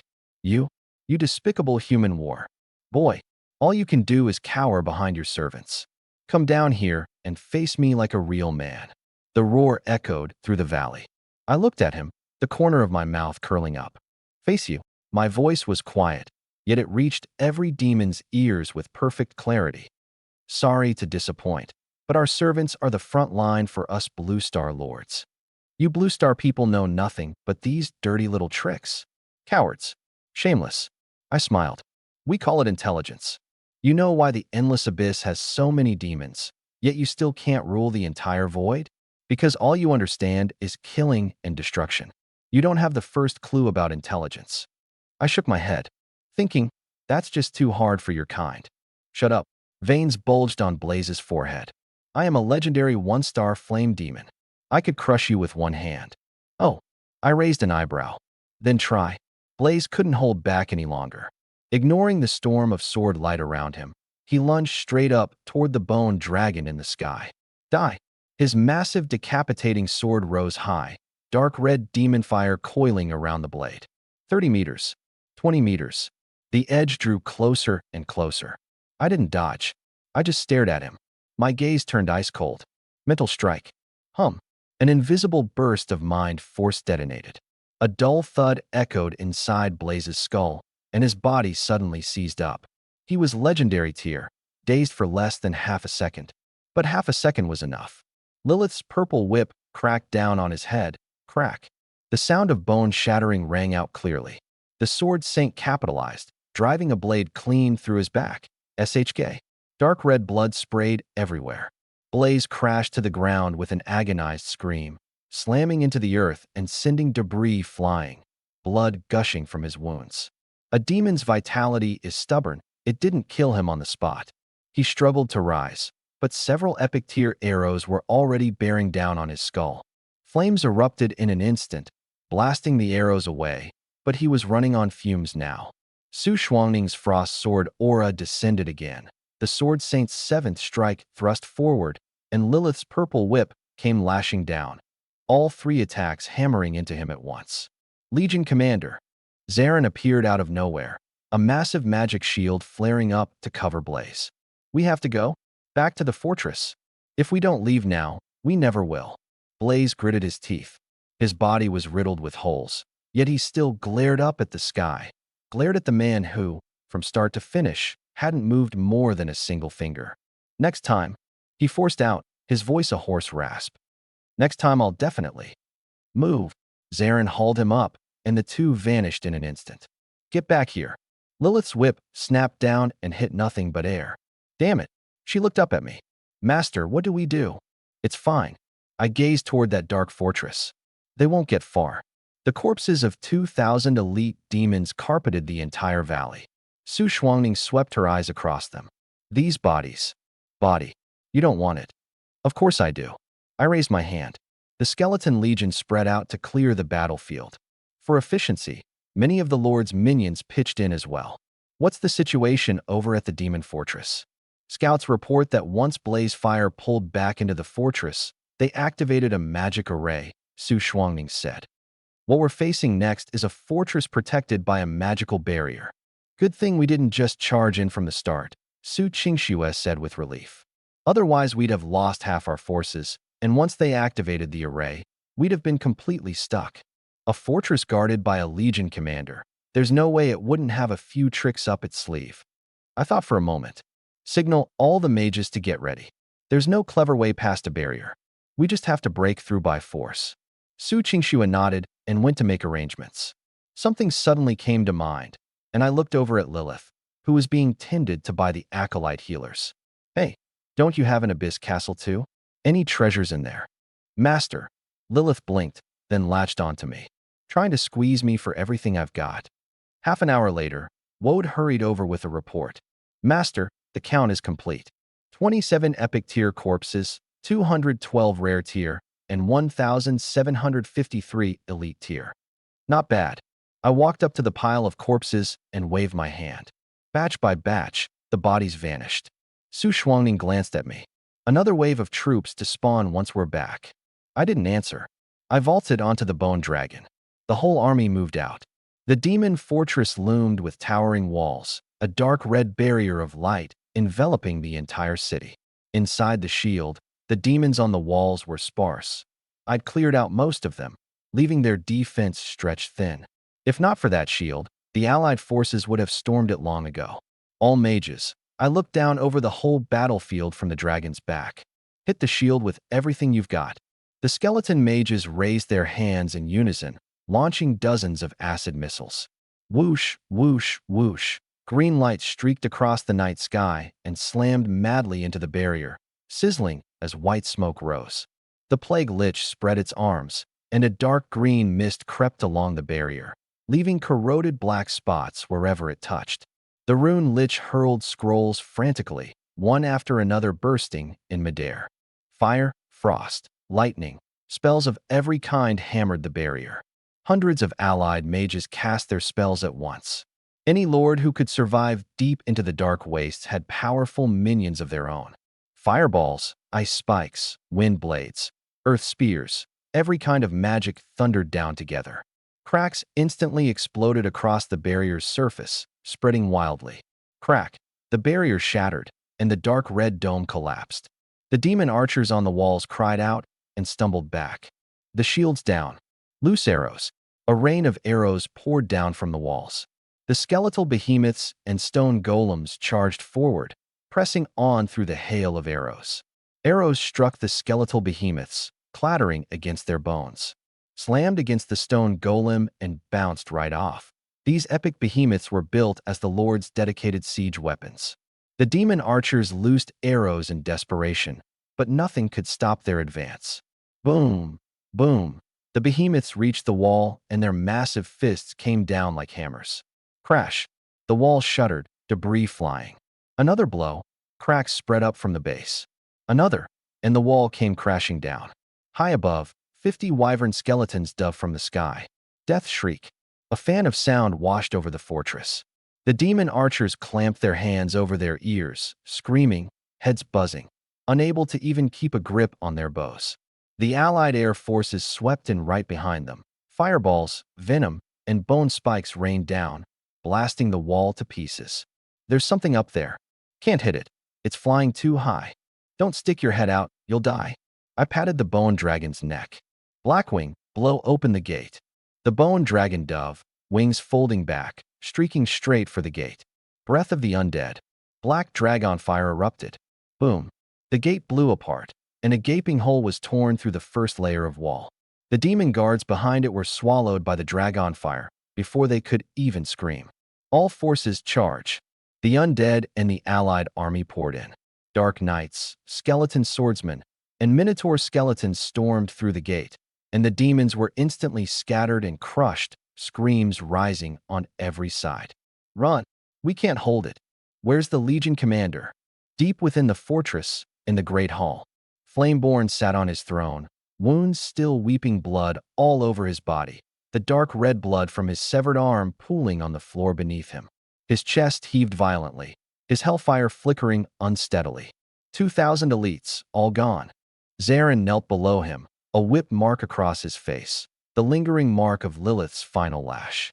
Legion commander, don't panic. I've already called the Abyssal Council for aid. Reinforcements will arrive soon. When Zarin was silent for a moment. 2 or 3 days. Flameborn slammed his fist into the armrest. Crack. Shards of stone scattered. By the time reinforcements get here, those vermin will have picked our bones clean. As long as the shield holds, we can survive. Zarin stared into his eyes. They're only low-tier lords. They can't break through. Boom. A muffled thud came from outside the hall, and the entire chamber trembled faintly. Flameborn snapped his head up. Boom. Boom. Boom. The thuds came one after another, growing denser and denser. The shield. Zarin's face went pale as he flew out of the hall. Outside, brilliant spells kept crashing against the barrier, its glow dimming more and more. It won't hold. Flameborn's gaze shifted abruptly, his hellfire reigniting. Then, we die together. Whoosh, he spread his arms wide, madly drawing in the flames around him. The fire from the lava fissures in the nearby mountains was all siphoned away. The hellfire on his body surged threefold, dark red flames. Flames coalesced into solid form, a body ravaged by wounds, clinging to life by devouring fire. Zarin shot forward, throwing up a shield. Legion Commander, I'll cover you. The remaining demons poured out from every corner of the fortress, hundreds of elites gathering around Yin Yin. In the sky beyond the fortress, I sat astride my bone dragon, looking down on it all. Desperate, struggling. I stared at the shield about to shatter, fingers tapping lightly against the dragon's bone. The instant the shield vanished, I raised my hand and pointed straight at Yin Yin. Leave none alive. Lilith and the elf sword saint struck first, closing in on Yin Yin. A purple whip coiled around Yin Yin's left arm and yanked hard, tearing the entire limb clean off. The elf sword saint's ice blue sword aura slashed at his right wing, blasting a bloody hole through it. Su Shuangning's frost sword aura froze Yin Yin's feet solid. From every direction, the attacks rained down at once. Yin Yin roared, demonic flames erupting as he tried to blast everyone back. Lilith clung to the whip, refusing to let go. The sword saint's second strike was already there, ice blue aura punching through his shoulder. SSSHK. Dark red blood sprayed wildly. Yin Yin screamed, his eyes filled with disbelief. A legendary tier being cornered and slaughtered like this. Zarin and the demon elites tried to help, but a dozen Doom Knights had them locked down. Doom Knights were born demon hunters, and their assault only doubled the pressure. Zarin suddenly raised his staff, dark violet mana surging into his body. Boom! A shockwave exploded outward, blasting several Doom Knights back. 9 dark violet rings of light detonated beneath his feet. I narrowed my eyes and scanned him. Zarin, demon-blooded mage. Quality, epic 9-star. Level, 42. Skills, Shadow Burst, Mana Storm, Doom Shield, Death Ray, Shadow Binding, Mana Drain. Epic 9-star. This mage had been hiding his true strength all along. Getting wounded alongside Yin Yin earlier, it was all an act. He's no ordinary mage. Su Shuangning's expression darkened. Zarin's eyes glowed with dark violet light. You forced me to use my full power. You should be proud. His staff pointed to the sky, dark violet mana gathering furiously. Mana Storm.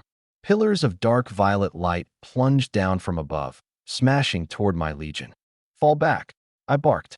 The Doom Knights spread their wings and retreated fast. The pillars slammed into the ground, blasting out a massive crater. Too late. Zarin sneered, sweeping his staff across. 3 death rays shot out. Clang, clang, clang. 3 Doom Knights raised their swords to block, driven back several steps. But I was faster. Surround and kill him. 27 Doom Knights abandoned their opponents and lunged at Zarin all at once. 27 black shadows tore through the air. Zarin's face changed abruptly. 3 more death rays fired, striking the knights. But the Doom Knights didn't dodge or flinch. They took the hits head-on and pressed forward. Block. Luca's greatsword crashed down. Zarin raised his staff to block and was knocked back. Bowser lunged from the flank, his greatsword sweeping across in a horizontal arc. A dark violet shield flickered into being, crack, shattered. The remaining Destruction Knights swarmed in, greatswords hacking down from every direction. Too many. He'd just repelled 3 when 5 more piled on.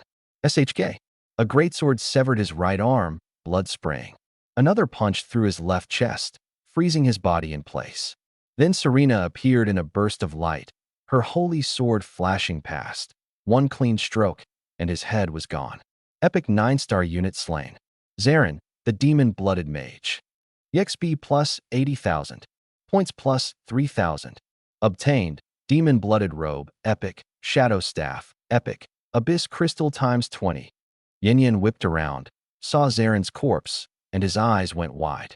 Zarin, blood seeped from his wounds, his hellfire flickering weaker and weaker. He lifted his gaze to me, hovering in the sky, his expression full of bitter defiance. Thousands of years roaming the abyss, only to die at the hands of some low-tier lord. I won't accept this. Lilith exploded forward in an instant, Her whip wreathed in blinding light, slamming into him. Bam! Yin Yin flew backward and crashed into the stone wall above the great hall's entrance. A volley of arrows nailed him in midair, pinning him to the wall for good. I'll remember you, human. Before the words faded, the hellfire went out, and the flame demon toppled to the ground with a thunderous crash. Legendary unit slain. Flame demon Yin Yin. EXP plus 120,000. Points plus 5,000. Level increased to 25. Spirit plus 2, currently 71.1. Summon limit increased to 721. Level 25. After 20, leveling up had gotten slower and slower. The notifications kept coming. Obtained. Lord Class Change Tome. Hellfire Mage. Legendary. Obtained. Hellfire Forge Blueprint. Legendary Structure. Obtained. Firebed Aura Skill Stone. Lord Skill. Obtained. Flame Demon Heart. Legendary Material. ×1. Abyss Crystal ×50. I picked up the Golden Tome. Lord Class Change Tome. Hellfire Mage. Effect. Grants a second Lord Class. Hellfire Mage. Unlocks Flame Control, greatly boosting fire resistance and attack.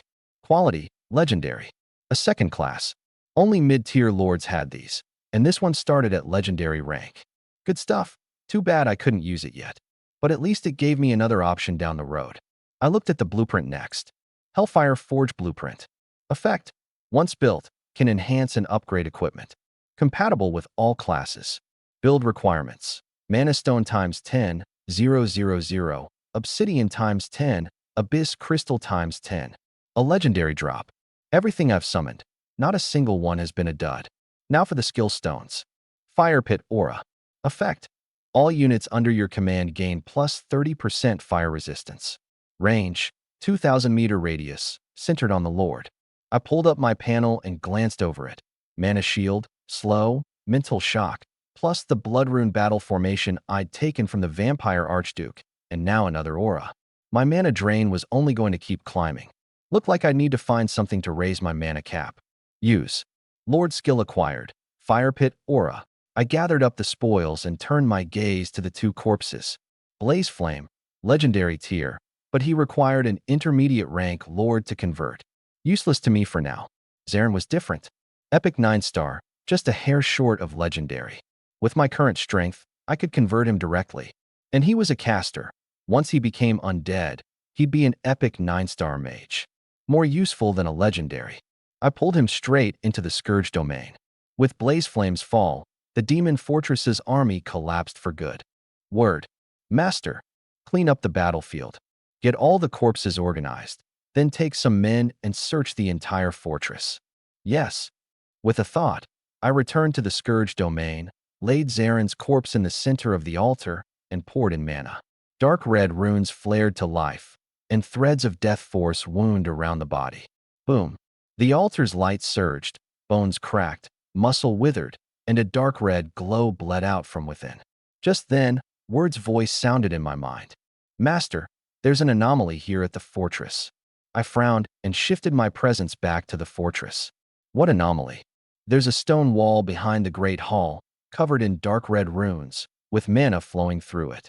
Follow me. We arrived quickly. Runes blanketed the stone wall, faintly shifting. I stepped forward, and before I'd even gotten within 3 meters. The dark red runes blazed up, and an invisible force shoved me back. A ward. I narrowed my eyes and raised a hand toward the wall. The instant my palm touched the rune's range, a powerful repelling force flung it away again. The runes on the wall shifted slowly, as if alive. I drew back my rebuffed hand. This was no ordinary stone wall. Master, this looks like a hidden door, a gateway to some mysterious place, Lilith said, leaning in to examine the runes. An abyssal seal, legendary tier at the least. There might be treasure behind it. I nodded. A fortress like this standing here, it has to be guarding something. Word extended a bone claw, green light gathering at his fingertips as he probed. 3 wards, an outer magma shield, a middle mental seal, and an inner spatial distortion. Can you break it? Let's find out. Lilith gritted her teeth. Dark purple mana. #chapter translation. Powers surged into the rune. Simultaneously, Ward's green necromantic light poured in. The two forces intertwined. The rune flared bright, then dimmed. I frowned, suddenly thinking of someone. Bonrit, a rune lich, obsessed with magic arrays, with deep expertise. I raised my hand, and a gray-white skeleton walked out from the portal, bone fragments dangling from its waist. Bonrit greets my master. I pointed at the stone wall. Take a look at this. Bonrit stepped forward, pressing its bony claw against the surface. The runes along its ribs glowed with an eerie blue light. A fascinating ward. Legendary tier. Can you break it? I'll need some time to study it. Good. Work fast. Bonrit and Ward stood side by side, beginning to search for the array's magical nodes. At that moment, Su Qingxue came up from behind. Liang, we've spotted a lord party at the rear. How many? 30 or 40. Sneaking this way. Not very strong. Only a dozen or so at epic tier. My gaze turned cold. The Brotherhood. Lilith, come with me. Let's clear out these flies. I strode out the main gate, and with a single thought, my bone dragon's black wings beat as it swept toward me. I leapt onto its back, pulled Su Qingxue into my arms, and burst out from the fortress. High above, a party was cutting through the ruins, creeping toward the fortress. Signal the coalition. Surround them. Su Qingxue opened her wristband and relayed the order. The coalition lords moved to intercept at once. Blackwing, swing around behind them. The bone dragon surged upward, curving toward the enemy's rear. Below, the lords were still creeping forward. Suddenly, the shrill whistle of arrows tore through the air overhead. One lord looked up, pupils shrinking sharply, a sky full of raining arrows. Ambush. Raise shields. Thunk, thunk, thunk. Arrows fell like locusts. The 5 or 6 in the front row didn't even have time to scream before they and their summons were shot into pincushions. They're behind us, too. A second volley struck from the rear, dropping another 7 or 8. Their formation collapsed instantly. Ahead, dark knights charged out from the ruins, iron hooves shaking the earth. Lances pierced through. One lord was skewered along with his shield like a gourd on a stick. Another turned to flee and was rammed flying by a warhorse. Skeletal swordsmen flanked around, bone blades slashing. SHHK? A head rolled to the ground. The surviving lords finally made out the figure in the sky. A bone dragon. It's the undead lord, Liang. The one ranked number 1 run. The formation shattered completely, everyone scattering in panic. The skeletal behemoth crashed down, blocking their escape. Skeletal swordsmen lined up in front. Dark knights closed in from behind, and archers on both flanks drew their bowstrings taut. The encirclement was complete. Nowhere to run. One lord dropped to his knees with a thud. I surrender. I have money. Spare me. I wasn't in a merciful mood, and the march of my skeletal legion wouldn't stop either. Whoosh, whoosh, whoosh. The arrow rain fell again, and the 3 kneeling men were pierced on the spot. The remaining lord completely lost it. I'll take him down with me. Summon every last minion. A flaming behemoth, a stone golem, and a wind elemental all appeared at once. But against overwhelming power, none of it meant a thing. The battle held no suspense whatsoever. Every lord was cut down, not one escaped. I leaped down from the dragon's back and dug a Brotherhood emblem out of one of the corpses. Looting in the chaos? Such petty scheming was pointless. These people were just too weak. Surely not all the Brotherhood had to offer. Clean up the battlefield. Back in the Great Hall, Ward, Bonrit, and Lilith were still studying the stone wall. How's it going? A bit tough, Master. Ward looked helpless. A legendary tier, triple nesting. Can't crack it anytime soon, Bonrit added. I gazed at their backs, and a name suddenly came to mind. Zarin. Keep at it. In a flash, I returned to the Scourge domain.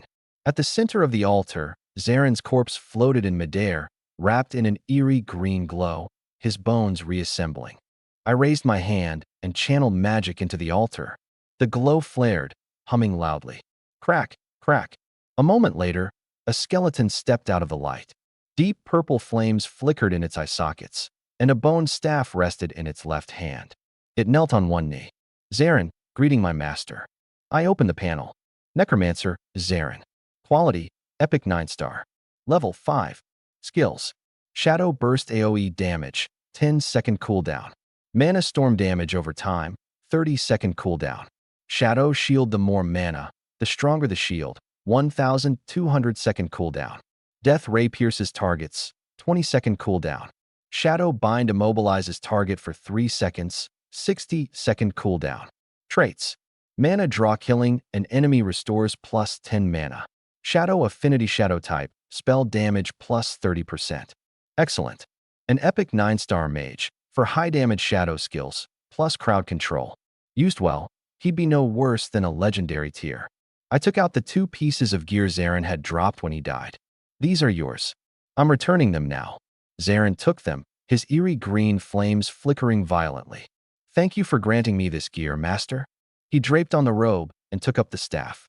The eerie green flames suddenly surged, and the very air around him began to warp. I narrowed my eyes slightly. His aura had at least doubled. There's a hidden door beneath the fortress, sealed by a triple ward, I said. Do you know what it is? Zarin looked up at me and nodded. The abyssal triple seal. Flameborn used it to guard the most important thing of all. Can you break it? He pondered for a moment. I can. There are 9 magic nodes where the 3 rings intersect. Destroy them in order, and the seal breaks. Let's go. With a single thought, I brought him back to the hidden door. Ward, Bonerit, and Lilith all turned at once. Zarin stepped forward, his staff tapping the center of the stone wall. Dark red runes flashed into view, dense and countless. His mind moved fast. The staff struck point after point. 3 left, 4 up, Lilith. 1 right, 7 up, Ward. 3 right, 2 down, Bonerit. The 4 of them darted across the array. Crack. The 3 rings shattered, and the 9 nodes exploded one after another. Boom. The stone wall collapsed, revealing a staircase leading down. What's in there? Zarin shook his head. No idea. The Abyss Lord only told us to guard it. Said it was important. Down we go. A scorching wave of heat surged up from below. The staircase was deep, hundreds of steps, with dark red flame crystals set into the stone walls on either side, lighting the passage. The deeper we went, the hotter it got. Su Shuangning unleashed the icy blue aura around her, and the temperature plunged. At the bottom of the stairs stood a massive gate of flame, carved with a humanoid figure of fire encircling a spherical core. Ward and Zarin channeled energy into it simultaneously, and the runes grew brighter and brighter. Boom. The gate blasted open. 3 puppets charged out. Metal bodies 3 meters tall, crimson cores burning in their chests, flames erupting from their joints. Boom, boom, boom. Serena's wings flared. Holy light slash. A gold-white blade of light swept across, cutting a puppet clean in half, its core exploding. Graka charged in right after, hoisting his greatsword high and slamming it down. Boom. The puppet was driven into the ground, its shell shattering. Serena swept along the flank, her blade piercing straight through the core of the last puppet. Crack. Its head flew off. 5 more surged out from behind the gate. Epic tier puppets might pose a threat to an ordinary lord, but to my team, they were just materials. Lilith and the Sword Saint didn't even lift a finger. Serena and Graka cleared them out. I stepped over the wreckage and passed through the corridor. The space ahead opened up wide. An enormous underground chamber, 200 meters across. Intense fire elements rushed at us, the air so hot it seemed to burn. So much energy. Su Qingxue paused mid-step. Su Shuangning's frost kept spreading, shielding everyone from the heat. The walls were embedded with blazing flame crystals, fire elements drifting through the air, so thick they were visible to the naked eye. This was the power of a spirit vein. Large quantity of free-floating pure planar energy, fire, detected, can be absorbed directly and converted into soul experience. Absorb. I glanced at Su Qingxue and Su Shuangning. They'd received the same prompt. Absorb. Everyone closed their eyes.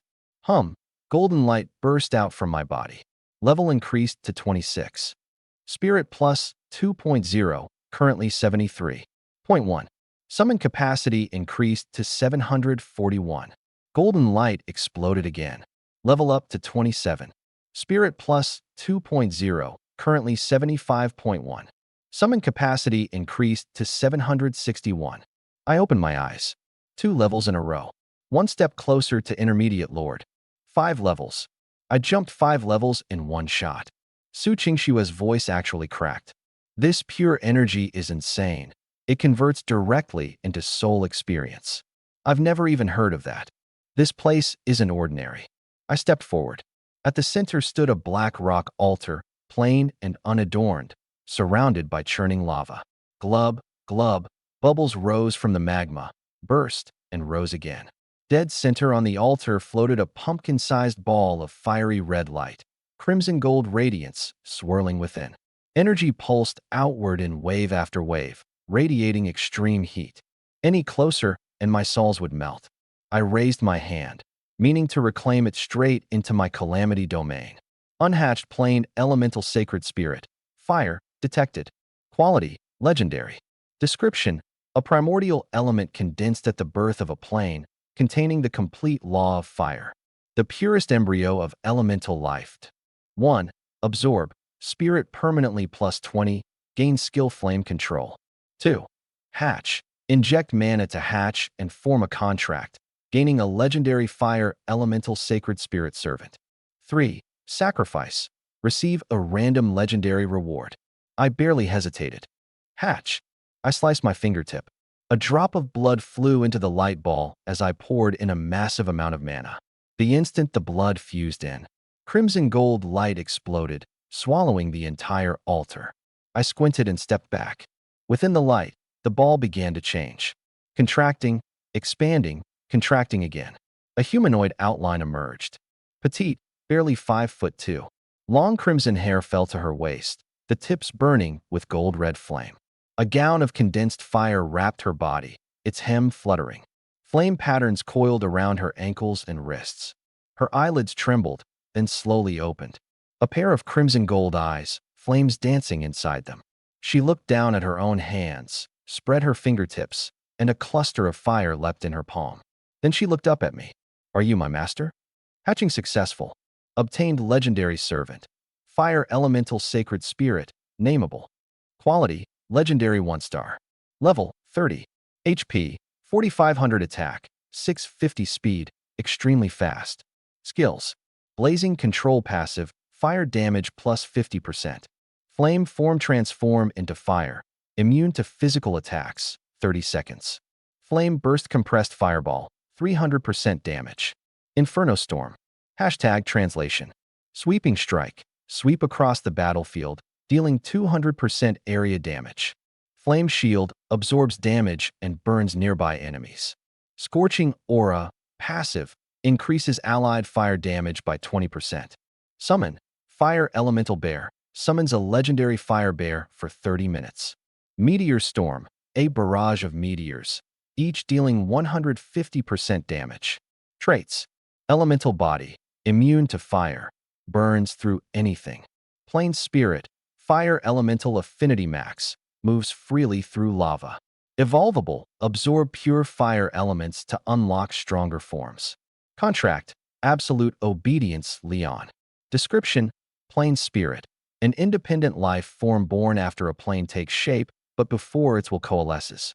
It carries the primordial power of the plane, and each one hides the strength to shatter the heavens and destroy the earth. Legendary. The corner of my mouth curled up as elation surged through me. Another legendary. Next time I ran into a demon legion, I wouldn't have to waste so much time. Su Shuangning's eyes went wide. Leon, your luck is unbelievable. This is our shared spoils. I'll make it up to you all. Lilith let out a soft huff and said nothing. She was no longer the only legendary under my command. The fire girl seemed to sense that flicker of displeasure. She raised a hand, and a ball of flame instantly took shape in her palm. We're all on the same side, I said in a low voice. She tilted her head to look at me, then lowered her hand, and the flame dissipated. Okay, Master. She turned away from Lilith, her voice crisp and sweet. Master, what's my name? Naming things. The one thing I was worst at. Fire girl. The moment it left my mouth, I cringed and waved my hands. I frowned. Then I remembered a character from a game I'd played long ago. Annie. Let's go with Annie. Annie. She lowered her head, murmuring it to herself. Her red gold eyes lit up. Thank you, Master. Smiling, I ruffled her hair. At that exact moment, the entire world shuddered violently. The flames roiled, and a rippling gust swept across our faces. Everyone sensed the anomaly. The energy concentration, It's changed, Lilith murmured. It's more active. This world, it's like it's waking up. World announcement. A plain elemental spirit has appeared. The fire elemental spirit has been hatched. Another unhatched spirit exists somewhere in this world. All lords may search for it and hatch it. The successful hatcher will be rewarded with one half-plane. A half-plane. One of the requirements for advancing to High Lord, something every mid-tier lord scrambled to obtain. Having one meant possessing a small world of your own. That was what made you a true lord. To me, it wasn't worth much, nowhere near as valuable as a spirit. But someone wanted it badly. I turned to look at Su Shuangning. Su Qingxue looked at her too. Why are you both staring at me? What? The demiplane you're after? I paused. I found it. She froze. What? In a few quick steps, she was right in front of me. A demiplane? Where? I told her what the announcement said. Su Shuangning stood there stunned, her hands trembling. So it's true. The oracle was right. There really was word of a demiplane here. Oracle. I frowned. She drew a deep breath and forced her emotions down. Oracles are powerful beings capable of divination and foresight. Some of the great families keep them as patrons. They burn their own life force to divine the secrets of fate and glimpse the laws of the void. Oracle. First time I'd heard the name. Seemed there were plenty of things in this world you couldn't learn at the academy. So from now on, if I want to find something, I could ask an oracle too? You could, she nodded. But besides payment, you'd also need to prepare rare materials to replenish life force. What an oracle spends is their very lifespan. I made a note of it. Leon, help me. Help me get that demiplane. She grabbed my wrist. Whatever the terms, whatever the price, I'll accept it. I looked at her. Relax. If I promise you something, I'll see it through. I don't make friends easily. But once I do, whatever I've promised, I fight to deliver. What matters is that we secure everything first. I turned to Su Qingxue. Search the whole hall. Round up anything of value. And these fire crystals, mine every last one of them. She nodded and left. The orb of light at the center of the altar had vanished, but the crystals were still glowing. Annie, do you know anything about the next Holy Spirit? Her golden eyes met mine as she shook her head. What's a Holy Spirit? Never mind. I turned to Zarin. The next one, where is it? I don't know, my lord. He paused.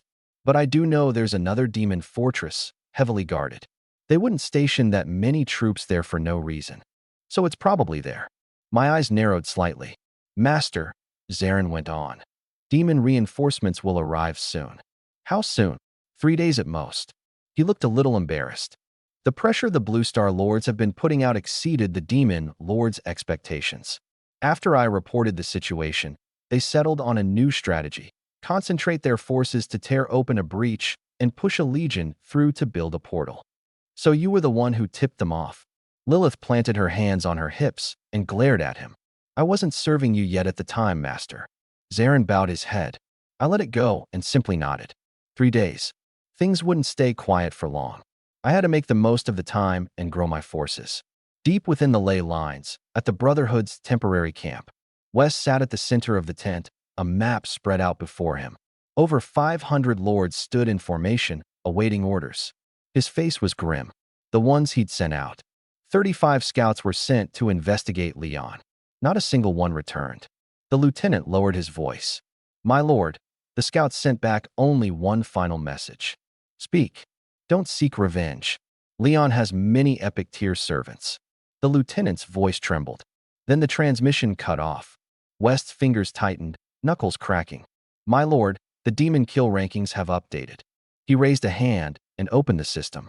First place, Leon Demon Slain, 21,240. Second place, West Demon Slain, 4,020.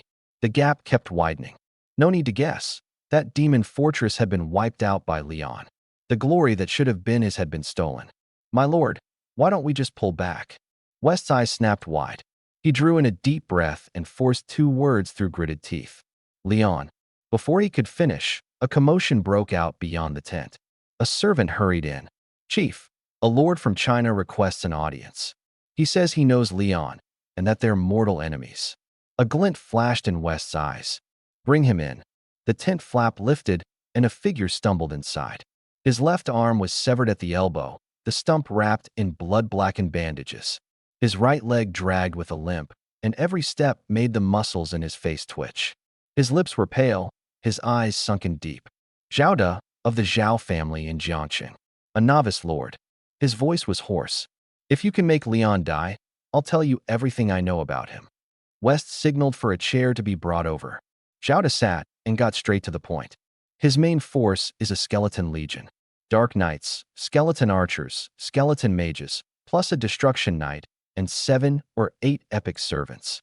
Wrong, West cut in coldly. His forces are far greater than you claim. He has no fewer than 30 epic servants alone. And a bone dragon. Zhao De's whole body went rigid. A bone dragon? The words detonated in his mind. That was his wyvern. Leon had refined it into a bone dragon. That's my dragon, he roared, lurching to his feet, dark red seeping through the bandages on his severed arm. My dragon. His body swayed, and he collapsed back into the chair. With a sharp crack, the armrest shattered completely in his grip. Splinters drove into his palm, but he felt nothing. Zhao De bowed his head, breathing heavily, hatred churning in his eyes. He clenched his teeth and looked up. Then you must not know the other piece of news. What? Lilith, the legendary tier succubus queen. He's enslaved her. The tent fell dead silent. The map slipped from the lieutenant's hands and hit the floor with a slap. Legendary tier. Isn't he just a novice lord? Enslaving a legendary tier? That's impossible. The crowd erupted. Everyone knew that a legendary tier servant was among them. The biggest gulf between a journeyman tier and an apprentice tier lord. Weiss said nothing. The corner of the table already bore several cracks from where his fingers had pressed down. He's got 2 others with him, Zhao De went on. The Su sisters. Su Qingxue is an elf lord, and Su Shuangning. She's a journeyman tier lord. A journeyman tier lord?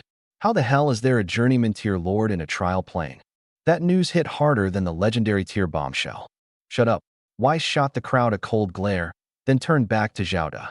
So what you're saying is, he's got at least 3 legendary tiers around him. Yes. Zhao De stared at him, his voice raw. That's why we have to join forces. We share a common enemy. I've got more people. Lords from the Zhao family's branch lines, plus some independent lords I've done business with.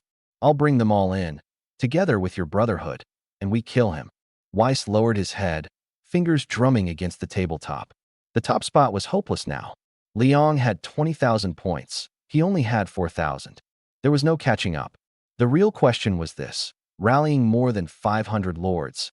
These were the foundation of his future power. Throwing them all in, was it worth it? If he won, what would he actually gain? Just as he hesitated, every lord's bracelet in the tent lit up at once. World announcement. The plane's elemental spirits have appeared. The fire elemental spirit has been hatched. The other spirit lies hidden somewhere in this world. All lords may search for and hatch it. The one who succeeds will be rewarded with 1 half-plane. The tent erupted. A half-plane. That's the requirement to advance to high-tier lord. We have to grab it. Weiss's head snapped up, his eyes blazing. A half-plane. The key to becoming a high-tier lord. With it, you'd essentially possess your own little world. That was what it meant to be a true lord. He hesitated no longer. He stood and looked at Zhao De. Fine. We take down Liang together. Zhao De's face lit up. Good. This time, we're going to finish Liang for good. Then his expression tightened. Epic tier and rare tier minions, I can handle. But the legendary tiers, those I can't deal with. I'll handle them, Weiss said after a moment's thought. But it'll cost you 500,000 magic stones, and I'll arrange for someone to deal with the legendary tiers. 500,000. Zhao De's eyes went wide. You want Liang dead, that's the price. Zhao De ground his teeth hard. Deal. He knew he was being gouged, but he had no choice but to swallow it. Liang had to die on this plane. But we planned first, Weiss said. How to take him out while losing as few of our forces as possible. Follow the announcement, Zhao De said, his gaze vicious. Liang is definitely going after that half-plane, and it'll be guarded by a heavy demon force. We follow behind him. Wait until he and the demons have worn each other down. The mantis stalks the cicada, but the mantis stalking the cicada never sees the aureole behind it. He sneered. However he schemed against me back then, I'll pay it back in kind. Good. It's settled, then. Zhao De rose to his feet, blood seeping again from his severed arm. He turned back, murderous intent surging in his eyes. This time, I'll finish him for sure. After Zhao left, the aide returned to West's side and lowered his voice. Chief, Liang has legendary tier combat power. I'm afraid we can't handle him. Legendary tier is indeed terrifying. West turned, his gaze deep and dark. That's why I'm uniting the lords of every nation. Pull all the strong ones in, and stacking up a few legendary tiers in a short time won't be hard. But the cost is too high. Even if Liang dies, we'll have to pour in a massive amount of resources. Is it worth it? It's worth it. West's tone was calm. He already has legendary tier power now. What about a few more years down the line? A man like that, China can't keep him, the Brotherhood can't keep him, and the family definitely can't keep him. Kill him before he fully matures. The aide stepped forward. Then Zhao, he's not exactly a trustworthy ally either. I know. West sneered. Once Liang dies, don't count on Zhao walking away alive. Let him charge in first. Once he and Liang have worn each other down, we close the net and wipe out the entire Zhao family while we're at it. The aide understood, nodded, and went off to make arrangements. Meanwhile, the world announcement blew up the Lord's chat group completely. A half-plane. The requirement to be promoted to high-tier Lord. Find another Holy Spirit, and you get a half-plane. With a half-plane, you're a true Lord. Even if you don't use it yourself, selling it would set you up for life. Count me in. I've got an epic tier servant. Something's off. We're just a trial plane. How could something as game-breaking as a half-plane show up here? The messages scrolled by frantically. At that moment, a paid message with a verification badge forced its way to the top. China Zhao family recruiting lords to join. Generous compensation, plus a special reward for finding a half-plane. Right after that, White Eagle Federation, Brotherhood seeking the strong. Half-plane profits split evenly, legendary tier prioritized. Bear Nation, War Bear Alliance join and receive a full set of polar gear. Everyone gets a share of the half-plane.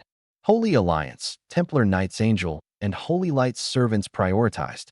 Island Nation, Black Dragon Society Elite only. Don't waste our time. Lion Alliance, Holy Sword Knights join and be granted a Knight's title. Sand Sea Alliance, Pharaoh's Guard Undead Servants prioritized. One after another, they wouldn't stop coming. All these big families are crawling out of the woodwork. Not one of them made a peep over the mid-tier cores, but the second a half-plane shows up, they all lose their minds. Mid-tier cores are a dime a dozen. How can they compare to a half-plane? That's the foundation of a lifetime. Huagua, White Eagle, Bear Nation, the Holy Alliance, the Island Nation, the Lion, the Sand Sea. Top-tier powers that normally kept themselves hidden, appearing and vanishing like dragons, all surfaced at once. Nobody could sit still anymore. A half-plane, the key to ascending to High Lord.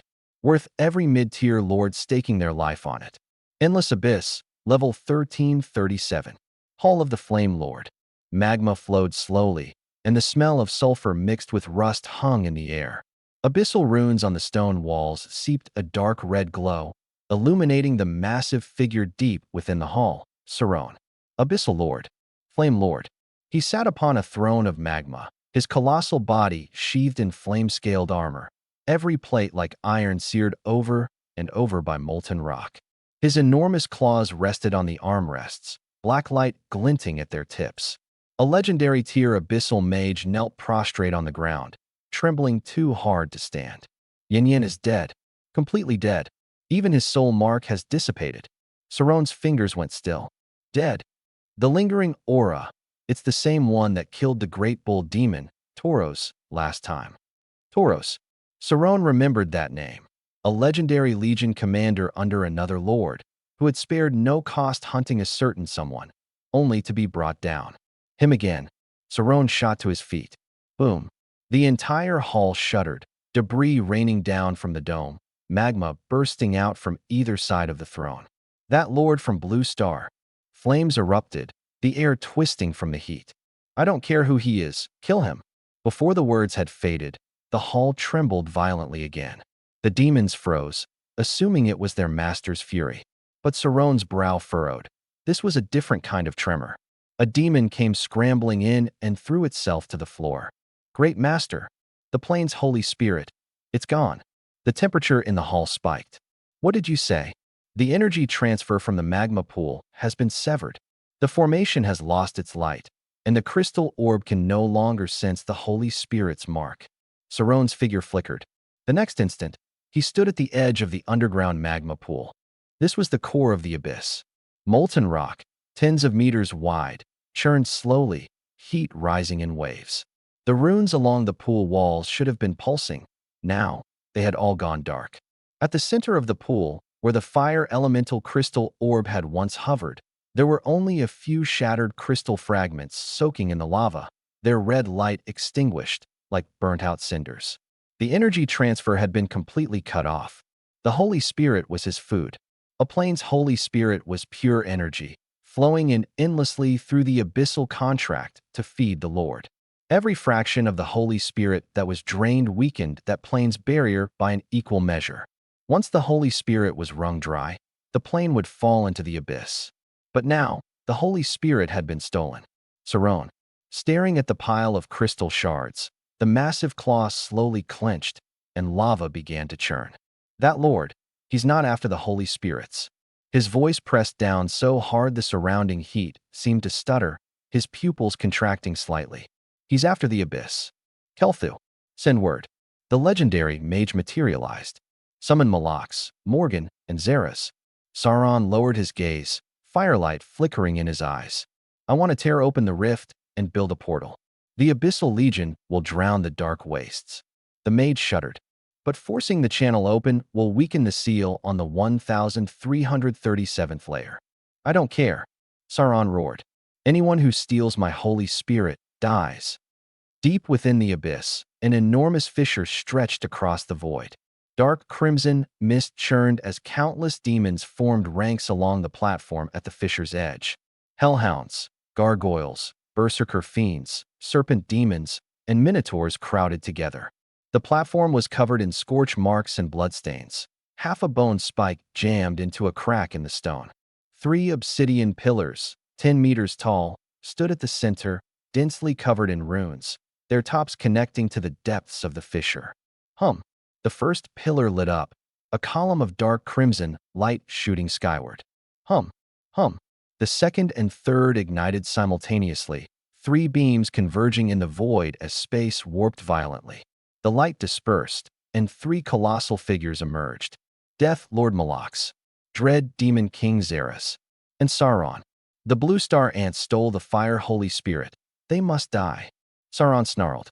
To keep them from getting the next Holy Spirit, we need to deploy the Legion. Sauron. Xeris spoke softly, yet it made everyone turn to him. You just want to vent your rage, don't you? You're not doing this for the abyss. You're doing it for your food, your hatred. His fangs glinted faintly. That ant slapped you in the face, and now you want to drag us into the water to get your revenge. The air froze. The flames around Sauron surged. Xeris scoffed coldly, black mist spreading. Enough. Malox cut them both off. He raised a hand and pointed to his own forehead, where a dark crimson star-shaped mark was embedded. It was the mark of an abyssal lord. The more stars, the greater the power. Only by gathering enough stars could one ascend to abyssal overlord. Sacrificing the dark wastes concerns all of us. Only by pulling that plane into the abyss can we claim the reward. His gaze swept over the 3 of them. Don't you want to add more stars? Silence. Xeris and Sauron exchanged a look. Humph. Xeris spoke first. I never said I disagreed. I just don't like being used as someone's weapon. He licked his lips. But since this is for the plane, count me in. I've been wanting to taste those blue star ants for a long time. The Holy Spirits must be. Hold it. Saruman looked out beyond the rift. It can't fall into that lord's hands. Enough talk. Mallark strode toward the platform. The other 2 lords followed, forming a triangle. The ground between the stone pillars began to heat up, and the air grew thick. The runes pulsed, resonating with the energy of the 3 figures.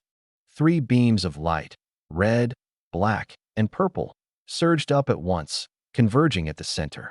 A piercing shriek rang out. The platform shuddered violently, and the demon soldiers shifted backward in unease. Open! Boom! Space tore apart. A massive rift opened at the center of the platform, its edges crackling with blinding white lightning. Through the gap, A hazy gray sky and vast plains could faintly be seen. The dark wastes. The dark wastes. The great hall of the demon fortress. Firelight flickered. Over 100 lords sat on either side.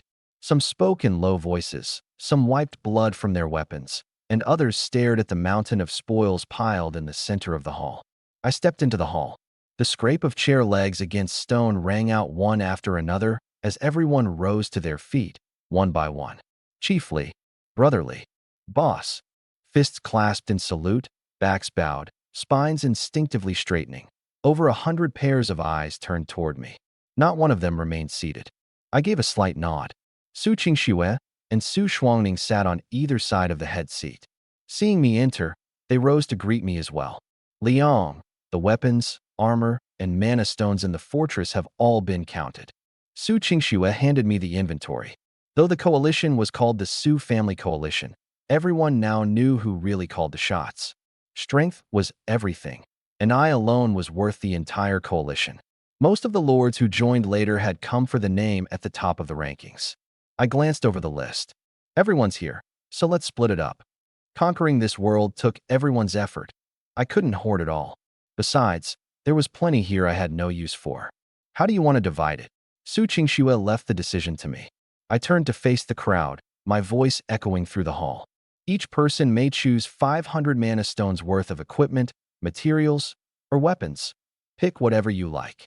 Or you can take 500 mana stones directly, and I'll pay in mana ore.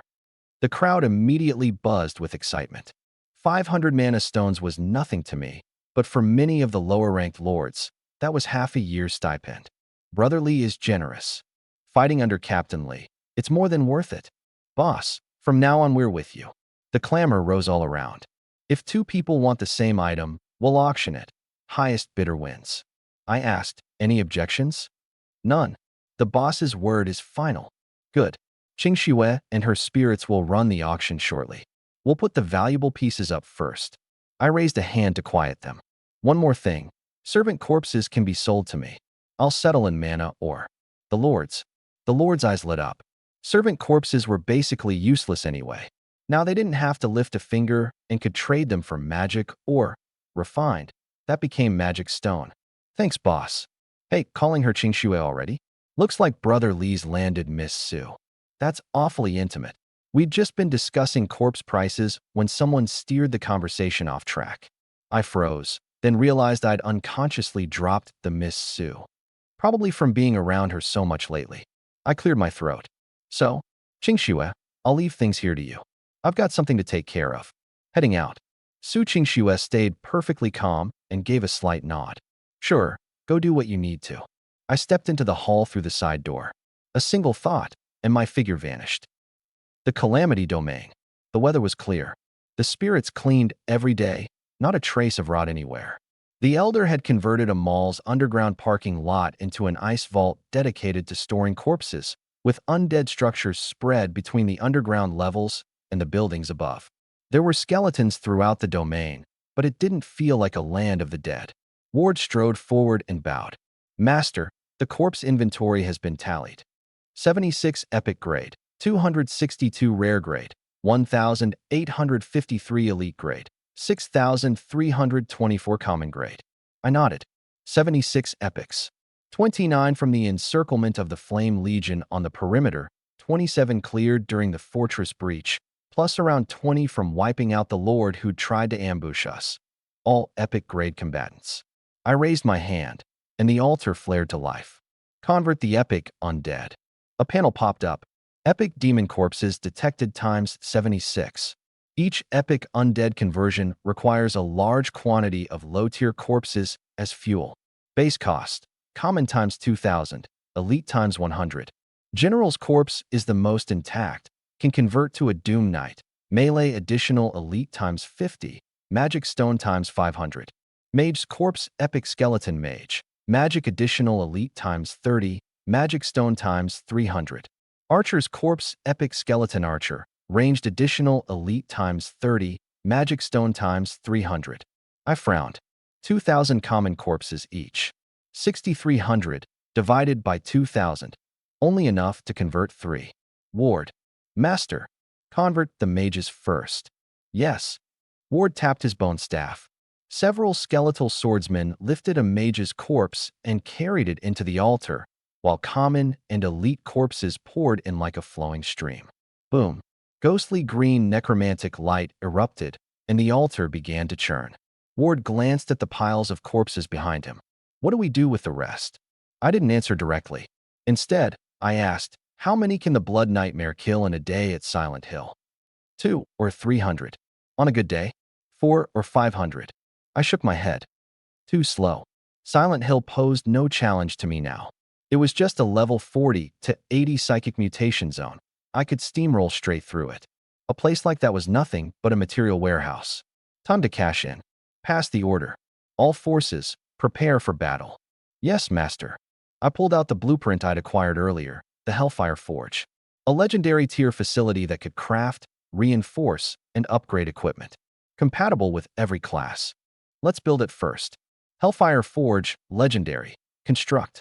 Cost. Mana Stone times 10, 000. Obsidian times 10, Abyssal Crystal times 10. Build time. Instant. Obsidian wasn't rare in the Demon Fortress. There were 70 or 80 blocks piled up in the sealed vault. And I had Abyssal Crystals on hand too. I picked an open patch of ground far from the crowds and the undead. Confirm construction. Boom. The ground shook violently. Boom. A massive forge, 3 meters tall, erupted from the earth, a wave of heat rolling out. The body was cast in black iron, crimson veins pulsing slowly like flowing lava. Inside the furnace, a mass of pure scarlet flame suddenly blazed to life. Ripples of crimson energy spread outward, sweeping across the entire Scourge domain. Every undead looked up at once, the soul fire in their eyes flickering wildly. Standing before the forge, I could feel that pure power of flame. Legendary tier construction really was something else. Hellfire Forge. Type, Lord Building. Quality, Legendary. Effect, Craft, Reinforce, and Upgrade equipment. Available to all classes. Equipment crafting requires Blacksmith plus Blueprint. Equipment reinforcement requires Flame Crystal. For now, I can only do reinforcement. I had plenty of flame crystals, scored a huge batch from beneath the Demon Fortress. Footsteps sounded behind me. Annie came trotting over in little steps, her scarlet gold eyes fixed intently on the forge fire. She reached out a hand, and the flames inside the furnace suddenly leaped higher, as if sensing something. A tiny flame sparked to life at her fingertip. The two fires answered each other across the gap, and the forge fire flared brighter still. Annie pressed her palm against the forge and closed her eyes. A golden halo spread from her palm, tracing along the crimson veins to cover the entire forge. The fire shifted from scarlet to a woven golden red, and a holy, scorching aura burst outward. Holy Spirit's blessing. Bless her. Fire Elemental Holy Spirit, Annie. Effect. When reinforcing equipment, reinforcement effect plus 10%, permanent. My pupils contracted. She could bless it too? Annie opened her eyes and tilted her head, the flame at her fingertip a shade brighter than before. Master, the furnace. I added a little. A little? 10 full percentage points, permanently in effect. A legendary forge stacked with a legendary Holy Spirit's blessing. This enhancement capacity far exceeded the blueprint data. Well done. Annie's eyes curved into a smile, and the flames leaped happily twice. Interesting. Serena and Lilith walked over. Lilith stared into the furnace, her eyes full of surprise. This energy, it really is pure. The next second, she was clinging to me again. Master, that's legendary tier. Serena said nothing, her gaze fixed on the furnace, her expression grave. Let me enhance yours first. I raised my hand and pulled several fiery red crystals from the warehouse, tossing them into the furnace. Boom. The flames surged, and crimson light lit up the entire warehouse. Serena, your sword. She drew the angel's sword, its blade shimmering with golden holy light. She glanced at me, then cast the sword into the furnace. Hiss. The crimson flames swallowed the blade. Golden holy light churned within the fire, sacred and blazing intertwining as the blade trembled violently. A moment later, the flames burst open. A new sword flew out, jet black gold all over, crimson fire patterns flowing across it, faint flames dancing along the edge. Angels, sword enhanced. Type, one-handed sword. Quality, epic 3-star. Attack, plus 72, was plus 50. Holy/next attack deals 150% holy damage, 15-second cooldown. Blazing/25% chance to release a flame slash for an extra 60 fire damage. Sacred Flame Resonance plus 30% damage against demon and undead units. Scorching Touch attacks apply burning, 10 damage per second for 3 seconds. Divine Protection triggers a holy shield when taking fatal damage, absorbing 200 damage, 60-second cooldown. Serena gripped the hilt with both hands. A halo of dark gold flame burst out. She lowered her head to look at the sword, holy light and flame intertwining, the blade trembling as if sensing her heartbeat. She lifted her head, disbelief swirling in her golden eyes. "Commander." She dropped to one knee, cradling the sword in both hands, her voice shaking. "Thank you for granting me this power. Serena will follow you to the death. Rise." I helped her up. "You followed me for so long. This is what you deserve." "What about mine?" Master Lilith's eyes lit up, a dark purple whip appearing in her hand. "My turn." I took the whip and placed it into the furnace. The whip writhed in the crimson flames, its demonic runes reshaped by the blaze as new flame runes were carved into it. Spikes grew from its length, each tip burning with crimson fire. The firelight intensified, and the whip flew out, flames coiling up her arm. Hell Demon Whip enhanced. Type, whip. Quality, epic 4-star. Attack, plus 130, was plus 90. Blazing Coil to 0% chance to trigger flame chains, binding for 2 seconds and burning. Lash Mark detonates when stacked to 3 layers, dealing 120 fire damage. Scorching Touch ignores 15% of the target's physical defense. Enchanting Presence reduces enemy attack power by 10% within 20 meters. Effect doubles against low willpower targets. Bloodflame Resonance restores 5% health when dealing damage. Lilith stared at the whip, her eyes churning with shock. This forge is something else. Even the Abyss's finest smiths couldn't take an epic weapon and make it this powerful all at once. She looked up at me. "You Blue Star Lords really do have incredible power." "Blue Star Lords have far more where that came from." I glanced at her, then called Ward over. "Next one. Keep going." Ward stepped forward quickly and tossed the Lich's bone staff into the furnace. For the next hour, the flames never died. The Doom Knight's abyssal iron greatsword, the skeleton mage's staff, the archer's bone bow, the assassin's bone blades, the flying mount's bone wings. Every weapon in the Legion of epic tier or above went through the fire. Attack power rose by 20 to 30% across the board. Most gained a burning effect, and a few high-quality weapons picked up penetration or armor breaking on top of that. The fire crystals burned down to almost nothing. But the entire Legion's gear had been forced up an entire tier. The flames gradually settled. I turned around. Lilith was playing with her new whip. Serena gripped the dark gold angel's sword, and Ward examined his staff, occasionally loosing a corrosive fireball. Only Annie crouched beside the furnace, the flames flickering bright and dim at the touch of her fingers. "All right, time to work." Everyone stood. "Let's go grind some monsters." I flickered into motion, appearing at the edge of the Scourge domain. Bloodwraith had been waiting. He stepped forward and knelt on one knee. "Master, you lead the team to Silent Hill. Lilith, Serena, Annie, and the entire Skeleton Legion go with you." I paused. "Clear out all of Silent Hill as fast as you can. I want every corpse." "Rest assured, Master." Bloodwraith looked up. "You're not coming, Master?" "I have other business." I raised my hand and opened the Scourge gate. Bloodwraith stepped through first, the others close behind, the vast Skeleton Legion filing in one after another. On the other side of the light gate, the gray mist was thick. Collapsed buildings lined both sides of the street, shattered glass covered the pavement, and rusted cars sat sideways in the middle of the road. Deep in the mist, twisted figures moved. Some dragged their legs as they shuffled. Some crawled on all fours, some pressed flat against the walls, their featureless faces turned toward the light gate. Bloodwraith raised his hand. Creak, creak. The Legion pouring out of the gate surged like a bursting black tide.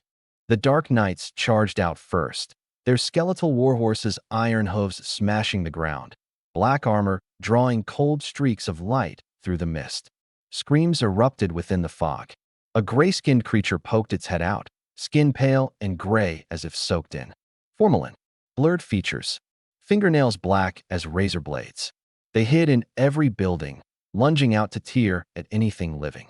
But before their claws could even rise, a spear punched through their skulls, skewering them on its tip. The Minotaur's skeleton barreled in behind, its 3-meter frame slamming into the building like a boulder. Crash!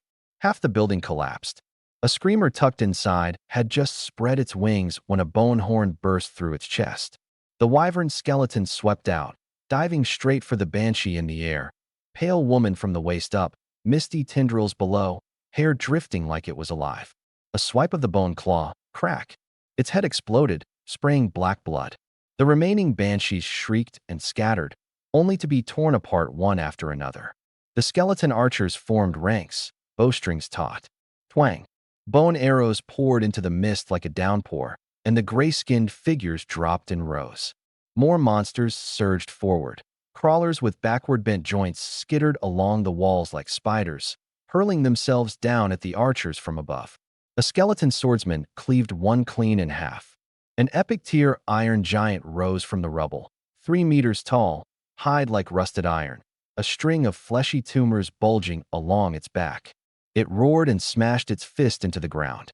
3 doomed knights closed in, greatswords plunging in unison. Boom! The iron giant hit the ground, crushing half a street.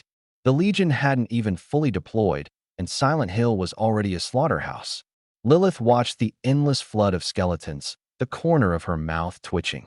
The Master's planning to tear this whole place down. Not just tear it down, level it. Blood Nightmare raised a hand. Lilith, left flank. Annie, right flank. All forces, roll over them. Heh, he really thinks he's the Master now. Despite the words, Lilith still charged out. To a legendary demon, small fry weren't worth a second glance. She went straight for the epic boss at the very front. A 4-meter-tall triangle head monster, its entire skull hidden beneath a metal helm, dragging a 3-meter cleaver that threw sparks across the ground. They said the thing's gray mist could stun any living person who came near. Under Lilith's whip, it never even got the blade raised. Crack! One lash split it in two. Annie wasn't picky. She casually flung something at the dense mass of monsters. Whoosh! A wall of crimson fire swept across half the street. The gray mist evaporated, and gray skins, screamers, and crawlers all crumbled to ash. Soul EXP plus 40. Soul EXP plus 28. Soul EXP plus 32. I was already back on the Dark Wasteland. The system notifications wouldn't stop popping up, so I just switched on Do Not Disturb. Zarin came out of the Great Hall and knelt on one knee. Master, I found a map and discovered a new demon fortress, Blackstone. It's in the Jagged Mountains, far from us. He paused. It's likely the location of another holy spirit. The Jagged Mountains had no other resources. The only possibility was a holy spirit. I nodded. Notify the. Go, get ready to move out. Yes, sir. Within half a day, the coalition army was fully assembled. I mounted Black Wing, the Bone Dragon, took Su Qingxue with me, and headed straight for Blackstone. The other lords climbed onto their own mounts and followed behind. The coalition raced across the wasteland. A crimson river of lava flowed alongside us, and in the distance, an erupting volcano stained the sky a deep red. The lava river gradually narrowed, then vanished beneath the black rubble. The ground shifted from a hardened lava crust to gray gravel, then to jagged black rock. The volcano fell away behind us, and up ahead, the skyline was cut off by a serrated mountain range. The Jagged Mountains. Not a single blade of grass grew there, just weathered, cracked black boulders, like wounds split open by a giant's axe. Loose stones tumbled into deep ravines, their echoes lingering long after. The coalition slowed, threading its way between the ridges. 5 hours later, golden light burst out of me. Soul EXP plus 330. Soul EXP plus 280. Soul EXP plus 1,200. Level increased to 28. Spirit plus 2.0, currently at 77.1. Mana cap increased. Summon cap increased to 781. Su Qingxue whipped her head around. You? Su Shuangning froze too. I didn't so much as blink and just kept writing. Su Qingxue took a deep breath. Leveling up while traveling. I give up. Su Shuangning stared at me for a few seconds, saying nothing, but the shock in her eyes was impossible to hide. It's normal. You'll get used to it. The words had barely left my mouth when a notification popped up in front of me. World announcement. A large-scale demon army invasion has been detected. Phase 1 of the demon leaderboard has ended. Final rankings are locked. Rewards are now being distributed. Boom. A golden fissure tore open across the sky of the dark wasteland. Every lord looked up at the same time. A golden curtain of light descended from the heavens, unfolding before each person's eyes. Demon Leaderboard, Phase 1 Final Rankings. First, Liang, China. Score, 31,240. Second, West, White Eagle Alliance. Score, 6,890. Third, Andre, War Bear League. Score, 6,880. I stared at that string of numbers. 6 times the second place score. The Lord's chat group blew up instantly. Over 30,000 points? Second place is only 6,000. A low-tier Lord scored 30,000. Did he wipe out an entire demon fortress? World announcement. Phase 1 ranking rewards distributed. First, Liang, mid-tier Lord Core times 1, Soul Essence times 20, Spirit Essence times 10. National ranking, China first. All lords gain plus 20% EXP bonus for 30 days. The group went absolutely wild. Pride of China. Carry us, bro. 30,000 points as a novice lord. Can anyone even break that record? Not unless they wipe out a demon fortress too. Buzz. The band on my wrist vibrated violently, dark gold light seeping through the cracks. A fist-sized dark gold core materialized in my palm. Its surface was etched with dense runes, and inside, a dark gold current slowly swirled. Intermediate Lord Core, Legendary Grade. Requirement: Lord level greater than or equal to 30. Effect: Ascend to Intermediate Lord. Unlock talent. Massive boost to all attributes. Level 30. Just 2 levels short, I muttered. Su Shuangning drifted over and glanced at it. Nice. Didn't you get one of these before? Been stuck at Intermediate for 2 years, she sighed. I'm level 28. Catching up to you soon. Her expression turned serious. Hit 30 first, then burn the core. Your power spikes, and taking down another demon fortress gets a lot easier. I nodded. The moment I ascended to Intermediate Lord, all those legendary grade corpses would become usable. I opened the comm to Blood Spectre. Blood Spectre. Master, I'm 2 levels short. Pick up the pace. I need to hit 30 today. Understood. He paused. Silent Hill is being cleared out. Just killed a batch of rare bosses. Push at full force. Leave nothing standing. The comm cut off, and new announcements flooded in. Phase 2, Demon War, officially begins. The Abyssal Legion has poured into the dark wasteland. Kill points: Common plus 10, Elite plus 50, Rare plus 200, Epic plus 1,000, Legendary plus 10,000. First place reward: Advanced Lord Core times 1, Soul Essence times 50, Spirit Essence times 30. Warning: Abyssal Lords far exceed legendary grade demons. Team up before engaging. An Advanced Lord Core. The group chat went wild again. Grab that and you ascend to Advanced Lord. With the Abyssal Legion pouring in, legendaries are everywhere. The point gap's gonna close fast. West is itching to take the lead back.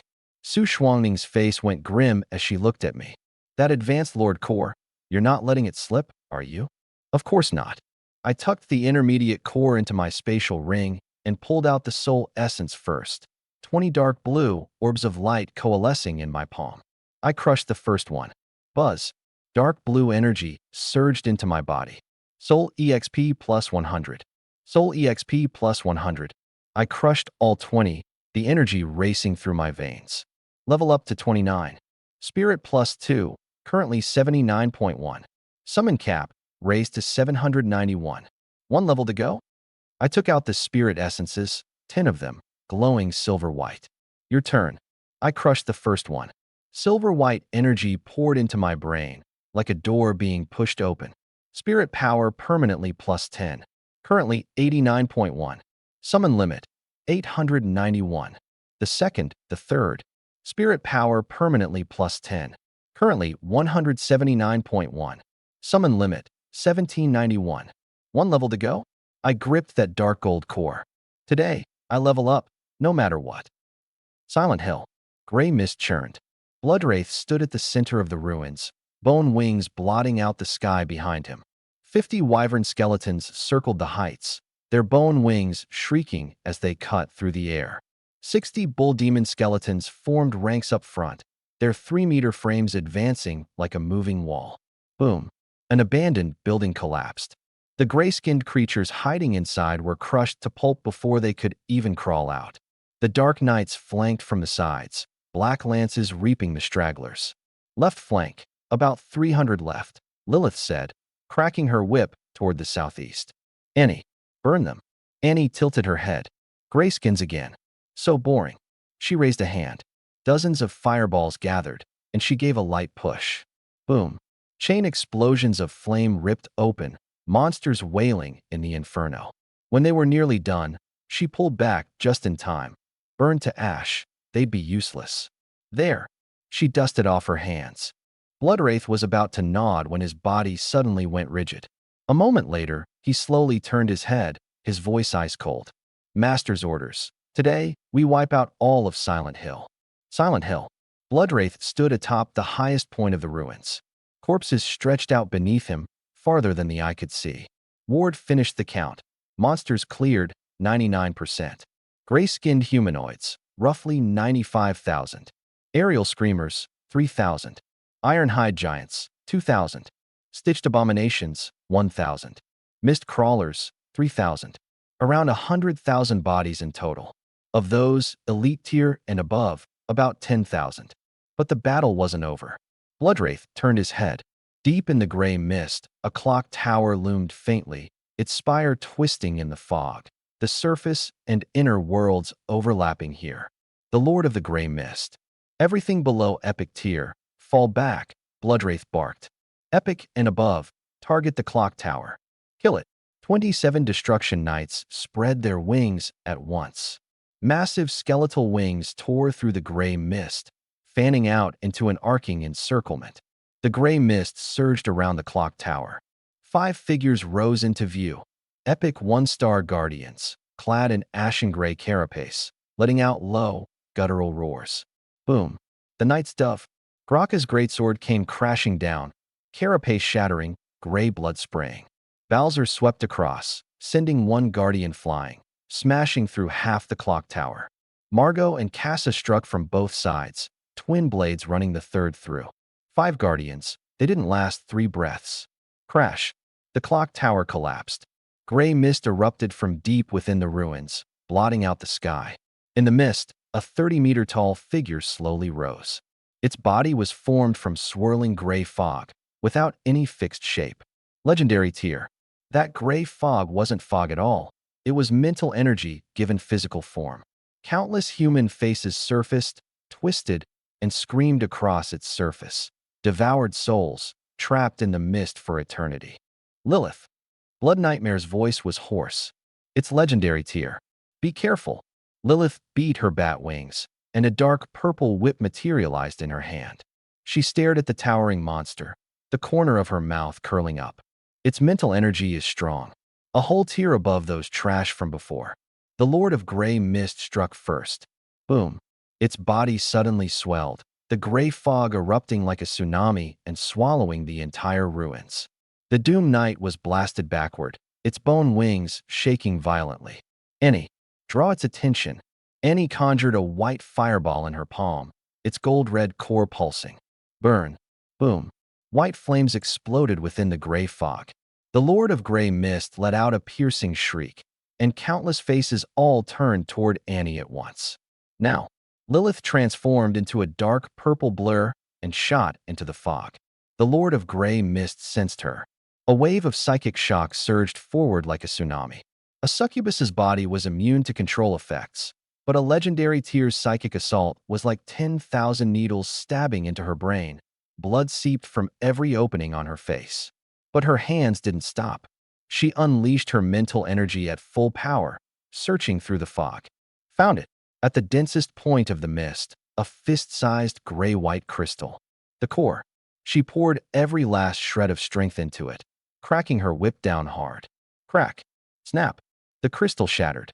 The Lord of Gray Mist let out one final, agonized wail, its body wildly contracting and swelling. Boom. The explosion swept across the entire ruins, and the gray fog vanished completely. Lilith dropped from the air, landing on one knee, her face covered in blood, yet still she smiled. So this is a legendary tier. Nothing special after all. Legendary boss Lord of Gray Mist, slain. Loot. Core of Gray Mist, legendary mental energy plus 30, gain mental resistance. Immune to psychic control, charm, and fear from legendary tier and below. Lord class change tome, Soul Master, legendary mental energy plus 20, command plus 30%, psychic attack plus 25%. Undead altar core, epic undead conversion efficiency plus 50%, chance to produce rare tier or above. Touch of Gray Mist, epic staff comes with skill descent of Gray Mist. Enemy vision minus 50%, accuracy minus 30%, undead gain plus 10% to all stats within the mist. Mental essence times 30, Gray Mist essence times 100. Apocalypse World Silent Hill of Death, conquered. The wristband vibrated. A warm current welled up from the depths of his soul. All the kills Blood Nightmare had made in Silent Hill transformed into experience, flowing in all at once. Level increased to 30. Spirit plus 2, currently 181.1. Summon cap, 1,811. Level 30. A thought flashed through my mind, and I immediately returned to the Blight domain and pulled out that dark gold core. Finally, runes covered its surface, dark gold light swirling slowly. Intermediate Lord core, legendary. Current level, 30, requirement met. Use. From the moment I got my hands on it, I'd been waiting for this. Use it. BZZT. The core burst open. Dark gold light surged into my body, burning. Energy rushed through my veins, spread through my bones, detonated in my mind. Lord promotion. Junior Lord, Intermediate Lord. All stats greatly increased. Spirit plus 10. Currently 191.1. Summon cap. Raised to 1,911. Talent unlocked. Undead Sovereign. Undead Sovereign. When your undead are sacrificed or killed, they convert into undead energy that flows into you, granting an all-stat bonus for 24 hours. The dark gold light finally settled deep within me. I slowly opened my eyes. All those legendary corpses I'd been stockpiling could finally be put to use. Power churned inside me. So this was an intermediate lord. It was on a whole different level from a junior lord. My spirit had skyrocketed, and I had a brand new undead talent, Undead Sovereign. The more minions died, the stronger I became. In other words, even if every last one of my minions was wiped out, I myself would be the final, strongest one standing. I pushed the thought aside and took out the Gray Mist core. A fist-sized grayish-white crystal, thick mist roiling inside it. Gray Mist core, legendary, special spirit plus 30, one time only. After use, grants immunity to legendary tier and lower mind control, charm, and fear. Use it. BZZT.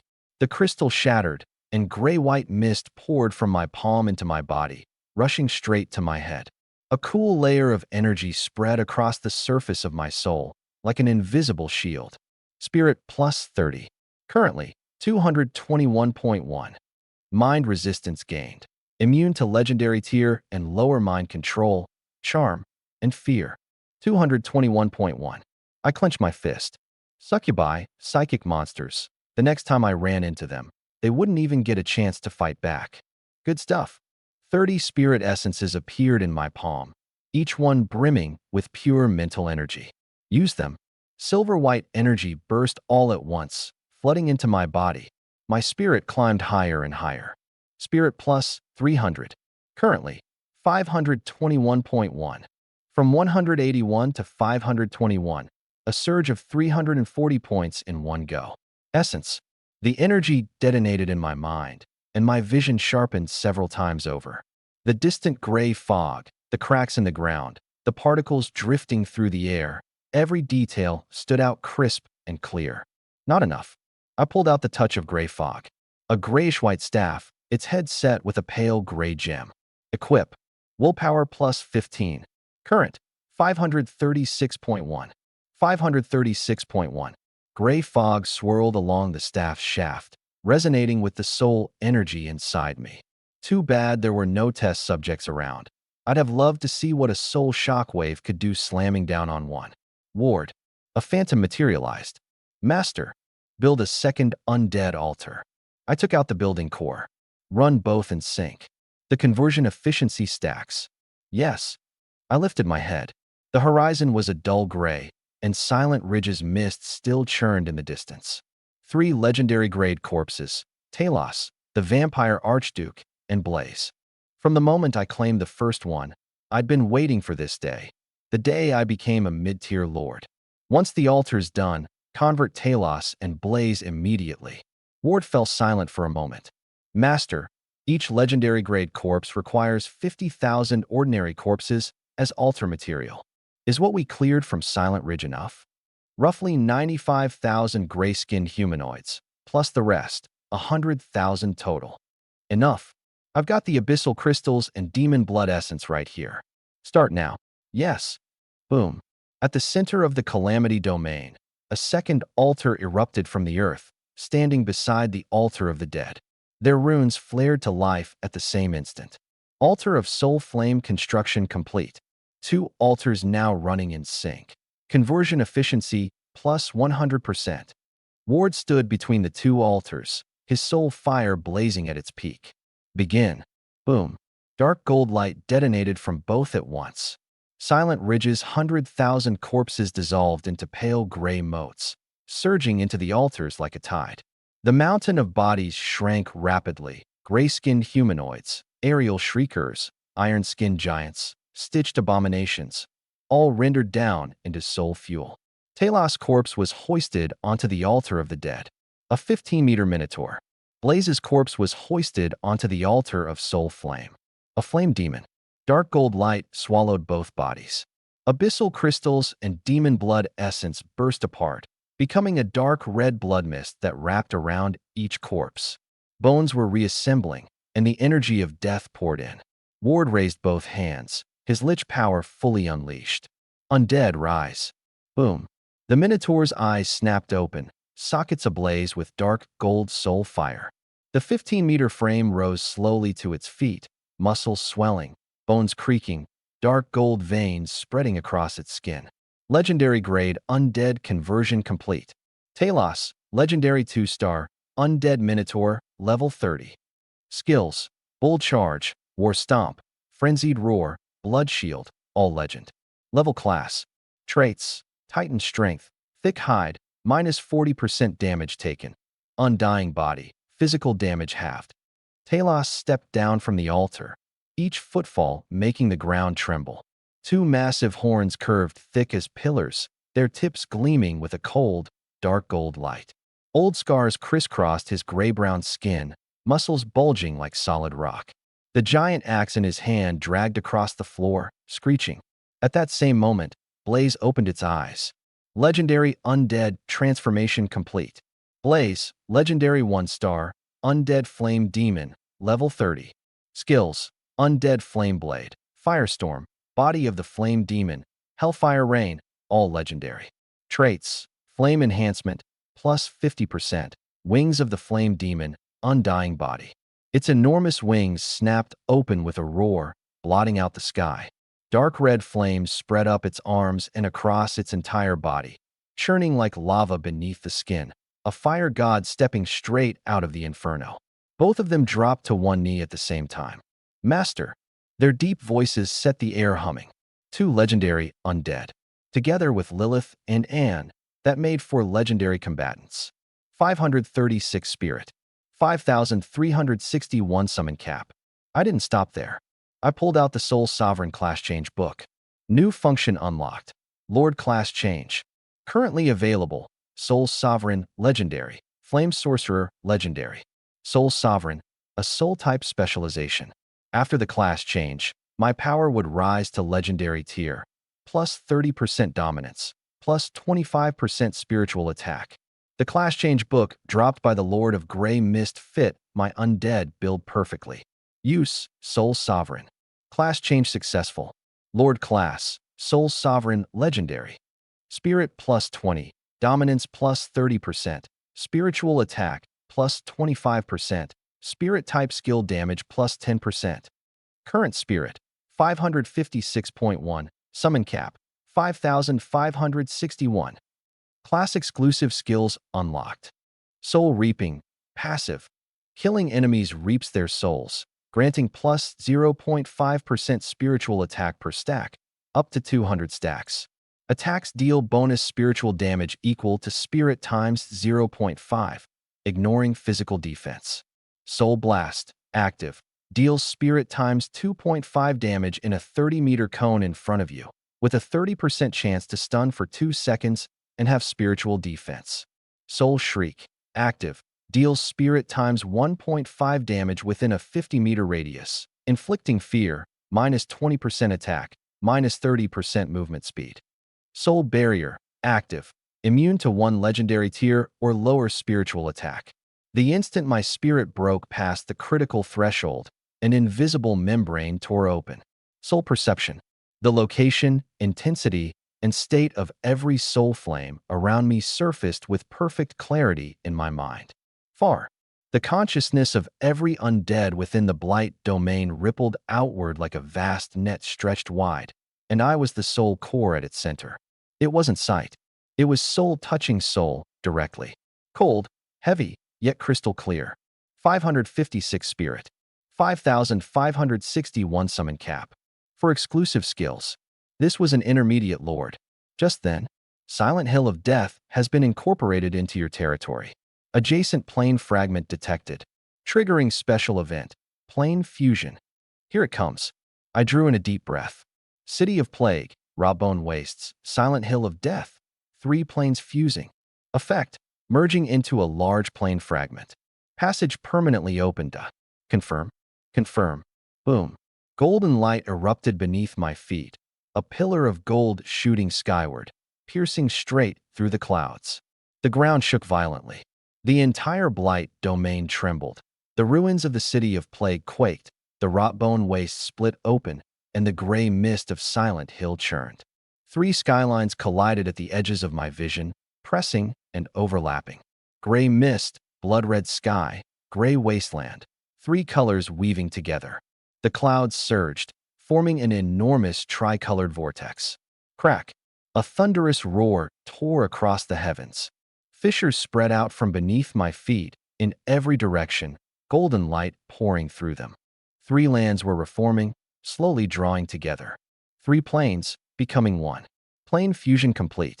New plane, Blight domain, intermediate. Area times 3, resources plus 100%, all undead attributes plus 10%. Unlocked.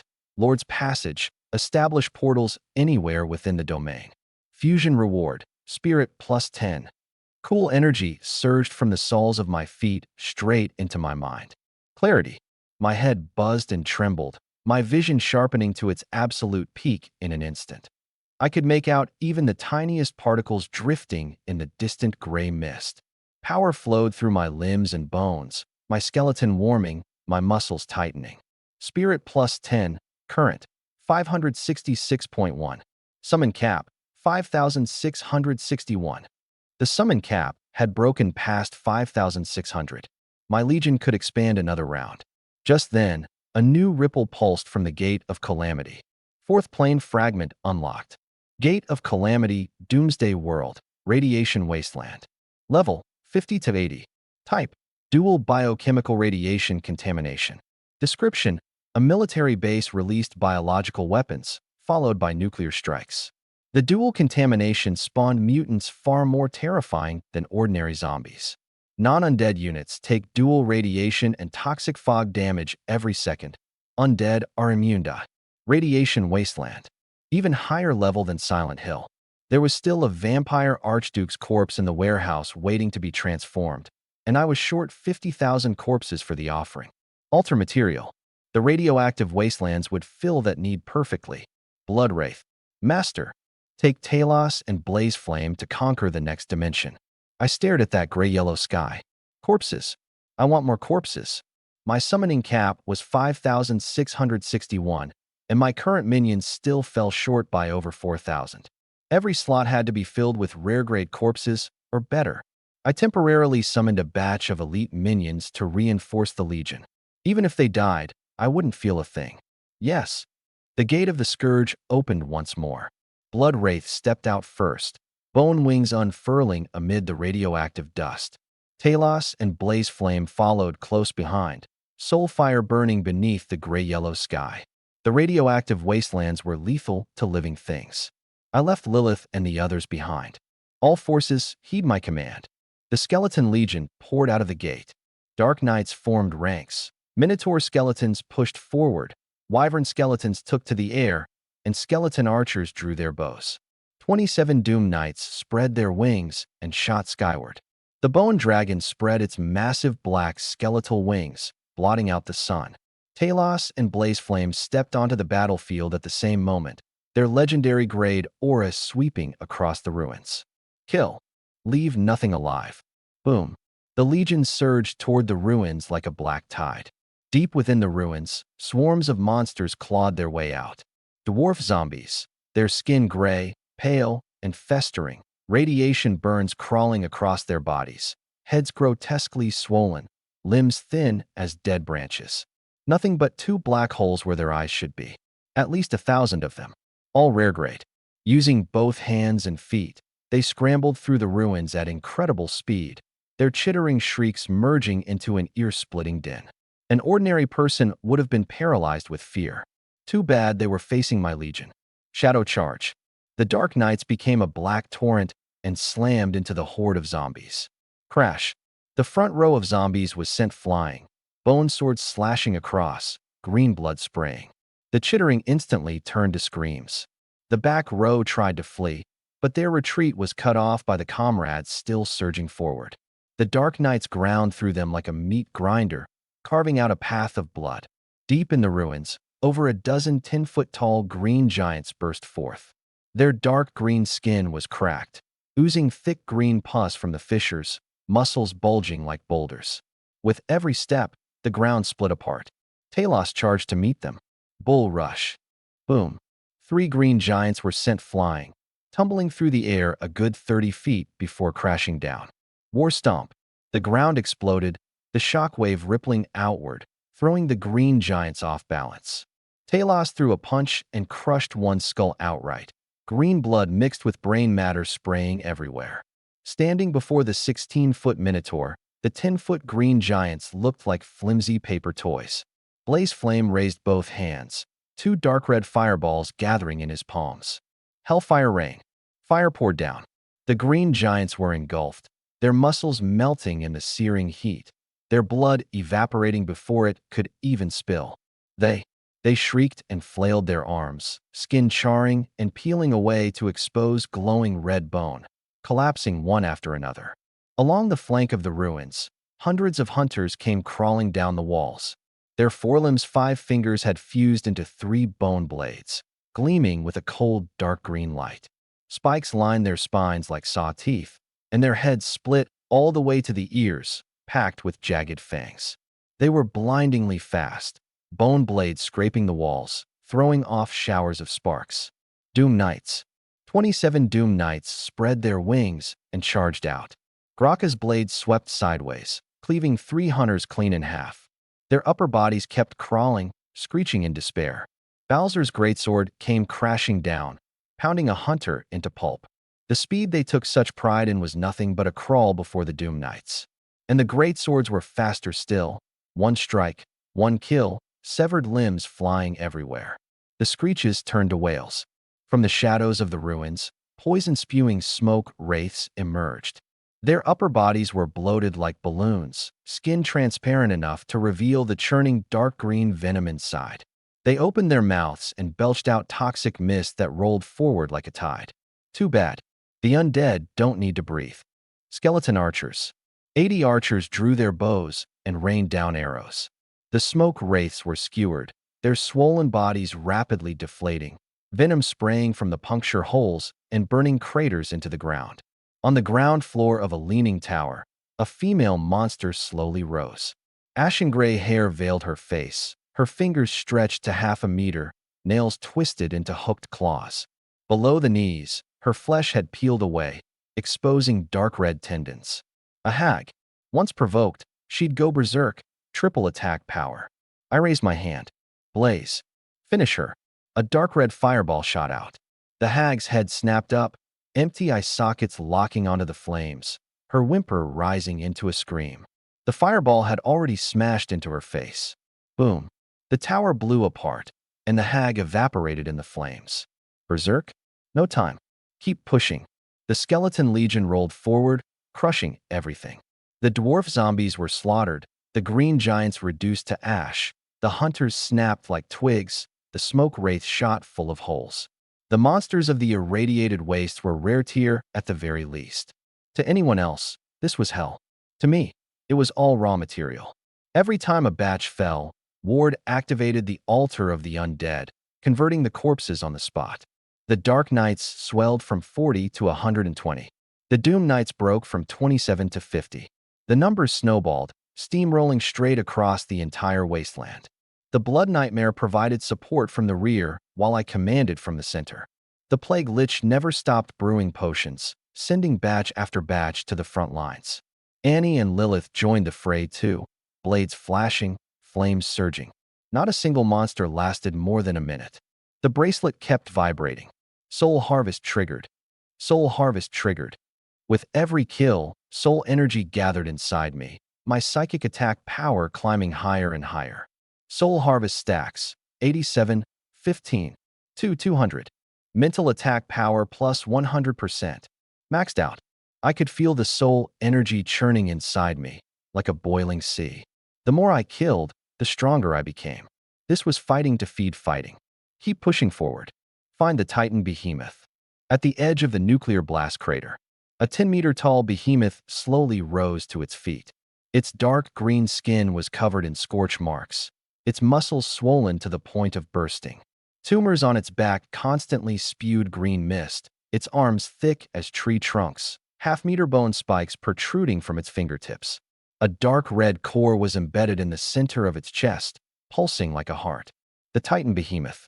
Legendary 3-star, level 55. I smiled. Right on time. Talos, blaze flame, surround and kill. Talos charged head-on, his 5-meter body slamming forward.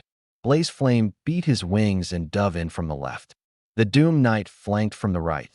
The wyvern skeleton swooped down from above, and the archers pulled back to blanket the area with a rain of arrows. Bull rush. Boom. Talos struck its left knee, dislocating the joint. Dark green blood splattered everywhere. The Titan behemoth staggered, the tiny eyes in its sockets going wide. A 5-meter skeleton dared to meet it head-on? Hellfire rain. Fireball slammed into its right shoulder, skin bursting open, muscles searing black. It roared and lifted a foot to stomp Talos, but Blaze Flame's fire whip lashed across its face. Crack. The skin split open, revealing writhing muscle beneath. It reeled backward. Roar. The tumors on its back exploded, green mist surging out like a tsunami, covering 100 meters in every direction. The ground corroded into countless pits. But my legion didn't budge an inch. Poison mist. Immune. Talos delivered one final charge, smashing into its knee. Crunch. The joint shattered completely. The 10-meter body crashed to the ground, the impact making the earth tremble, radioactive dust billowing into the sky. Within the Doomsday domain, my bracelet vibrated. Soul experience plus 120,000.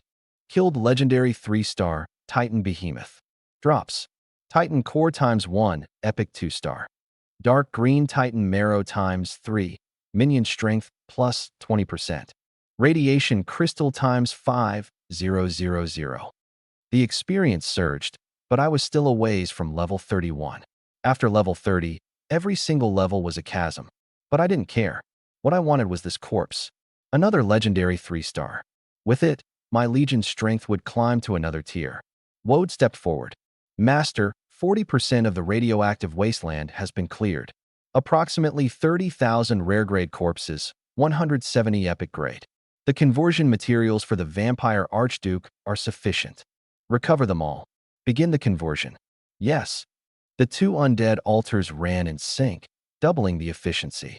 Piles of rare corpses arranged themselves into a circular ring formation around the altars. A few rare ones are worth 100 common ones. Much more efficient. The vampire duke's corpse was lifted onto the altar of the dead. Abyssal crystals and demon blood essence detonated, erupting into a dark red mist that wrapped around the body. At the edge of another altar lay the Titan behemoth. Dark gold light flared, and the corpse trembled as it dissolved. I raised the gray mist-touched staff. Rise, undead. Boom. The vampire duke's eyes snapped open, dark red soul fire igniting within the sockets. His crimson robe snapped and billowed, fangs flashing in and out of sight, and bat wings unfurled from his back with a thunderous crack. Legendary undead transformation complete. Bloodmark quality, legendary 1-star. HP 3200, attack 380, extremely fast. Bloodmark domain enemies within the domain take continuous shadow damage. Allied lifesteal plus 15%. Vampiric curse reduces enemy attack and defense, deals continuous shadow damage. Shadow wings flight, greatly increased speed.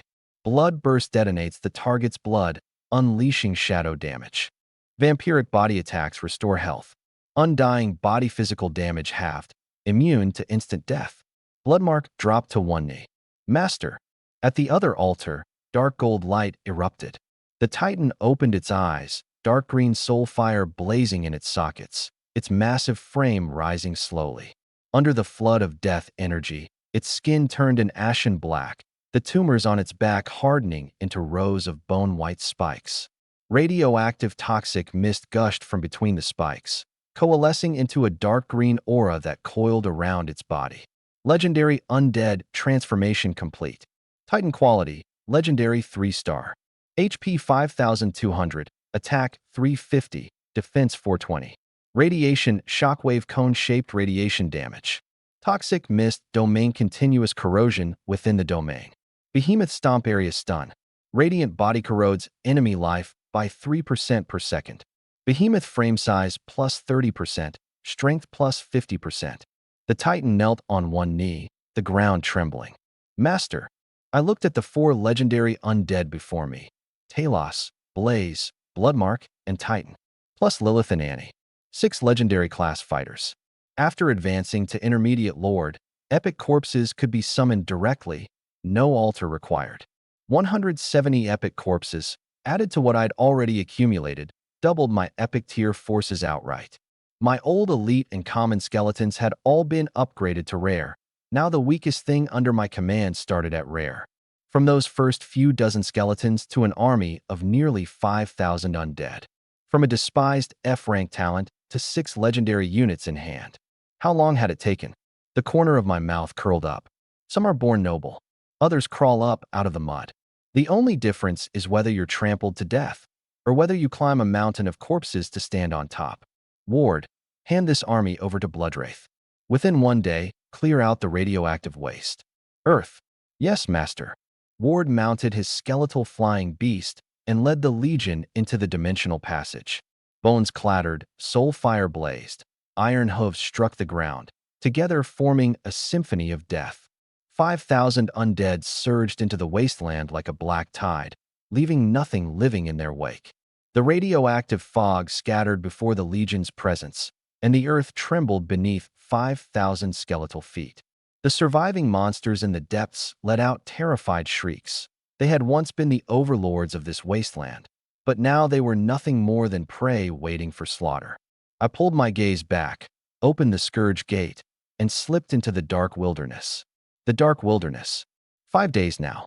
I stood in the shadows outside the Coalition's main tent, listening to the argument inside.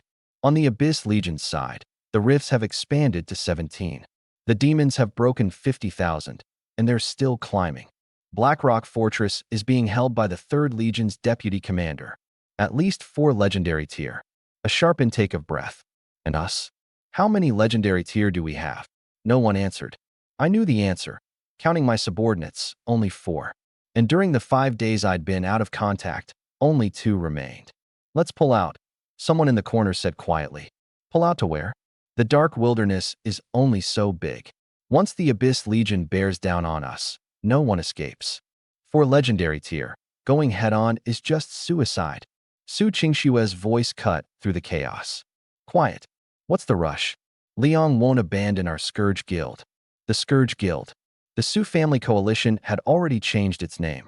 In these 5 days, more than 300 lords had come to join of their own accord, all of them for me. They shared only one thing in common. They believed I was China's hope. The point is, even if Lord Liang were here, he couldn't handle 6 legendary tier. Dead silence fell over the tent again. Let's pull out, the bearded lord rasped. The brothers can't just throw their lives away for nothing. As long as we survive. Pull out? Pull out to where? I threw open the tent flap and walked in. Everyone turned at once. Liang. Su Qingshue's pupils shrank. The bearded lord shot to his feet, his chair toppling over. Lord Liang. More than 20 lords rose in unison, their faces filled with shock and elation. I walked to the long table and glanced at the map. Who said anything about pulling out? But, for legendary tier from the Abyss Legion, I said nothing. The aura around me churned, and an invisible pressure suddenly erupted, bearing down directly on the very source of the soul. Everyone in the tent shuddered at once. Su Qingshue's expression changed instantly, her voice cracking. Mid-tier lord. The tent erupted. Lord Liang has advanced to mid-tier lord. 5 days ago he was still a low-tier lord. Level 30. Mid-tier lord. In the corner, Su Shuangning slowly rose to her feet, studying me with a complicated expression. Your class seems pretty impressive too. Soul Sovereign. She shivered. With you, that makes 5 legendary ranks. She shook her head, her tone calm. But even with a mid-tier lord and 12,000 men, we shouldn't go head-to-head with the Abyss Legion. Those 6 Legion commanders are no pushovers. Conserve our strength. There's always another day. That's the smart play. I looked at her, my expression unchanged. You're right. 5 against 6, the odds aren't good. The corner of my mouth curled up. But what if it were 6 against 6? I raised my hand. Lilith and appeared. Everyone in the tent took a step back, the color draining from their faces. A succubus queen. Legendary rank. Lilith folded her bat wings and gave a lazy smile. Master, these little ones don't seem to believe you. A third figure stepped forward. Dark red flames wreathed its entire body, black fire flickering in the sockets of its skull, its bone wings spread wide. Legendary 1-star. Undead fire fiend. Blaze flame. That fire elemental lord. He turned it into an undead. Su Shuangning stared into those black flaming eyes, her voice dry. You converted him? The fire lord from the last fortress, I said flatly. He's mine now. I raised my hand again. The gate of calamity tore open. A dark red robe billowed, bat wings unfurled, and a field of blood runes spread out beneath its feet. Legendary 1-star. Undead vampire archduke. A vampire archduke. You can even convert vampires. Leon, counting you. That makes 7 legendary ranks. Su Qingshue's voice trembled. Su Shuangning drew a deep breath, light rekindling in her eyes. If we go all in, we might actually stand a chance. Might. I raised an eyebrow and lifted my hand once more. Just might. My expression stayed composed as I raised my hand. Boom. The gate of calamity widened. A 5-meter-tall figure stepped through, dark golden soul fire burning in its eye sockets, the tips of its horns glowing a deep red. Each step made the ground tremble. Legendary 2-star. Undead Minotaur Fiend. Su Shuangning took half a step back, her voice cracking. Where are you getting all these corpses? Late-game conversions need an insane number of bodies. I looked at her. So what do you think our odds are now?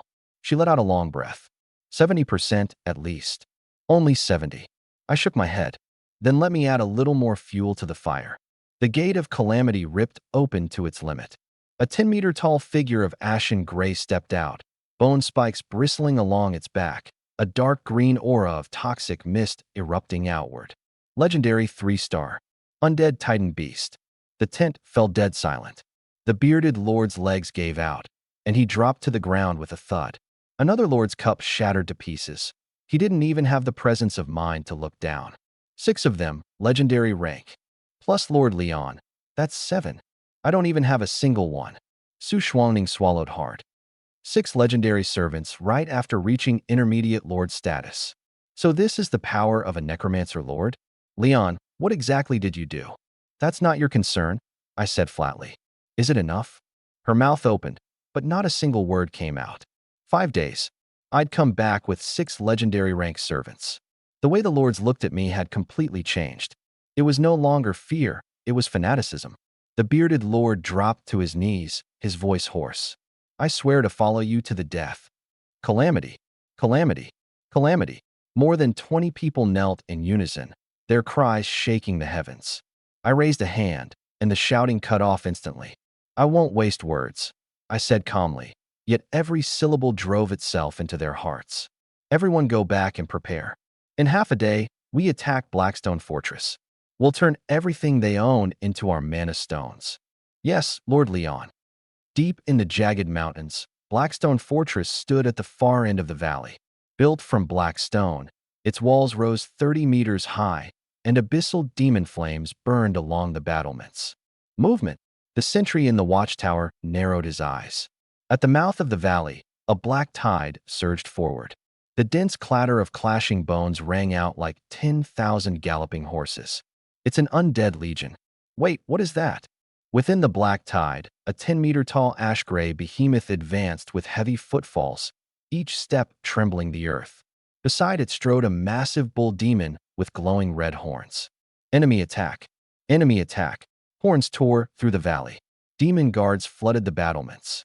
The fortress commander, Mar, gripped a burning great axe, his face full of contempt.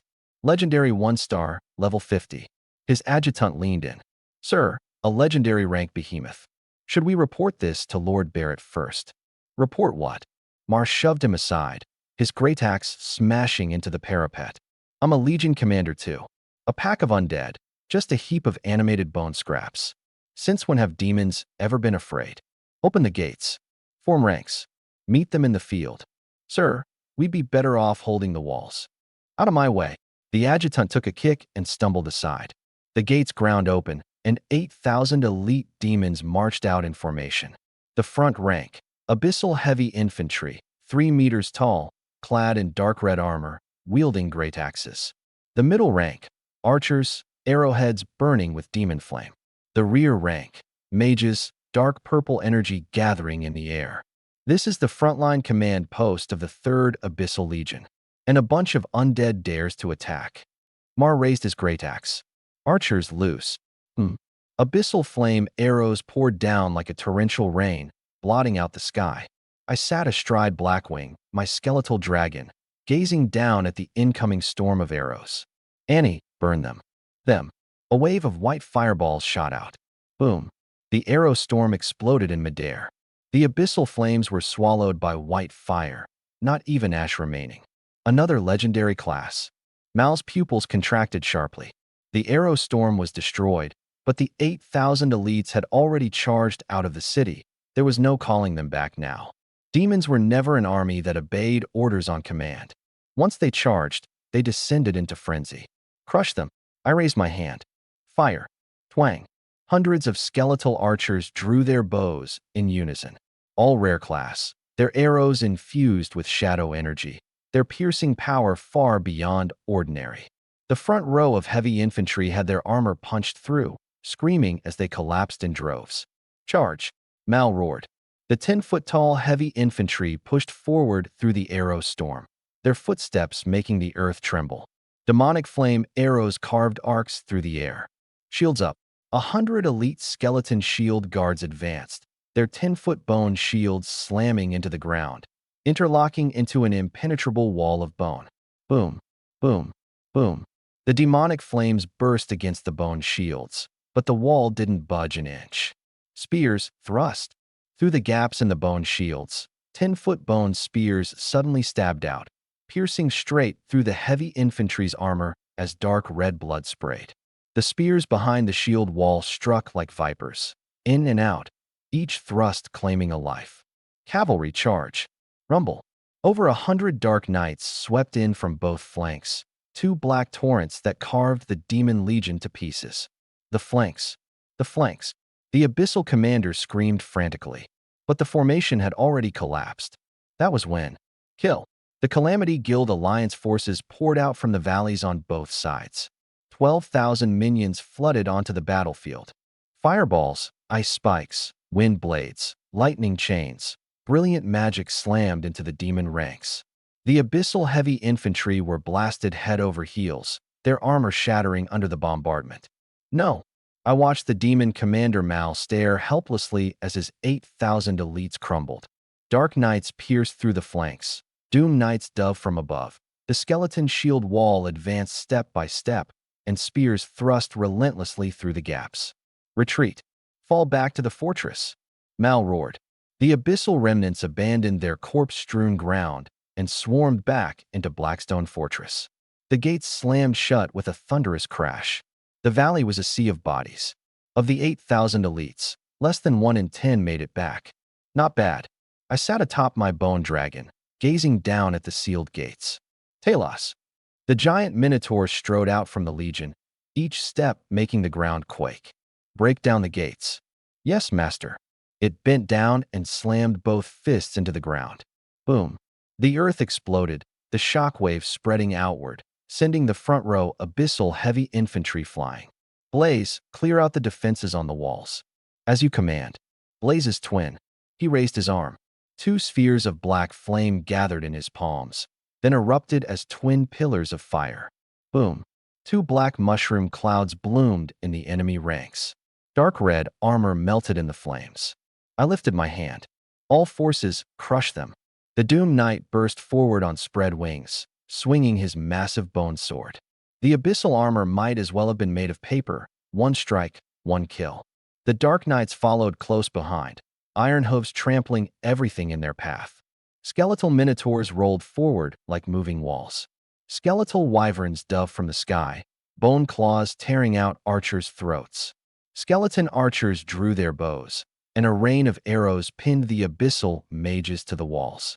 Mal spun and bolted into the fortress. Lord Barrett, we're under attack. The undead legion is here. The great hall of the fortress. A 5-meter demon sat upon a black iron throne, his body clad in dark red scales, 3 curved horns jutting from his forehead. Barrett, deputy commander of the 3rd Abyssal Legion. 3-star legendary, level 52. He was tearing into a roasted lamb, demonic fire burning in his dark red pupils. Mal stumbled to his knees, drenched in blood. An undead lord. For legendary class, and a titan minotaur. Barrett rose slowly. Each step made the hall tremble. He reached out, and a greatsword wreathed in demonic flames slid from the void. For legendary class? Now that's interesting. A black-robed mage stepped forward. My lord, perhaps we should hold the fortress and wait for Lord Ares' reinforcements. Barrett seized him by the throat, lifted him, and slammed him into the wall. Stone shattered and scattered. Since when do demons fear the undead? Open the gates. Crush them. Outside the fortress, half of the 8,000 elite troops had already been slaughtered. Lilith cracked her whip, sending the fleeing Mal flying, pinning him into the wall. Where do you think you're going? Her voice was lazy as she folded her bat wings. Master said no survivors. Boom. The fortress gates blew open. Barrett stepped out, his scales gleaming in the demonic fire. He swept his gaze across the chaotic battlefield. Useless. He raised his great sword. Leon, show yourself. The bone dragon landed. I looked down at him. 3-star legendary. Barrett's pupils narrowed slightly. That aura around you. An intermediate lord? My tone was flat. You're sharper than the other demons. If you're afraid, I could take you on as a servant. Arrogant. The demonic fire surged. A freshly promoted intermediate lord dares to attack my Blackstone fortress? Talos. The Titan Minotaur stepped forward, his massive frame towering over Barrett. Barrett's pupils contracted violently. Talos. Impossible, you're dead. Talos ignored him. Dark gold light gathered at his knuckles, and he brought his fist crashing down. Boom. Barrett swung his sword horizontally to block. Demonic fire clashed with dark gold, and the shockwave sent ruins within 100 meters flying. The flagstones beneath his feet exploded, but he held. 1 step. He wasn't backing down. That's it. He sneered and swung his massive blade. Talos was blown back, sent flying by a single strike, slamming hard into the city wall. I frowned slightly. A 3-star legendary. Talos really couldn't take him on alone. Blaze. A pillar of black flame erupted, swallowing Barrett whole. The next second, demonic fire exploded from within the blaze, forcefully scattering the black flames. He stepped out unharmed, his scale armor bearing only a few scorch marks. Another legendary? Too weak. He raised his sword and charged straight at Blaze. Annie. Coming. Annie tilted her head, a white fireball forming in her palm. Big guy's fire is black. Mine's white. She gave it a gentle push. Boom. The white fireball exploded against Barrett's chest. He froze mid-step, looking down to see his scale armor had actually split open. White flames seeped into the cracks, searing his flesh. This flame can hurt me? A grave look flashed through his eyes. Lilith. Crack. The whip lashed down on the crown of his head, dark purple energy piercing through his skull. Barrett staggered and dropped to his knees, the scales atop his head shattering, dark red blood streaming down his cheeks. 5 legendaries. He looked up, his eyes filled with disbelief. A mid-tier lord. How could you have 5 legendaries? I leapt down from the bone dragon and walked up to him. Your fortress. It's mine now. Kill me, and Lord Ares himself will come for you. I'll be waiting. I raised my hand. Kill. Yes. All 5 legendaries answered at once. 5 figures surged forward simultaneously. Talos' dark gold fist came crashing down from the front. Blaze's black fire sealed off his retreat. Annie's white fireball chased his back, and Lilith's whip snapped toward the back of his head. Barrett raised his sword to block, but he couldn't guard against every direction at once. The whip drove through his skull, the mental shock leaving his consciousness reeling. He dropped to one knee, his greatsword stabbed into the ground, barely holding him up. A newly promoted mid-tier lord. How could this be happening? I waved my hand. Kill. The dark gold fist shattered his breastbone. The pillar of black flame consumed his left arm, melting the scale armor, his blood evaporating into mist. The white fireball burned clean through his right wing. The whip coiled around his neck, snuffing out the last flicker of his consciousness. Boom. His massive body hit the ground, blasting out a crater 10 meters deep. 2 of his 3 curved horns snapped off. Lord Ares won't let you get away with this. The voice faded. Slain 3-star legendary demon Barrett, level 52. Level increased to 31. Spirit +3, now at 569.1. Mana cap raised to 5,691. Summon limit raised to 5,691. Loot. Abyssal Demon Flame Greatsword, legendary. Attacks carry demonic flame, ignores 30% defense. Blackstone Core, legendary. User. Abyssal Iron times 200. Abyssal Crystal times 30. I collected the loot into my ring, my gaze falling on the corpse. Legendary 3-star.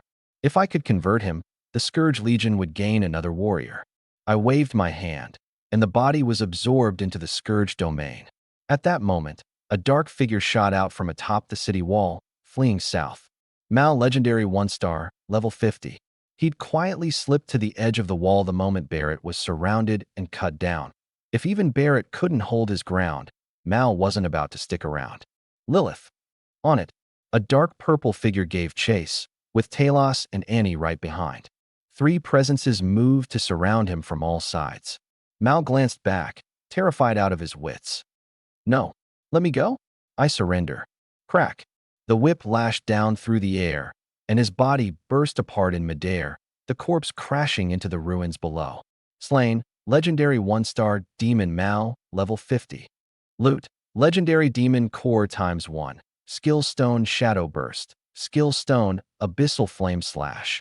Black Flame Armor, legendary. Defense plus 30%. Immunity to fire below epic tier. Reflects 20% demonic flame damage in melee. 2 legendaries. Blackstone Fortress. This trip was worth it. Ward. Clear the battlefield and convert Barrett. As you command. Within the Scourge domain, the undead altar lit up. The conversion had begun. I turned and walked into the Great Hall. The allied forces were resting. Su Shuangning leaned against a stone pillar with her eyes closed, opening them at the sound of my footsteps. Done. Yeah. How many now? 7. She fell silent for a moment. You really are a monster. Master. Annie stepped out from behind me, her golden eyes fixed on the depths of the fortress. There's something down there. It's very warm, like coming home. Coming from the mouth of a fire elemental sacred spirit. What did those words mean? Lead the way. Annie went ahead, and I followed. Su Shuangning didn't hesitate. She drew her sword and kept pace, and Su Qingxue hurried after us as well. The rock passage wound downward, the air growing drier and drier. Ancient runes were carved into the walls, not abyssal ones, but some kind of primordial seal. At the end of the passage, a massive stone door stood tightly shut, its runes glowing a dull earthen yellow. Annie stepped forward and pressed her small hand against the door. Hum. Golden red flames spread along the runes, and the earthen yellow markings lit up one by one, the two forces resonating with each other. Boom, boom, boom. The entire fortress shook violently, and the walls began to crack. A temple that had slumbered for 1,000 years was awakening. The stone door slowly opened. Beyond it lay an enormous rock temple, its domed ceiling dozens of meters high. The central altar was covered in ancient magic arrays, and within them, a young woman was bound by chains. Her body was formed from the purest earth crystal, her skin giving off a faint amber glow. Light, long hair like flowing golden sand, spilling across the entire altar. I shut tight. 6 abyssal chains pierced through her limbs, burning with dark crimson hellfire, sunk deep into the rock. Annie tilted her head. One of her kind. An imprisoned kindred. Sister. She reached out, red gold flames crashing against the chains. Hiss. The hellfire surged, devouring the flames completely. Annie stepped back, frowning. It wouldn't open. I walked forward. A system prompt popped up. Detected. Sealed planar elemental spirit, Earth, legendary 1-star. Status. Bound by 6 layers of abyssal chains, which drain the spirit's power to feed the abyss. Cannot break free without external force. 1. Force break. Consume 5,000 mana to shatter the chains. 2. Contract resonance. Consume 3,000 mana plus 1 drop of blood essence. Combined internal and external force greatly increases success rate. I didn't hesitate. Contract resonance. I sliced my fingertip. A drop of blood essence flew out and landed on a chain. The instant it fused. Hum. Earthen yellow light exploded from within the girl. The abyssal chains trembled violently. The dark crimson flames began to die out. The spirit was striking the seal from the inside. The chain's power was crumbling. I raised my hand and pressed it against the nearest chain. Mana poured in like a tide. Crack. The first one shattered. The fragments turned to dust in the air. Crack. Crack. Crack. All 6 abyssal chains snapped. The girl's body slowly rose from the altar. Earthen yellow light surged out of her, washing over the entire temple like a flood. Her amber hair danced in the light, turning into streams of solid sand. She opened her eyes. In those amber irises, the memories of an ancient earth were reflected.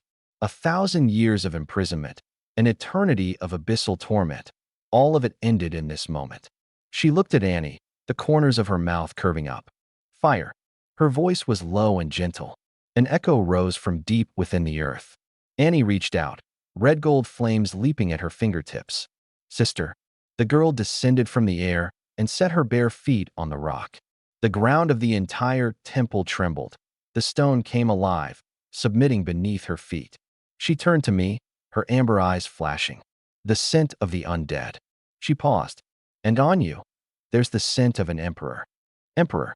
That word shouldn't have appeared here. My heart tightened. But before I could press further, the earthen yellow light had already surged forth, and the contract completed in resonance. Contract complete. Planar elemental spirit, Earth, legendary 1-star, Gaia. Level, 30. Loyalty, 80%. Skills. Earth Dominion control earth elements to reshape terrain, create stone walls, and summon stone golems. Quicksand trap turn the ground into quicksand. Area control. Rock crystal shield grants an earth shield to an ally, plus 50% defense. Seismic slam triggers a seismic wave, times 3 earth damage. Passive. Earth affinity while standing on the ground, plus 20% to all stats. Does not take up a summon slot. Elemental Resonance, Molten Guard when fielded alongside the Fire Spirit. Both spirits gain plus 30% to all stats and can unleash the fusion skill, Lava Inferno. Gaia stood beside Annie, reaching out to stroke her sister's hair. From now on, we're sisters. Ruddy gold and amber light wove together, and the entire temple resonated. Quest complete. Twin spirits. Reward obtained. Half plane times 1. I raised my hand, light gathering in my palm. A fist-sized orb of amber light appeared. Faint radiance swirled within, like a sleeping land drawing breath. The half-plane core. The very thing Su Shuangning had been searching for since the day she entered the plane battlefield. I turned around. She was leaning against a stone pillar, sword in her arms. The moment her gaze landed on the orb of light, her fingers clenched hard. She recognized it. Su Shuangning. I raised my hand, and the core streamed toward her as a ribbon of light. She caught it on instinct. Warm light spilled through the gaps between her fingers. Her pupils shrank, and her hands trembled. It really is a half-plane. You're really giving it to me? She'd assumed I would hedge, negotiate terms, demand something in exchange, at the very least. But I didn't hesitate. I made you a promise. Her mouth opened, but the words caught in her throat. A half-plane. How long had she searched for it? She'd burned through every suppression talisman, fought Lilith to mutual ruin, come within an inch of dying out there more than once, all for this one thing. And now it lay in her palm. Warm. Real. She drew a deep breath, chest heaving, eyes reddening. Do you have any idea how long I've been looking for this? The next instant, she stepped forward and threw her arms around me. Tilting her face up, she planted a firm kiss on my cheek. I love you so much. Her voice rang out crisp and clear, echoing through the temple. Dead silence. She froze for a second, then her face flushed red. She stepped back twice, turning away, the tips of her ears burning scarlet. Ahem, In the corner, Su Qingxue stood with her mouth open, unable to close it for the longest time. Sis. Her voice drifted, dreamlike. Su Shuangning composed her expression and turned back around. I don't have any other way to repay you. She paused. I'll just have to give myself to you. Her tone feigned nonchalance, but her ears were still red. No way. Su Qingxue snapped out of it, her voice cracking. A dozen pairs of eyes swept toward her. Her face went crimson in an instant. Sis, you can't do that. Why not? Su Shuangning tilted her head. Su Qingxue glanced at me, then quickly looked away. It's a no anyway. Just no. Su Shuangning wore a knowing half-smile, but didn't call her out. She pulled her gaze back to me, her tone growing heavier. Liang, you can ask for any reward you want. Each word deliberate. Any way at all. The last 3 words dropped low, the final syllable curling with intent. Lilith burst out laughing, her dark purple eyes brimming with amusement. Oh my master is truly blessed. She drew out the words, her gaze drifting back and forth between the two sisters. Shut up. Su Qingxue's face flushed even redder. Su Shuangning ignored her, still gripping the core, waiting for my answer. At that moment, hurried footsteps echoed down the corridor. A destruction knight strode into the hall and dropped to one knee. Master, a massive legion has been spotted outside the fortress. 20,000 to the east, 20,000 to the west. They're closing in. There's a legendary tier aura among them. My eyes narrowed. Perfect timing. Barrett had just been transformed. Gaia had just been bound by contract. 8 legendary tier fighters at my command. Whoever comes, dies.